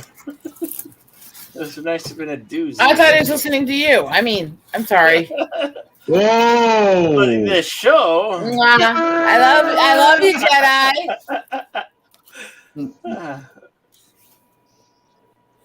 Feelings mutual. See, he knows I'm just full of shit and teasing. Hey, you see what I turn on in the background? I got the Go-Go Girls in neon back there. Yeah, that's cool. You got to get some nice backgrounds like that. I like it when you change them up. But those nice colored nightlight shots of cityscapes and stuff, they're always attractive to the eye, especially for a nighttime show. Yeah. Yeah. Send us all your old vacation pics of those prostitute bars you hit in Thailand. They make for good background pictures. No. I've never spent time in Bangkok. Uh-huh. Yeah. But you sure spent a lot of time with cock. No. Sorry, I couldn't resist. No. This time of night, folks, you get a little punchy and a little crass. Bang that cock. They all Stone say Cold's that. got to be busting out of there in 15 minutes. Not good, man. Well, this show used to be the show, and it always, what the hell? Listen, yeah. I have to keep my standards, high and low. Right. Since when do you have standards? Oh, he's got He standards. got them as soon as- If you don't like his standards, he has other standards. Yeah. I noticed Bill only talks about standards and will let himself be photographed with a shirt on when the girl's on the chat room. The other times we gotta sit looking at Bill's here with his sweaty man boobies out, going, you love it, you fucking love it, don't you? Bill, you can't talk about standards. I still have the picture of you in a tutu flipping off the camera. Yes. Did you screenshot that? No, actually, I got the screenshot sent to me by about 20 people, including Parrot Head. Really? I wasn't even It's watching out the there. screen. Oh! That sounds like Parrot Head. They all went, check it out. Look what he did. It's like, it was out of love. We all love you. I know. Hey, I wish I'd been there. It's all. Yeah, David, Don't you worry, picked it's a all- lousy time to return. it's all on the net now. Picked the wrong week to stop sniffing glue. Yeah, that was a classic movie, great movie, and he Oh, was yeah. equally as funny in those Charlie Sheen, the Hot Shot, Yep. Hot Shots and Hot Shots Part 2 is he was first Admiral Tug Speedman, then President Tug Speedman in the second one, if I recall correctly. Yeah, he discovered an entirely new career as a comic actor. Both he and Leslie Nielsen. Yes. Well, yeah, Leslie Nielsen was really worried about it.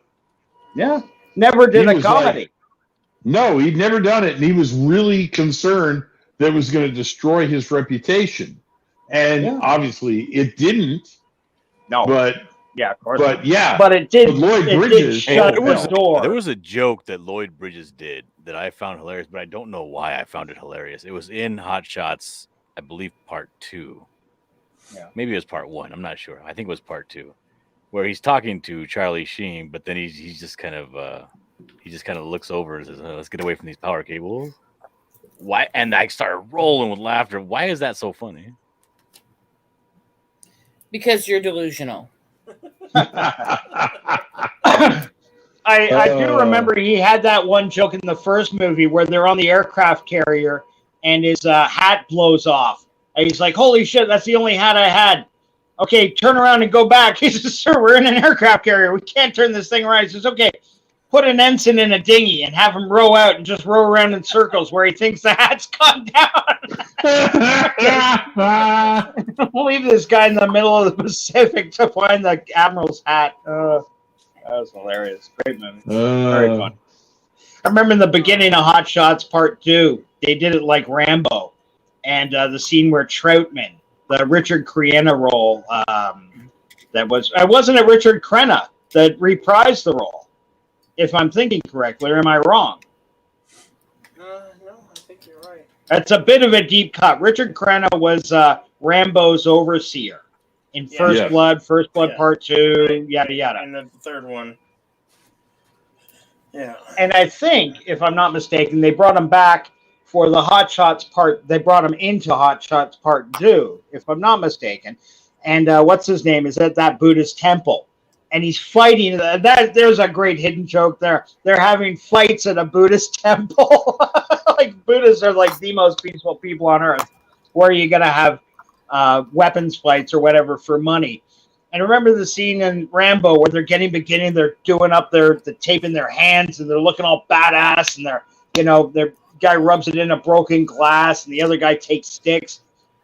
In that the comedy version, Charlie Sheen dips his hands in whipped cream and then he goes to a bunch of other toppings, puts one in sprinkles, the other like a yogurt station or whatever. I always thought that was silly as fuck, but it made me laugh. Gonna pound each other with sugar fists. That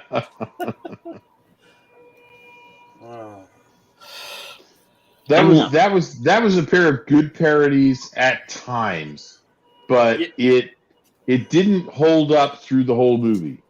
You missed. I never saw the second. I watched the first and went, no, because I'm a fan of Mel Brooks parodies, Blazing Saddles, Young Frankenstein. I'm a Mel Brooks addict. Yeah, I love him, but I watched Hot Shots and I went, they almost made it. Almost. But not quite. Look, the one thing I will say, Hot Shots had over Blazing Saddles in fucking spades was Valerina Golino. Remember her? Remember that scene they got where he puts a grape or something into her navel? And he pushes down on her stomach and it pops right into her mouth, catches it in her teeth, or in cherries or something. Yeah. Yeah. That was hilarious. That was funny. That was funny. Hot Shots. Hot Shots was great. Val Kilmer did a great comedy movie too. Did anybody here see Top Secret? Mm-hmm. Oh. Yes. Yeah. It's Top Really? Secret. It's a classic. Yes. Oh, Red Shirt, you have to see Top Secret. That is a very, very good movie. I promise you. You won't be disappointed. All right. Val Kilmer. I'm writing it down now. Val Kilmer Write it down plays now. a 1950s style rock and roll teenage heartthrob. The whole thing takes it makes fun of like half a dozen different genres. one of my and throws them first all watch into the same parties here. movie. Sorry, Bill? That was one of my first watch parties that I did when I started my watch parties. Was it? Yeah. Top Secret. No way. Yeah, good choice. Good choice. I had What's your the, favorite scene? Was it the scene with Peter Cushing in the library? No, well, that one's good, but when they're having the Western bar fight underwater is classic. Oh, yeah, that's good. That's good. I like the part two. Well, because the whole thing is that he's a rock and roll singer, and that's his cover. Yeah. So he can go into Germany and get out that professor and fly him out of Germany. They rip off Casablanca. They rip off half a dozen war movies. They rip off some Elvis movies. And every now and then, guys got what was that song? You just gotta cut the rug. He does a great Elvis impersonation. Val Kilmer did when he was young. He was also here's one for fans. Does anybody remember True Romance? True Romance was written by Quentin Tarantino, shot by Oliver Stone, and starred. That's rough, man. I hope you're off soon. Oh yeah, he's off in like 5 more minutes. I gotta stop reading the chat as I'm talking to you. Christian Slater. The girl Tony Soprano was in it. A whole bunch of people were in that movie. Also, Dennis Sean Hopper, Sean Penn's brother, Chris Penn. Chris Penn, Christopher Walken. Yeah, great movie. But Val Kilmer plays the ghost of Elvis that talks to the hero throughout the whole movie. And you never see him once. You'll see him like he's in the bathroom. You kind of see him reflected in the mirror standing behind him. And Val Kilmer is just doing a great fucking Elvis. Top Secret is the best comedy ever made. Airplane is closest second. My favorite scene is probably the stamp, find him and kill him.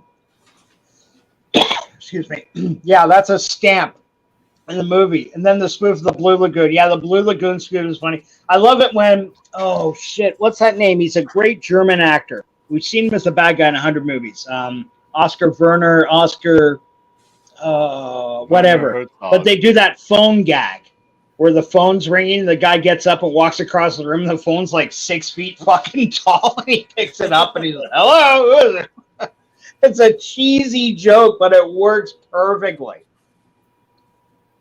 That's that scene in the library. They did this entire 2-minute long scene in reverse, and it starts with them walking in the door to this. It's a bookshop. I say a library. When they go into the library, and they're talking to Peter Cushing, and when you realize how they filmed this later, what happened to Diller? He just disappeared. Oh yeah, I don't know. He popped up. I don't know. Oh, he's not having issues. I got tissues if he has issues. Just kidding, of course. But No, you're not. You're not kidding.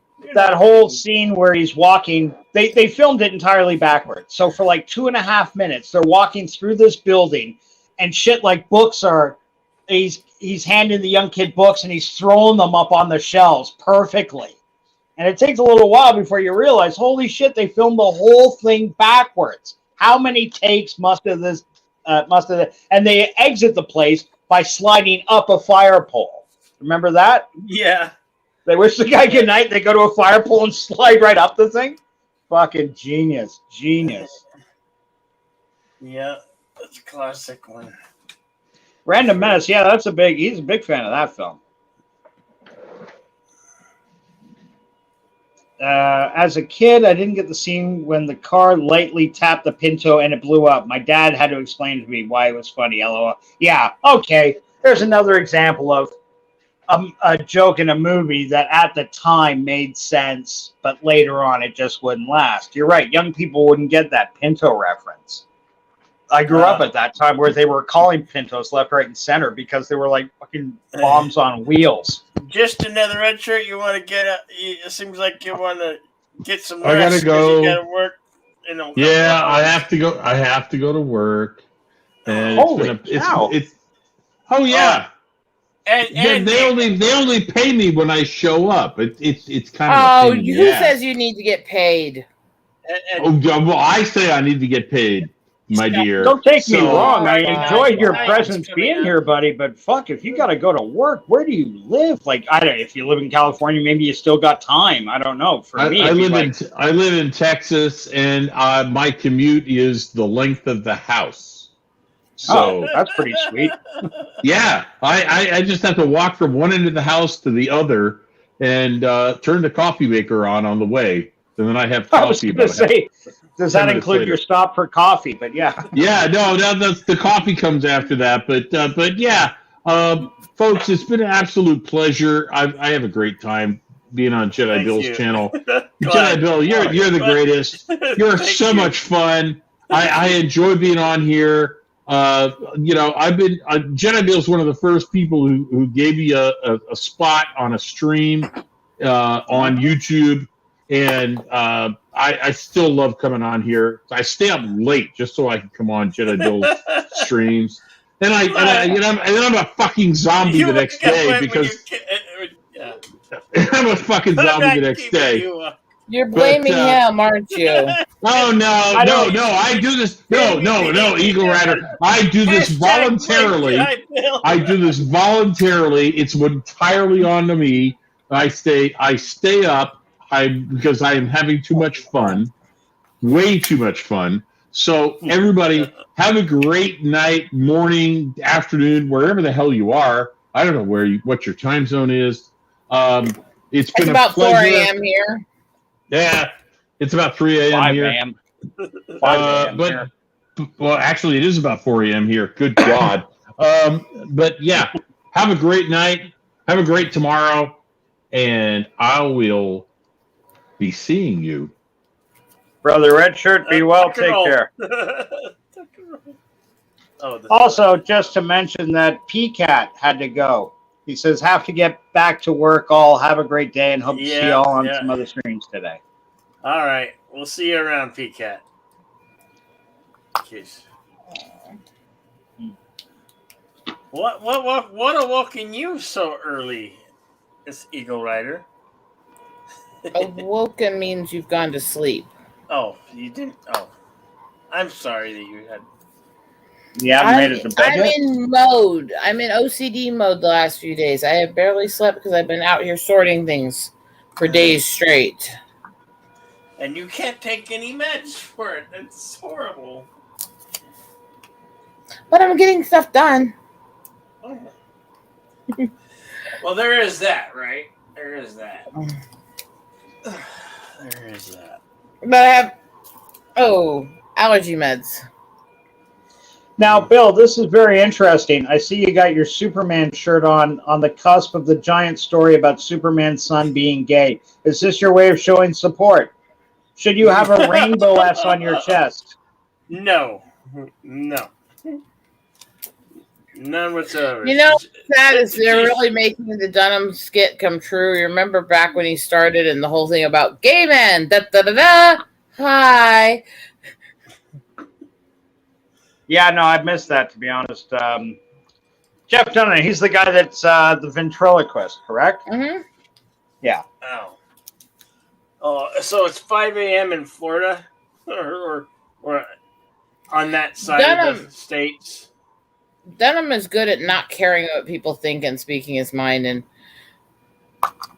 I don't know how he's not getting banned everywhere right now with the videos he's been making the last few months, because he's just been in your face to the administration and everything going on. Right. It's freaking hilarious. Excuse me. Okay. Well, political stuff aside, Rosetta, you seen any good movies, TV shows, bits of media? I don't think. I don't watch much. I'm just trying to figure out what stuff I'm going to do over the next year.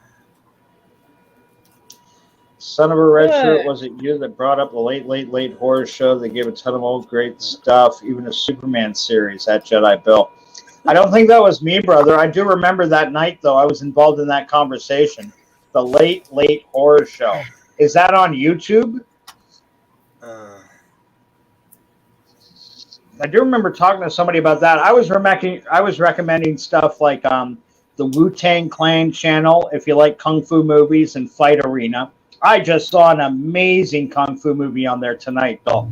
That's why when I was here at 11 o'clock hanging out with like Kronos and Haster and those guys, and them going, that lousy asshole Bill, he's drunk on the floor. He's not going to pick up the phone. It's, no, hold on, go listen. No, fuck him, I'm gone. I tried, Bill. I tried my best. No, I'm teasing you.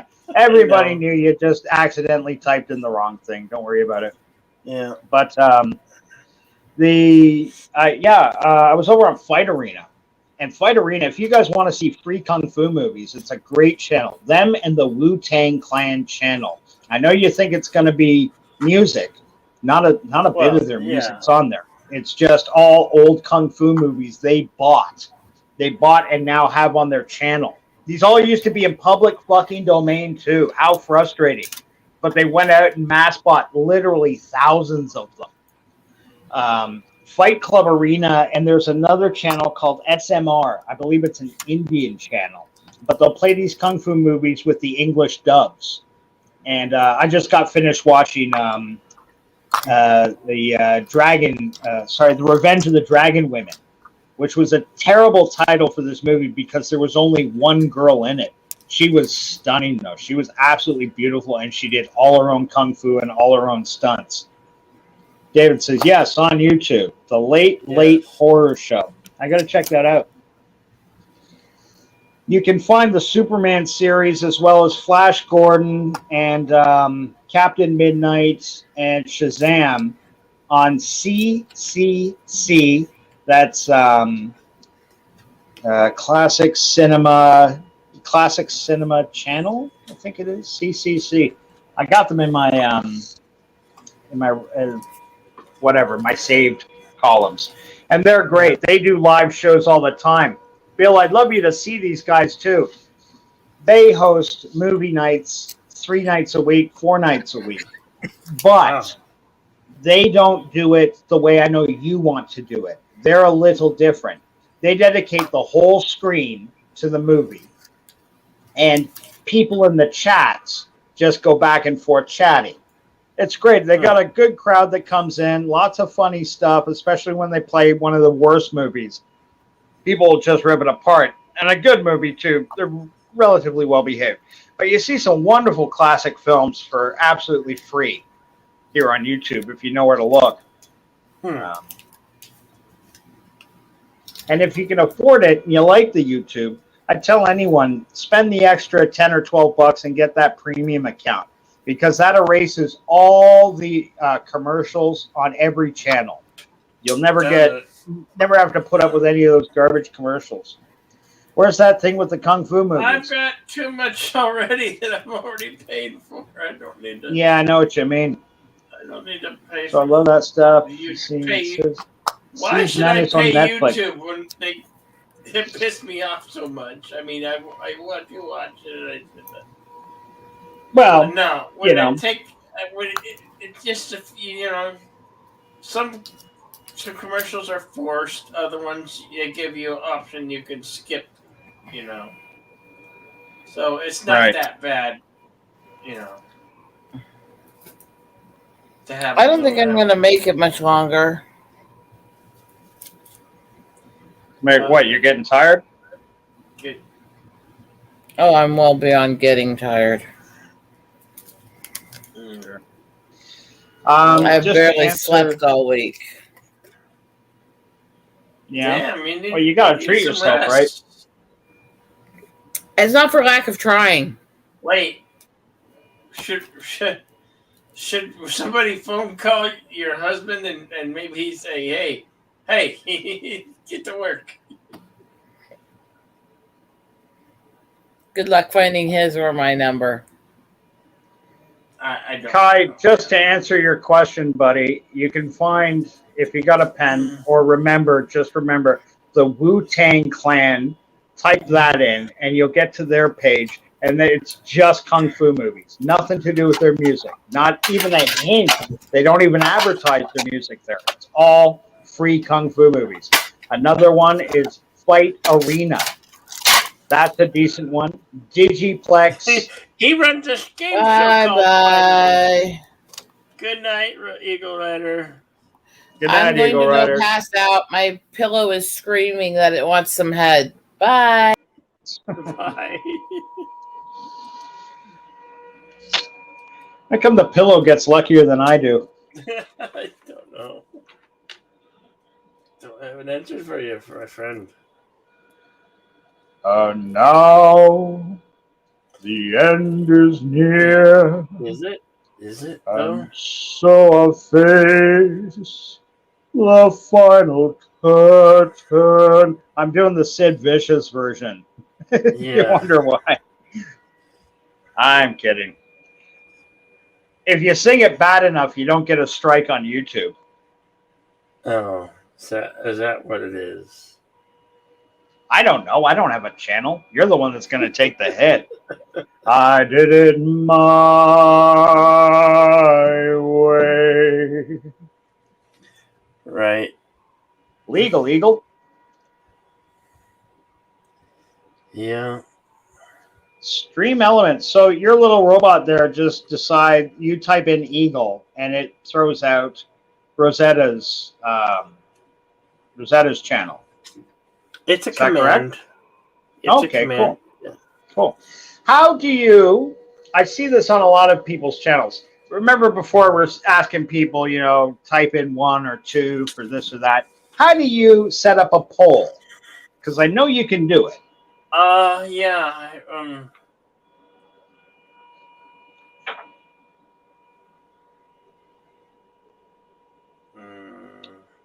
I think I have to actually go to the channel while we're broadcasting here. Yeah, that makes sense.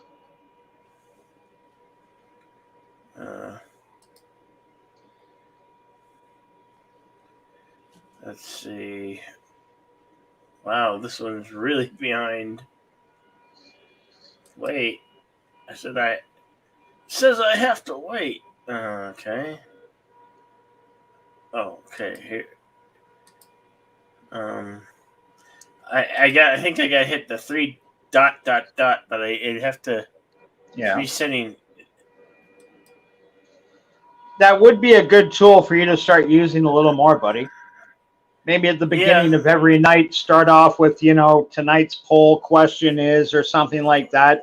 Give something to when people walk in. If you're too busy in conversation to answer them right away, they can contribute to the poll at least. Keep it funny, keep it light. I've seen it before, but I've just never. Oh, hang on a second. Random here is chiming in with some useful information. It looks like for poll, you need to have the community tab available. Should be with over 1,000 subs. No, you could. No, because you can do. No, because Captain Trek's done it. I've seen others do it who don't have 1,000 subs. Kai, I know you're coming a little late, buddy, but we've had this discussion earlier this evening. And for the record, I have got a raging case of the so not fucking gays. Okay? I am Captain Heterosexuality. That's right. Chicks dig me. Chicks dig me because I rarely wear underwear. But whenever I do wear underwear, it's always something special and highly unique. True story. Bill, what about you? Do you find women's underwear comfortable, or does it chafe you? I have no idea which. I would not know that. It's from the movie The Producers. Keep it funny, keep it light, keep it gay, keep it gay, keep it gay. It's from the movie The Producers. Zero Mostel.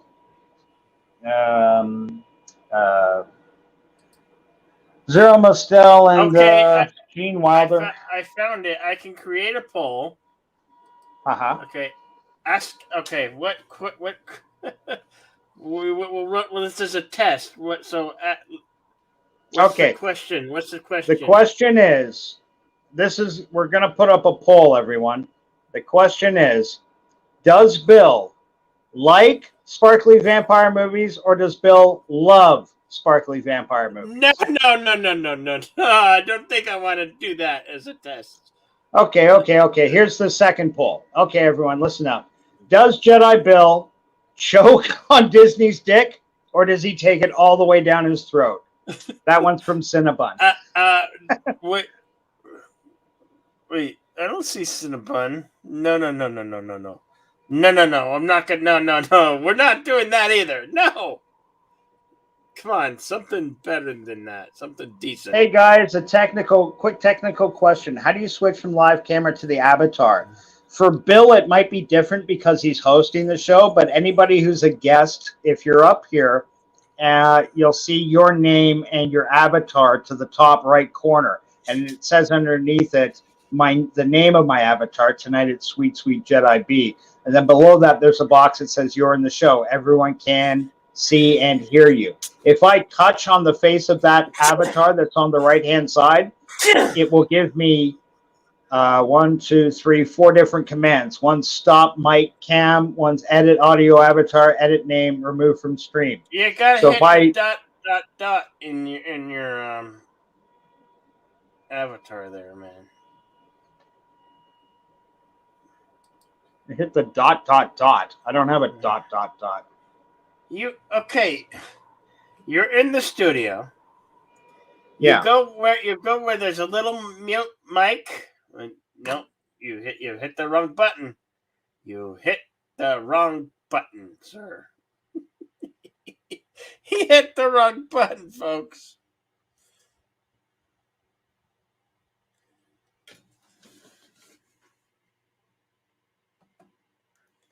You hit the button. Your device needs to reconnect.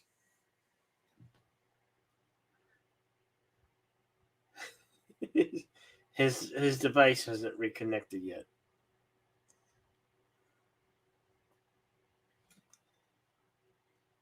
It still says your device is not connected. He's backstage. He's in the green room. Or is it? Maybe he's with all them sparkly vampires back there. I don't know. Yes, you need. I know you can hear me. Son of a red shirt. Your device is not connected.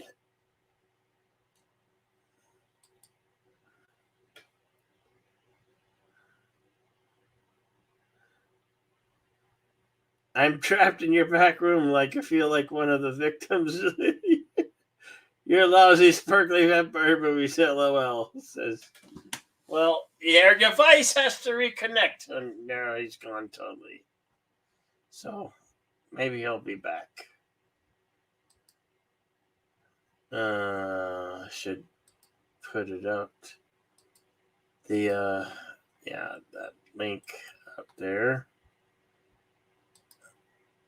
Just in case you can't find the top. You gotta go to bed. What's your chance to less? What are you saying? Choose your own adventure story. Freeway website. Want to check it out tomorrow? The show HBS. All right, very good. Later says Pope Chupacabra, aka Wookiee Supremacy. Yeah. Pope, that's a mouthful to say there. Pope Chewbacca Kubras. Chewbacca Kubras 4. That's a moho.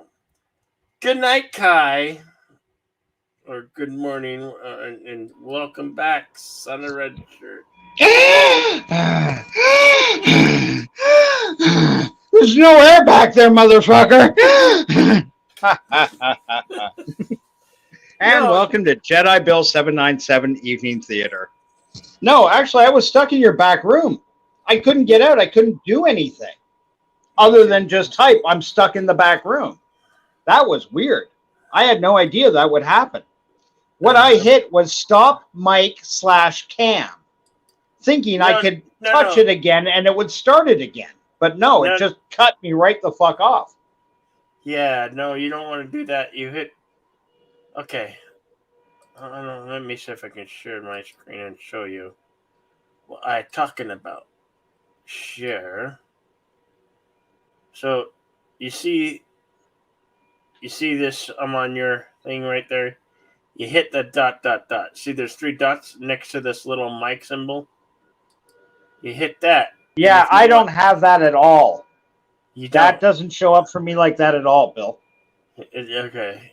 Because you can edit your name and your mic. Yeah. When I see that little thing you got there, that's up. That's all I see except for the red. What is I can't even read that.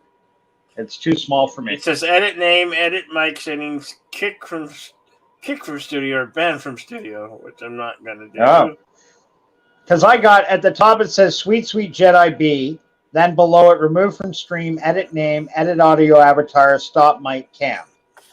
Kai, I thought you were going to bed. Yeah, I just wanted when he said he doesn't have it at all, I was like, bullshit. So I just wanted to test it, and it's right here. There's 3 dots. There's 3 dots right here. Well, he's on a tablet, so it might be different. I don't know. Yeah, I got your 3 dots right fucking here, Kai. I got nothing. Truthfully, I'm on a tablet. Well, it's a different. I got fuck all about tablets. All right, good luck. Night, everybody. No worries. Take care, brother. Good night, Kai. Good night, Kai. I didn't mean that to be like I meant that to be a joke. I got your 3 dots right here, motherfucker. Yeah. I got nothing. No. He knows. He knows you're joking. I mean, he'd been listening to the last, I don't know how long. We got 4 hours and 36 minutes. And I started early than what I normally do. I started early, but I was late to my own show. Yeah, you advertised it early, buddy. You advertised it late. I didn't mean to. It was look, a mistake. Hey, look. Okay, hang on a second. Here's you wanted to know what your poll should be? Here's your poll. Next week, you're going to try starting at a new time. What time should it be? You'll do it one day. You'll try starting at a new time.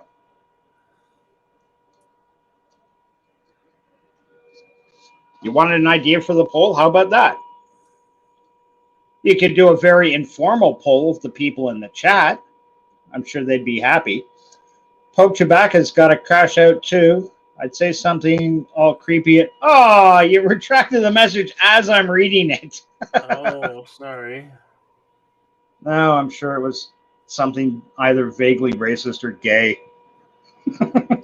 Just getting there. I don't know if he wants me to call him Pope now or stick with oh shit, I was going to call him Jedi Chewbacca. It wasn't Jedi Chewbacca. I love the old Avatar. I like the new one though. I like how he incorporates like Wookiees and everything. That's cool. I dig the red lightsaber version. Oh Jesus, my shoulder. Dying on me. Yeah, like I was saying before, at 11 o'clock my time, there was like 7 or 8 people filing in and out, just dropping in. Is he here? No, he's not. Going. So it makes me think maybe once in a while you should try shaking things up a little. Try a different time or something. See if you get some interest.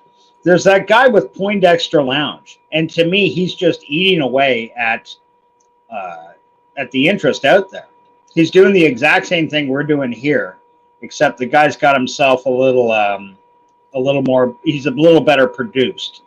His thumbnails have writing in them, so he brings out his topics and bullet point what he's going to talk about that night, and they go to it, and they go for like 4 or 5 hours straight in a row, and he starts half an hour before you. And I gotta say, the 7 to 40 people he gets a night, they should be over here. I'm sure Poindexter's a nice guy, but he's not on my team. Poach you back at night, buddy. Take care, sleep well. Don't let the bed bugs bite, especially with all that Wookiee fur. You'd never get them out of there. Buried like a tick and a hound dog. Jesus. Okay, now it says ask, add option. I don't know. I don't know how to run. Bring it up on the screen. Bring it up so we can all see. Yeah.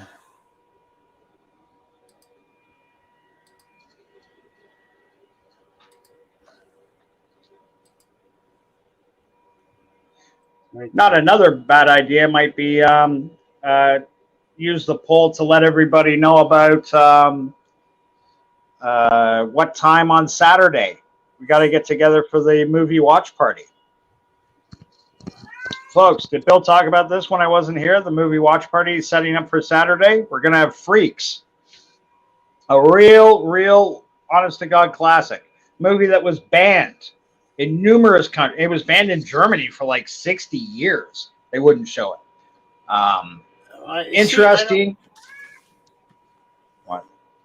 I'll say, what see, time buddy, should I run can't this see. That's why I said put it up on the screen. I can't help you if you can't see I it. did put it on the screen. Is it not there?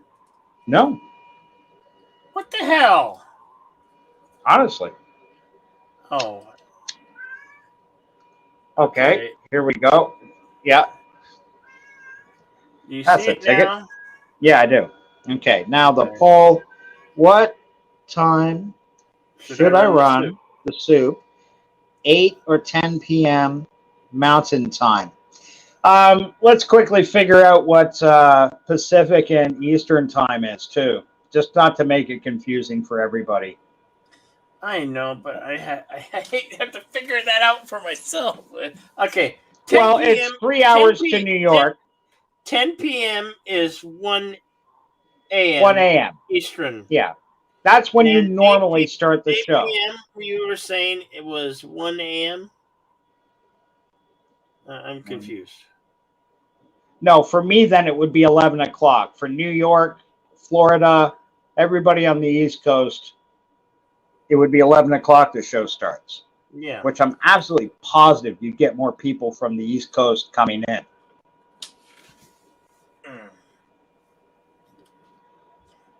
Wookiees must have terrible dingleberries. You should put that on a coffee mug, Bill. Wookiees must have terrible dingleberries. Yeah. More Jedi Bill merch. I don't know. I've never run a poll, but and I don't like. Okay, now you see, have a you yes got. or actions. Okay, but here's the problem. In your question, it's not a yes or no answer. I know, but Should I run the soup at 8 or 10? It's not my format. It's YouTube's format. Buddy, don't get upset. I'm just telling you. You've worded the question so it's unanswerable. Should I run the soup It's at 8 not my or format. 10? I don't have anything to do with this. Sorry, Just who ask typed the in the English question? Who put the Yes, question but in? I don't have any control over this part of the poll, you know. Okay, but you can change the English in it. You can change the question, right? Yes. So maybe if you change the question to, should I start the soup 2 hours early or not? Would you like me to start the soup 2 hours earlier or not? That way you could get a yes or no. God damn it. I hate having this spell on. People see it.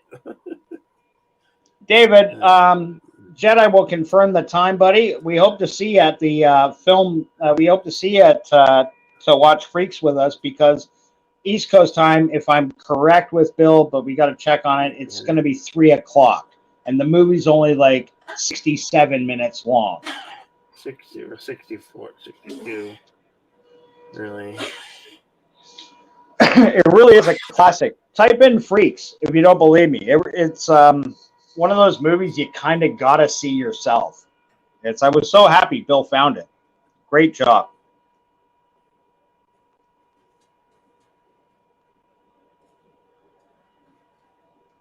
Should I run the soup? 2. Oh no, damn it.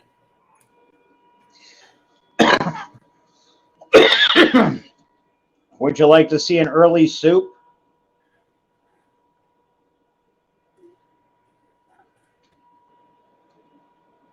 I don't know. Damn it. Watch it. Insert correct. There we go. Yes or no? Okay. Or maybe just if you don't want to like lock yourself into it, just put before that sentence as a test or as an experiment. Should I run the soup 2 hours earlier? That way you're not slave I don't to know. it. What is this? I don't know. I don't know how to work. I've never done these before. Okay. That's why Losing I your temper's don't not know. going to help. You got to learn though, buddy. I don't know what to do here. Oh, I did know this, but I can enlarge my screen so I can actually read this now. Poll, should I run the soup 2 hours earlier? Yes, no. Add option. Must contain between 1:30. Must contain. Okay, so create a poll up there in the top left where it says create a poll. What happens if you click that? That's what I did.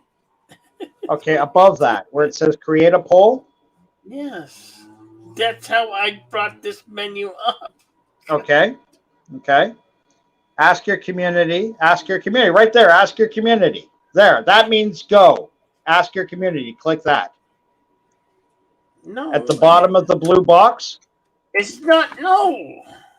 It won't. Live recently uploaded. It doesn't give me an option. Damn it.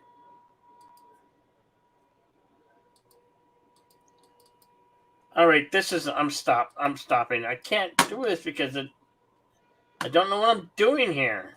I don't want Jesus, Billy. I get it. It's late. It's late at night. It's not the greatest time to experiment. Myself anymore. All right. You're not embarrassed. You got friends here, people that aren't laughing at you, that want to see you do well and succeed, and they understand there's a learning curve to everything. I've never done that. I've never seen that screen. It was all brand new to me, buddy. So, it took me a little while to read the page. Don't give up so easy. Tonight, that's fine. Don't let it stress you out. There's no point. I didn't know it'd be so complicated. I don't know what to do from here, from this point. Okay, go to the bottom of the blue box where it says ask your community. See that band there? Now tap that. What happens? There's nothing. Nothing? It won't Okay. allow me to do it. Okay. There's nothing. Calm down. Hide chat. Recently uploaded live.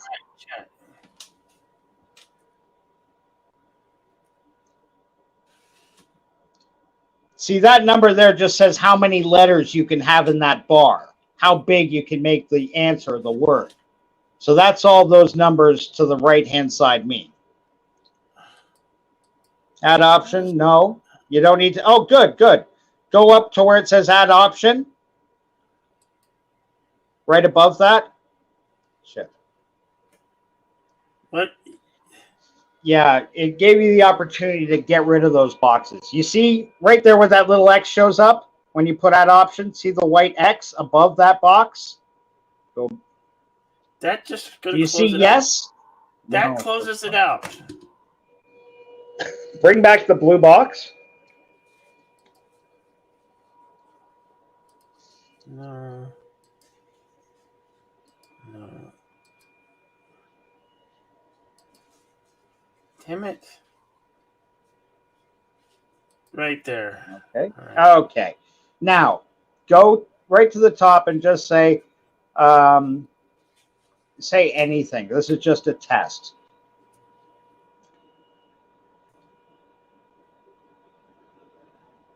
Okay. Now, see where the blue bar down at the bottom says Ask Your Community? Yes. Go and touch that. Okay. Hang on. Seeing if it shows up in the chat yet. Might take a second or two. Yay! There we are. Test yes. Guys, click into the poll if you see it. You really put me on the spot here. Yeah, but you're learning how to do it. No, I've just never actually wanted to do one. I mean, could it be you never wanted to do one because you didn't know how to do it? Don't get me wrong. Please don't take it the wrong way. I'm not trying to force you into anything or make you do anything. I'm not taking it the wrong way. You know. No, it's fine. It's fine. It really is. Yeah. And like in a room like this, nobody's gonna be, going, oh fuck, Bill doesn't know what he's doing. Of course we know you don't know what you're doing. But that's the beauty of you. You don't pretend you do. You don't put on some bullshit airs like, I know this all, nobody can tell me shit. You're learning. And we know that. And that's part of why we like you. So why don't you try putting up a good poll now? We got 3 votes in the poll. Yeah. So, no, holy shit. What a bunch of negative Nellies out there. What? I'm the only guy that voted yes. All right. Create a poll. See, you don't have this. You should have this in your YouTube in the StreamYard studio, so you don't have to go in. It's still calculated. We can't create another poll until this one's done. Oh, okay. We well, can't- you know what? You've cracked the code, though. You know what to do. You know how to start that. So the next time, next soup, just put on a fun little poll to begin the stream with. Thank you, Michael T. Good morning, by the way. That's funny, Michael T. The hashtag at the beginning of the show was "Don't touch me there." Now it's "Don't tell me what to do." Oh. Top of the morning to you, Michael. Now Stone T. Cold Jeremy's come home. It's time for him to relax. I do not blame you, pal. Put your feet up. What did you have, a 14-hour shift? That was brutal. Oh, my gosh. Absolutely fucking brutal. Smoke them if you got them. Has anybody Do a shot. watched... do a shot, yeah. Yeah, do a It's only shot or 5:30 in the morning. Now's the time to break out the booze. Why not? It's a good sleep aid sometimes, Why are you looking at me? That door is wide open. You can go right out it. The back door is wide open. My dog's giving me a look like I need to go out, go to the restroom. I have the back door open for him so he can take himself out. Go out the back door, but he's looking at me. Yeah. So, just because we haven't done too much to advertise this, what's going on Saturday, Bill? Oh, I'm gonna air the Todd Browning's Freaks from 1932. Todd Browning's Freaks. This is a classic film. This is one that's on many critics' top 100 lists. Not only for the It is subject in the matter. public domain, so it can. Yes, it is. Although, you know what? The other night we ran the video capture of the launch, Shatner going into space, and him floating in zero-G gravity. Yeah. That got us. We didn't get a claim for that. What got us a claim was when we ran my clips. All my clips that I ran. Your clips. The clips, like the Elvira shaking her boobs. Oh, really? Yeah. And So what happens when you get a claim? I mean, I know the guys that are making money on their YouTube sites or whatever, they're always nervous about getting claims. But claims are just warnings, really. Okay. It's yeah. the strikes that goes against your channel. You get like I don't know if it's three. I don't know if it's like 3 and you're out. 3, they'll Right. take your channel away. Yeah. I don't know if they'll take your channel away on like 1 strike. I've never gotten a strike. I get claims all the time. Every time I play the Elvira clip, I get claimed, and I disputed it as saying that what they're saying is they're saying that that's from Angel 3, a movie called Angel 3, and it's not. Yeah. And they said no. Whoever still owns that, and they're claiming it as theirs, so we cannot be monetized and whatnot. So I'm already not monetized. So Right. So I Yeah. give 2 fucks to the win a care. Yeah. It could be creative editing too. For example, that clip you show is let's just say it clocks in at 1 minute and 30 seconds long. If you got into your editing software and edited that down to like a 15-second clip, maybe that wouldn't be long enough. Very funny, David. What I meant was the back door to my apartment. Okay, I have an apartment with a yard. I got a yard. So the apartment. And that's where all the guys line up to see Jedi Bill. They line up in the yard and wait for his back door to be open. No. That's where the dog shits. If they're gonna. Don't worry, Bill. I brought some oil for your back door. That's where the dog may shit and piss. So, have at it. Where are you when you're in the doghouse? Where Nina at? Nina went to her sister's. She might come back today. Oh, cool. We have to probably end this because we're coming up on 5 hours, and I have to go get that second shot at 11 a.m. So, Second shot of what? Your Whiskey? COVID shot? Yeah, the damn COVID shot. Hey, don't be down about that. Good for you. Make sure you hold on to that fucking receipt like your driver's license. I'm not kidding you. I know. Because that's what's going to get you onto planes or get you into a restaurant or whatever. Yeah. Yeah, I know. Don't stress it, buddy. I've already done it. Seriously. Yeah. I didn't have as much choice, but I've already done it. So it's done. Yeah. Do you get it in your left arm or your right? My left arm. Yeah? Get him to put it in your right this time.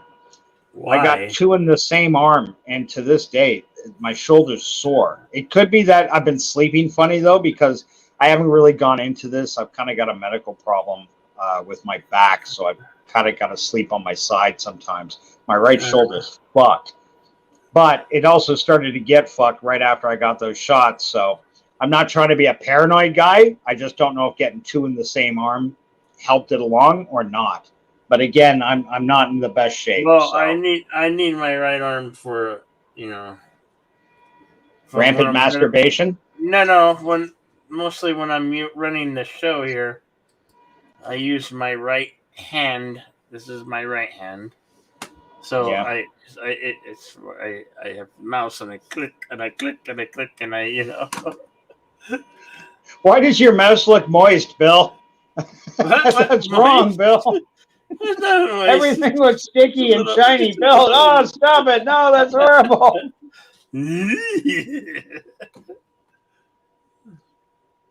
Yeah, Random Menace makes a good point here. Jedi Bill, we all survived the shot, no worries. But it is the second one, so be prepared. It will drag you down for 24 hours, starting 18 to 12 hours after you get it. That's the only side effect I felt. I was a bit sleepy that day. I went to bed early. You know? Well, I gotta. Well, let's see. I have to do a double feature of Buckets of Blood, and then come back later that Saturday. That Saturday, and show you guys the freaks. So. Yeah, the Buckets of Blood double feature. But I'm a very large guy. I'm a very large guy, so Yeah, sure. It might be like. And they don't give you any more, as far as I understand. It doesn't matter if you're 100 pounds or 200 pounds. It's the same size shot, Yeah. Which I kind of think's a little weird, but okay. I mean, if it goes in your body and just multiplies or whatever, then I suppose it doesn't matter what size it is. It just takes a little longer. But David, have a great day, pal. Work hard, make lots of cash, consume. Take buddy and drive safe to work. Oh yeah, and the Random Menace works with Dell. You work with Dell, right? He works with Dell computers. Does he? He does. Dude, you could have got a Dell. And I am now on a Dell computer.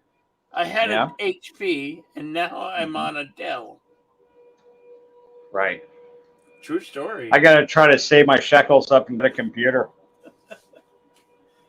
Well, I'm not kidding. This one here is it's 4 years old, 5 years old, 2016. Yeah. Yeah, that's great. You're swimming in fucking computers. I got to get my hands on one. I will eventually. I'd like to. Sure, make communicating with you guys a lot easier. This one, I mean, they got on sale. It was like, it was under 400. That one there. Yeah. So. Well, it costs in America. Say, for example, a brand new Dell up here at Best Buy. I was just looking in the paper the other day. It's about $600 Canadian. Mm-hmm. So I got to figure for you guys, it's going to be roughly 25% less. Good for you, Bill, but I will not take any responsibilities for the PC. Different continent. Okay. Well, he won't take any responsibility for the PCs. I won't take any responsibilities for the SJWs. Yeah. Bill, you can deal with the liberals. Oh. No, I don't want to. No, but sorry, I forget. You guys are American. You don't get PC. PC in Canada is progressive conservatives. They're the conservative party. Is that what it is? So I got to remember, I can't give you guys any Canadian jokes. You just don't get them. Go nuts, eh? Like my theory how Sergio Leone, Claudia Cardinale, they're both hidden Canadians because they got the word A in the end of their name. Sergio Leone, eh? Mm-hmm. Okay, you're not enough of a movie buff to get that. In Europe, I have strings to pull on, but the U.S. is a different story. Yep. Hey, that's what I tell him that's exactly what I tell Jedi Bill when I don't want to help him do something. I live in Canada. It's a different story up here, buddy. I can't help you. I'm sorry. It's good to know that other people have their own built-in excuses for not helping Bill as well.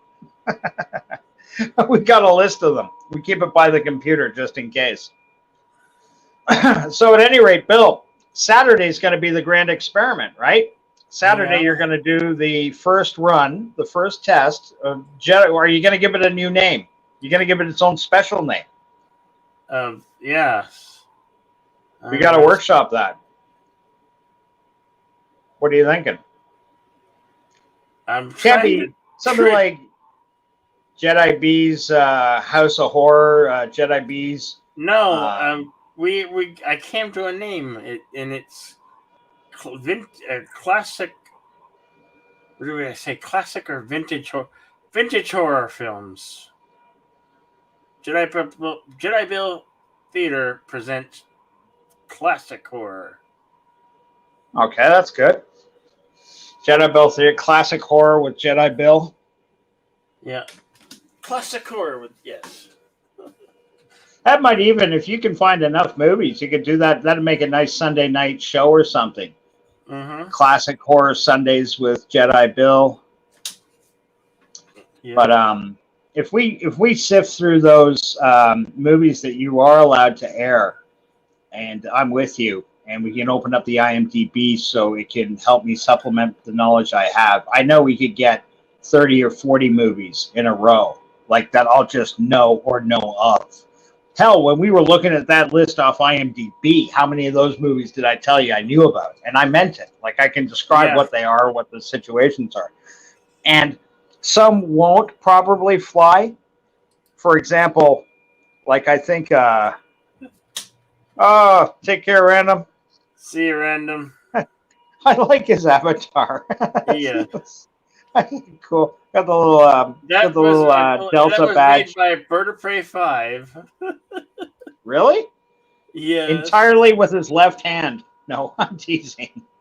It might well been. Man, we've had everybody in this chat tonight. Random Menace, Eagle Rider, Dillard Draws. We even had Captain Trek. Captain Trek was here. It's funny. He stopped in, and I saw he wrote something, but he had left by the time I came back. Michael T. Stone Cold Jeremy. Cronus, Darth Haster, Captain Deckard Spock dropped by. The Pope Chewbacca Kubras 4. Yitzy Lemons, good morning. Good morning, Yitzy. Yitza. Now, Yitza. How's your day? Yitza. Yitza is in Belgium. Wait. Hang on. Oh, so I think Yitz is responding to you, Bill. When you said that was Bird of Prey, if I'm understanding here. Hey, Stone Cold. Yitz said, no, it wasn't. This is actually Yitz's reimagined Bird of Prey subpar copy. Oh, okay. This is a knockoff. Because he's actually, the original is still hanging in the Louvre, apparently. Okay. Well, it was something like that. Sorry I got my information. And Stone Cold Jeremy, you're still here. We appreciate that. Appreciate you, man. Here's a quick question to anybody in the chat. On Saturday, Bill's going to be showing that movie Freaks. And he's going to be doing it in a brand new type of format because it's a public domain film. He's going to be attempting to play it live for everyone's enjoyment on his channel. Meaning instead of, just as an example, Bird of Prey quite famously does his watch party, Cinema Saturday, I believe. Yep. With Bird, you can, if you want to watch, you kind of got to join in. But if you've got limited computer speed, space, strength, or ability, it can be kind of tough. In Bill's attempt to answer this and get as many people to enjoy the film as easily as possible, and then open up a discussion and open up the floor afterwards for discussion on the film and anything else, the idea would be to show it all at the same time, so we can all just hang out in the chat room or wherever and just watch and enjoy the movie. As I recall, it's only about 67 minutes long. Isn't that right, Bill?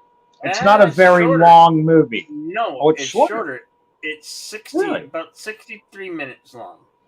63 minutes long. Okay, so just clocks in just over an hour. Yep. So not that hard to make it through. Mm-hmm. And yeah, I really hope to see everybody out there for it because this would be a wonderful thing, not only for Billy's channel, but for the community to be able to get together and watch a movie in real time without if you're lacking in computer space or something. I can never join those things. Last week I tried joining Jedi Bill's Predator stream. And Couldn't do it. There's no sweat it. If you miss the live broadcast, you can always watch it in the replay. Yes, but the point. You know, I could also rent it. I could also go into my Yeah. DVD drawer and pull out Predator and watch it on my own. The Or idea you- is that or- we or all you get can to watch it on together. such streaming services like Prime or HBO Right. Max. Yes, absolutely, absolutely. You can even rent it on YouTube, believe it or not. I do believe that's an option. And maybe some people do that sort of thing. I can't afford that. I don't know. Bill doesn't look like he's made out of money. There's to me. there's a DVD box that you can get. It's called 50 class, like 50 or 100 something classic Right. horror movies, and it's got like a bunch of them. I think that might be in there. Uh-huh. Yeah. Bill, I'll forget to I ask have- though. Yep. Just sorry, I didn't mean to interrupt you, buddy. I was just a question popped into my head. We did speak before about you trying to make up some advertisement for the thing. How far did you get on that? A little warning for your fans. Let everybody Oh. know. I didn't get too far because I zonked out. Yeah. You know, after a couple hours of this, I zonk out, and yeah. No, I can understand, but you can see how a little bit of advertisement could well pay off the dividends, being people knowing about what you're doing and having an interest in wanting to come by. If nobody knows you're going to broadcast at 3:00 in the afternoon on Saturday, which is highly unusual for you, you, hi, Yvette, did you just wake up? I thought she went to bed a couple hours ago. No, she was carrying on about her day. Yes, we're still going. We're still going. We're Oh, actually right. I gonna- think Yvette's in Britain, isn't she? Yeah, so it'd yeah, be she's daytime across for the her. pond. She's Right, across right, the right. pond. Yeah, she had her breakfast. Getting on to probably lunch, mid-afternoon there. Yeah. So what? But yeah, we're gonna be playing that film come Saturday. So, well, we need to work it where it's right after Bird of Prey, and I need to Sorry? get with Bird.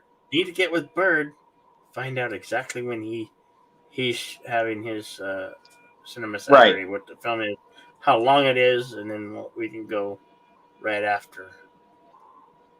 Ordinarily, I would go earlier, but Yeah. that might be too early for some. No, I don't think that's a bad idea at all. Remember, Bird has the established show out of the two. You're just trying to start something and see if people are interested.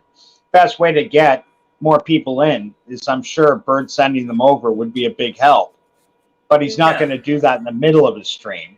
But at the end of it, I have no doubt he likes you enough, he'd happily do that.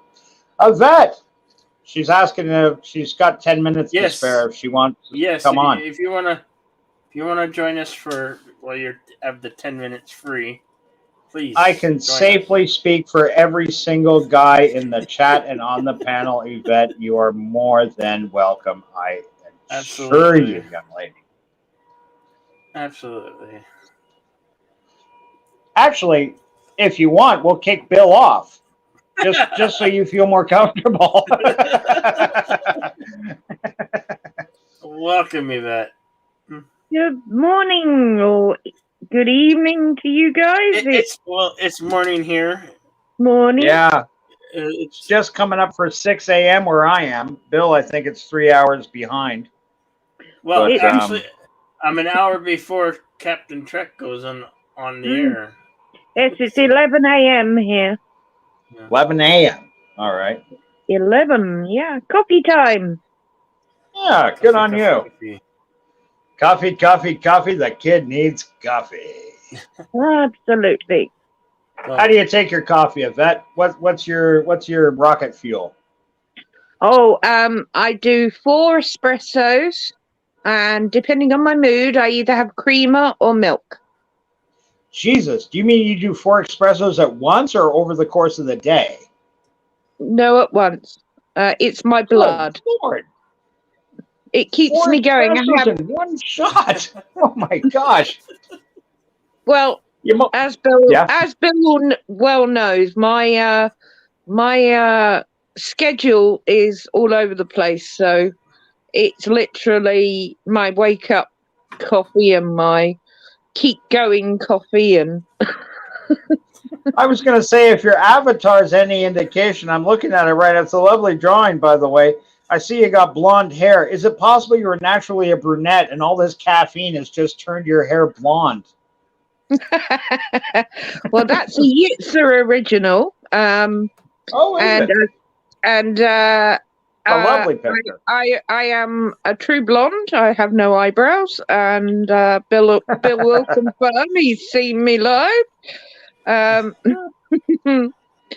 I'm wearing a lab coat, and on my Yitzhapurta badge on me, which says "I love Daddy," which is bird, and around my neck there's a necklace with LDG on it. Oh, okay. Yeah, that's very good. It's a lovely drawing. It really is. Super Yitzhapurta is duper. brilliant. Yitzhapurta is brilliant. Yeah. You know what? I actually think he's in the chat. I don't know if you were aware of that, Yvette. I can't see the chat. I'm on my phone. Hey, Yitz. Yeah, he's here. Definitely. I've had the opportunity on a couple of occasions to chat quite pleasantly with him. Just over on Captain Trek stream in the mornings on occasion. Mhm. I haven't seen him in a Yitz- while, but it's nice to see him here. Yeah, Yitz is not too far from me. He's in Belgium, and I I'm frequent sorry. I'm Belgium. sorry, Yvette. I'm frequent being Belgium asked quite a often. question directly on the panel from LDG. Son of a He's red a- shirt. Oh. No, Yvette doesn't get that because she can't read it. LDG of Geek said, "Who's the hottie on the panel?" I tried to make him believe it was me. Yes. Oh, your well, test came through. Yeah. what's that? Bill was trying out the polling. Oh yes, his poll test. Yes, I pressed Yeah. yes. Oh, did you? And- Oh, good for you. And Bill, if you don't mind, can I just respond to LDG? Yeah. Read your DMs, shithead. Okay. Uh-oh. Woo! Here we go. That was muy caliente for this time of the morning, young lady. I think that's quite polite for me, isn't it, Bill? Yeah. So Santa Red Shirt. We haven't had a chance to really have many conversations. We had a couple. Yes. So, what do you do for a living? As little as humanly possible. But Okay. I look very good doing as little as humanly possible. I Oh, look that's just like Jedi Bill, only more like Brad Pitt. Ooh. If Jedi Bill was 9 feet tall, I look about the. No, I'm teasing. I look more Jedi- like a 2 foot tall version of Jedi Bill with a thyroid condition. Bill is adorable. He's my little adorable Bill. Bill Look at is my absolutely. He's the beanie You got my baby of. shirt on. He's the beanie baby of human. Would you all be interested in the Freaks this Saturday? The Okay, Freaks? I'm gonna write yes because we know what you're talking about. You got my shirt on, Bill. I had mine on yesterday, I think. Oh. We got our days crossed. Yeah. What can I say? Sometimes we get it right and we're both wearing it, but Yeah. not always. And Grandpa You're a Geeks now Superman got, fan? oh yeah. Oh, that's cool. But I am How do mainly you a feel? You must Whovian. have heard. You mainly grew up with whom? I said I'm mainly a Whovian. Mainly a Whovian, right? I do remember, I think it was last time you were here, you and I had spoken briefly. You had just come on with some breaking news about what was going on in the Who world, and I'd asked you if you thought Sean Pertwee would make an interesting replacement, and you said, "Shut up, you Trekkie idiot. Don't ever talk Who to me again, or I will stab you with a sonic screwdriver." I did not say that to you. I Well, let's agree to disagree. No, I said he would make a fantastic replacement. Absolutely agreed with you 100%. But unfortunately, one, he's gone on record in an interview saying he'd never, ever do it. And two, a member of my family actually knows him personally and has asked him the question as well. And he said, no way would he do it. He just couldn't fill his dad's shoes. So, although I would love to see Sean Pertwee do it, like everyone else, it's not going to happen. Yeah, I do get, you know what, that's the one thing he could have said, you know, like, it was my dad's role, I don't want to touch it. I respect that. Yeah, I do. yeah. It hurts as a fan of Who, knowing how great he'd be in the role. But, you know, if he just feels it's wrong, although I'd be interested if they said to him, okay, well, we don't want you to replace your dad. We want you to be a whole brand new Who, your own man. I wonder if he'd be interested then. Like it wasn't to be based in his father at all. It was to be his interpretation of Who, if that would interest him. Now, I don't know if that I don't know. question There's has no way ever to been find out. asked. So, I don't know. I don't know if he would or not. No. I would probably say not, but I've never heard anyone asking that question, so it would be interesting to hear if he would or not. But I fear it would be a no. But that's just my feelings on how I know he feels about doing his dad's stuff. Yeah. You know. Yeah, of course. Small irony. It's the only guy in the whole world that I don't think anybody would mind him taking the role, but he is the one guy in the whole world that says no, so it's not going to happen. You know, just a little frustrating, but what can you do? He's definitely entitled to his own opinion on the subject matter. That being said, what celebrity casting would you like to see for Doctor Who if you had your druthers? And not stunt casting. I'm not talking about making a Doctor Who movie for, you know, Hollywood. I just mean realistically, if you could get this guy, even if it was a little bit of a stretch, like a Ewan McGregor type, not saying him, but like a type like who does mostly movies, but could be lured into like, you know, a 6-episode role for the right money or something, like he's doing for Star Wars. He's doing the Obi-Wan Kenobi series for Star Wars. As an example, do you have anybody in mind? You actually named the one person I would love to see play Doctor Who. Ewan McGregor, most definitely. I'm a huge fan of him. Mm-hmm. So you'd be cool with Ewan? Absolutely, if they had the money. Right. But they don't. Yeah, I think he'd make a great Doctor Who. Yeah. And the funny thing is he's at the right age that if he wanted to do it for 10 years, he would age into the role beautifully. You know, he wouldn't get worse because he's getting older, is what I'm saying. Not unlike the Ben Kenobi role. He's only going to look more like Alec Guinness as he gets older. So,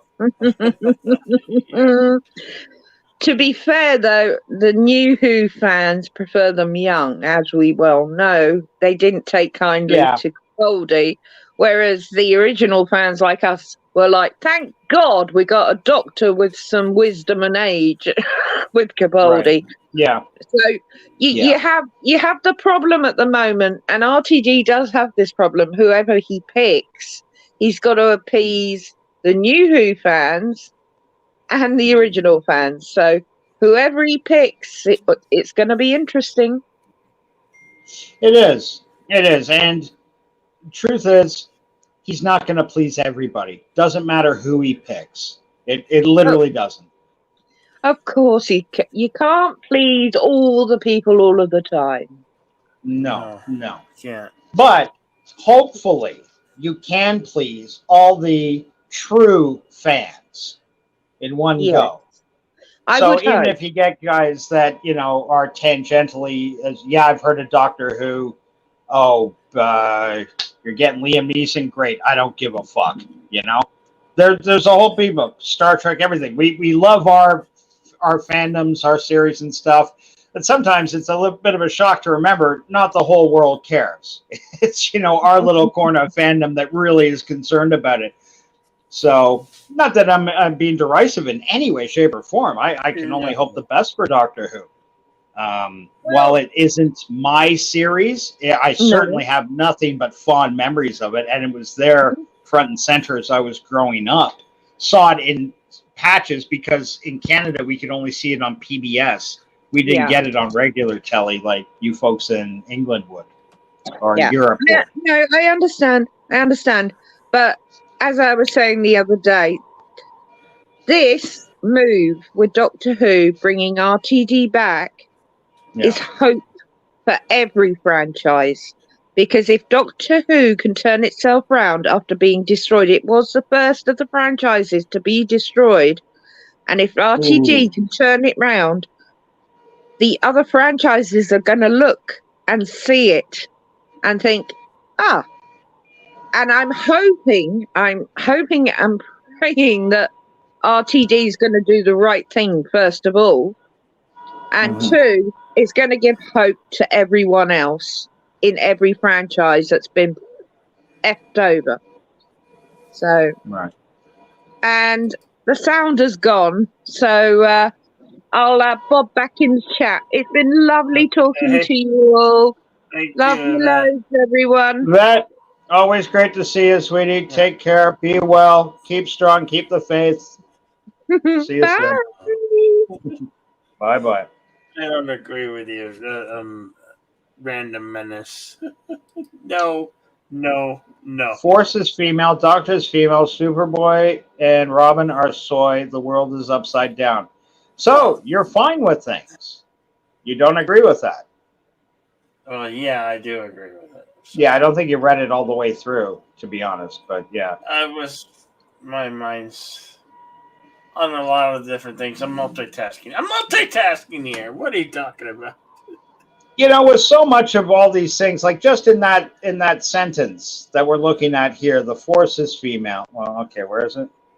The Force is female, Doctor is female, Superboy and Robin are soy. That is pretty new. The last Christmas I gave you my heart, but the very next day you gave it away. Right. This year. Come see it they made a movie out of that song. Was I? Did. Oh, they made a movie out of that song. Really? Last Christmas? Yeah. They did. They made a movie out of that song. Made a movie out of White Christmas. They made a movie based on that song. Of a last Christmas. Let's not go there. All right, this show needs to come to an end because I got to get that shot, and then I got more streams, more greatness from this channel. As I said, stay tuned. Bill's got channel. a whole day of not advertising his show on Saturday, so he can put out more sparkling Don't vampire worry, Twitter. I might put out a commercial if I remember. But I got things to do, just like each and every one of you. Thank you, Brenda Meadows. Thank you, LDG. Thank you, Yitzel Lemons. Thank you, Yvette Dora. Thank you, Super Blubberpuss, who was a guest on the show. And another red, just another red shirt. Soon I'll fade. Stone Cold The Journey. final curtain. I live a Michael life T. I can't. I'm going. Everybody, thank you. I have to cut this show. Look at Jedi. We're out of here. Bill, and See ya. I'm We'll see ya. uncertain. We'll see you on the next one. Take it Ciao. easy. Later, folks. Bye.